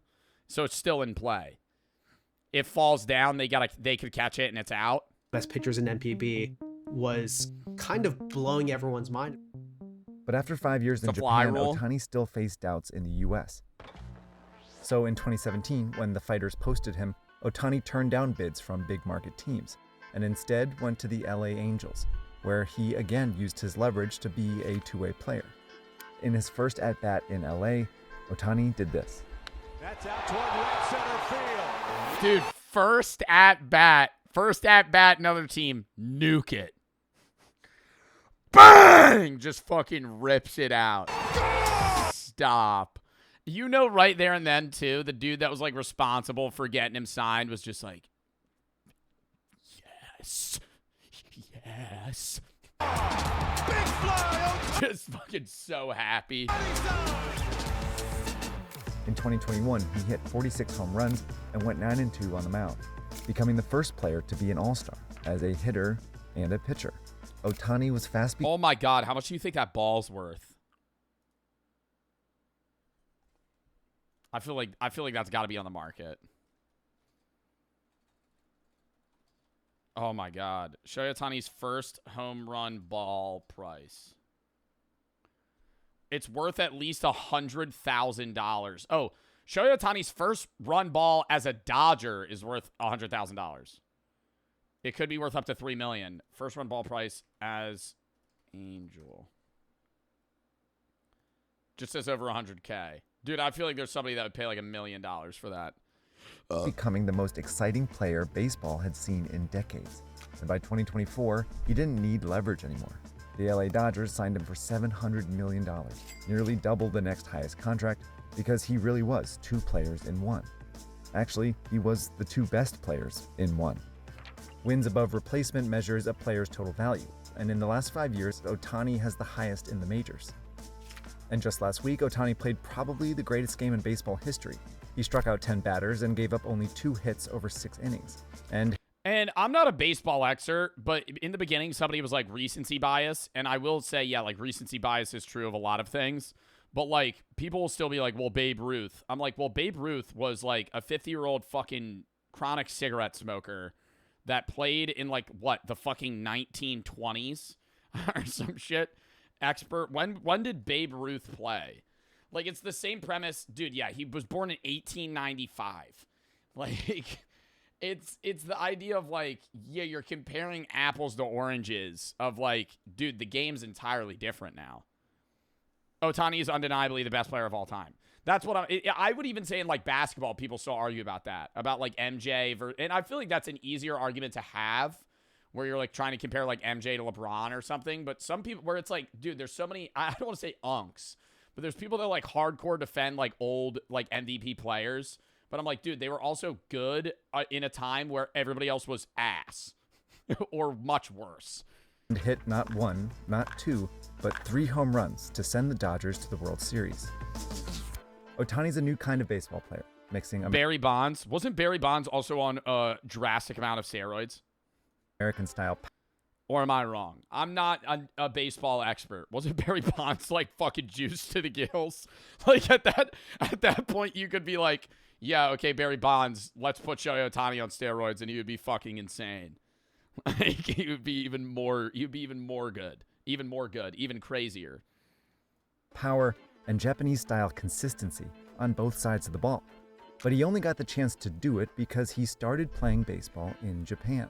Shohei Ohtani is America's So do you think that Shohei Ohtani is going to change how the MLB recruits and places players, even not in Japan? Like, do you think the training regimen that like high school and college football team, or not football, baseball teams are going to do is like they're more open to two-way players? Packed, reimagined, and then repackaged back to itself. Yeah, they're going to want the next two-way player because that carries the teams.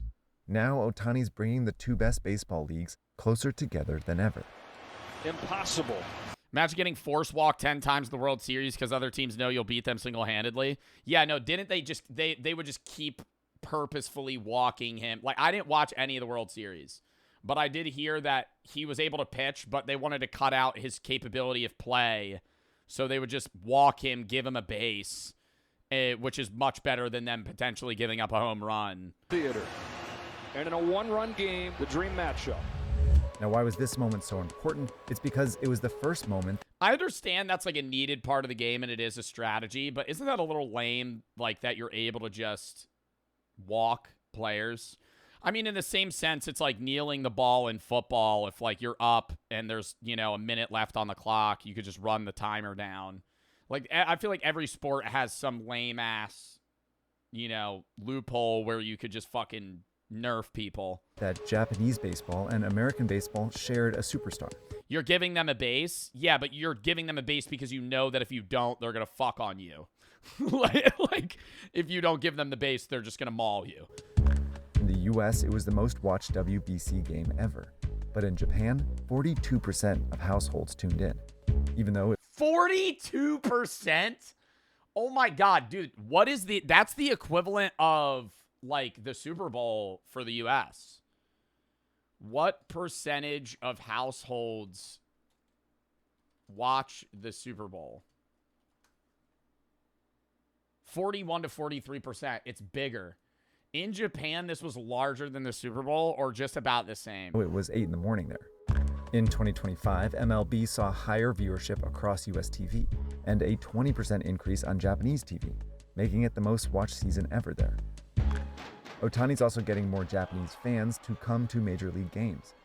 Which is making American companies more money, so they're going to fucking start signing people like crazy. I asked June to come on this episode, he texted back from Dodger Stadium, where he saw scores of Ohtani fans, Ohtani jerseys in English and Japanese beer, and a giant homage to Ohtani on a Japanese-themed hotel. This is just the beginning for MLB. I had a conversation. Oh my God, do you think Shohei Ohtani's on like everything in Japan? I would love to see that. Like the equivalent of how we have like Patrick Mahomes and other like quarterbacks just on so many adverts. Oh, he's got to be on like every product there.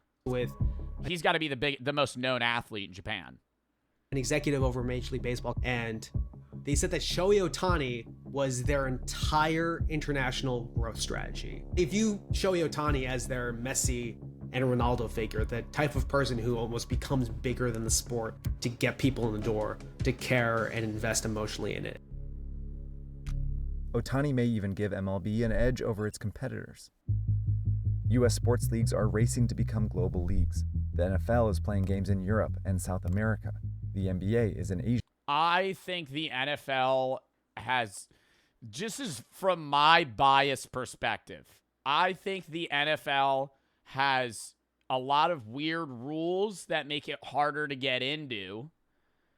But the premise, NFL is the toughest road, but I think it has the highest potential. Because people like watching other people tackle the fuck out of each other. Like, it's like, the NFL, dude, even if you don't know, if you know none of the sports, you just love watching. Like, watching football is fun. Sure. You got rugby, though? Yeah, but, like, I don't, rugby as a competitor. I feel like the NBA is the most global, if I had to guess, out of the three big sports. Hosting a league in Africa and talking about creating a league in Europe. They're competing to win over new fans in other countries. But nothing wins over fans in another country like a superstar from that country. The lesson from Ohtani is that sometimes... I think that's why the NBA is big, too. That's the problem with the NFL. If the NFL starts signing fucking random-ass European and fucking Asian and African players to the league, dude, oh my God, I feel like that'll start... Like, if you just had, like, some guy from fucking Germany as, like, an O-lineman... I feel like people would be like, I need to watch this. Like, if he's like the best, but they would have to be really good. That means letting a player do something different. Because Ohtani is an Ohtani if he's not a two-way player. And he's not a two-way player if he doesn't play first in Japan. And he doesn't play first in Japan if not for generations of players who perfected baseball. The Japanese way. America invented baseball, but it has been elevated by someone who is not from the United States. He breaks all of the unwritten rules of what people thought was possible for someone to accomplish as a baseball player. Wow. Okay, thanks so much for watching. I loved that video, and I'm not even that big of a fan of baseball, but I love keeping track of, like, the news in sports. Cinema. 7-7 for the sub, Monkey for the sub, Dust for the 3. Been thinking about taking philosophy for college. Do you recommend it? What are the ups and downs? Ups and downs really depend on the major and what you're looking for out of the classes itself. Would I recommend it? Yeah, you know, if you have an open gen ed or something you got to fill and it's not in your major, why not take a philosophy class? I think it gives you value. Mudfit and Owen for the sub, Sam for the sub. I make D, Easton, Zod Immortal, Bibble, and 7 for the sub. All right, that's the end of the regular Reacts chat. Now we're about to hop in. Hold up, let me tell my schedule real quick. Tomorrow I'm going to be live at 1 EST. We're doing The Salesman, a horror game, Level Devil, Egging On, and then Marvel Rivals from 4 to 6. I'm going to be live for 5 hours tomorrow. Sunday I'm going to be live at noon to 4. We're going to be doing Reacts. Monday I'm not live. Tuesday we're going to be doing Radio Light and Storebound, which is 2 horror games. Radio Light's kind of like a scarier fucking Firewatch. Wednesday, we might be doing a bingo, Bro v Bro with Blood, and some other random shit. Thursday is going to be random games, unbans, and a state collab. Friday and Saturday next week, I'm not live. I'm doing You Laugh, You Leave for YouTube. Be posting on YouTube, but I'm not streaming. Next Sunday, I'm live. And then we'll go from there. Thanksgiving week, I'll let you guys know as we get closer to. But the 25th, we are definitively doing a charity for Feeding America, which is one of the nation's largest, or the nation's largest, like, national food bank charity. They feed like 6 billion people, or 6 billion meals per year to American people. I'll be matching chat's donos. Anyways, chat, that was a W stream. I hope you guys had fun watching. I had a fun time streaming. As I said, exclamation point schedule if you want to peep it. I'll be live tomorrow at 1 p.m. EST. It's a bit of a gamer day tomorrow. We're going to be doing The Salesman, Level Devil, Egging On, and then Marvel Rivals. But yeah, appreciate y'all. Hope you guys had fun watching. I'll be posting on the main and the gaming right when I end. So go watch that. But I hope you guys had fun watching. I had a fun time streaming. Yeah, I will peep, or not peep. I will see y'all later, 1 p.m. EST tomorrow. Why can I not stop recording? Thank you. Okay. Who do we want to raid, though? We got to raid somebody. Who do we want to raid? Ludwig's doing a charity stream right now. I feel like I kind of want to raid Lud. Doing a Beast charity stream. We'll raid him. He's raising 70K right now. I think he's doing a charity stream for the Trevor Project, which is awesome. But yeah, appreciate y'all. Hope you had fun, and I'll catch y'all later. See you guys tomorrow. Peace.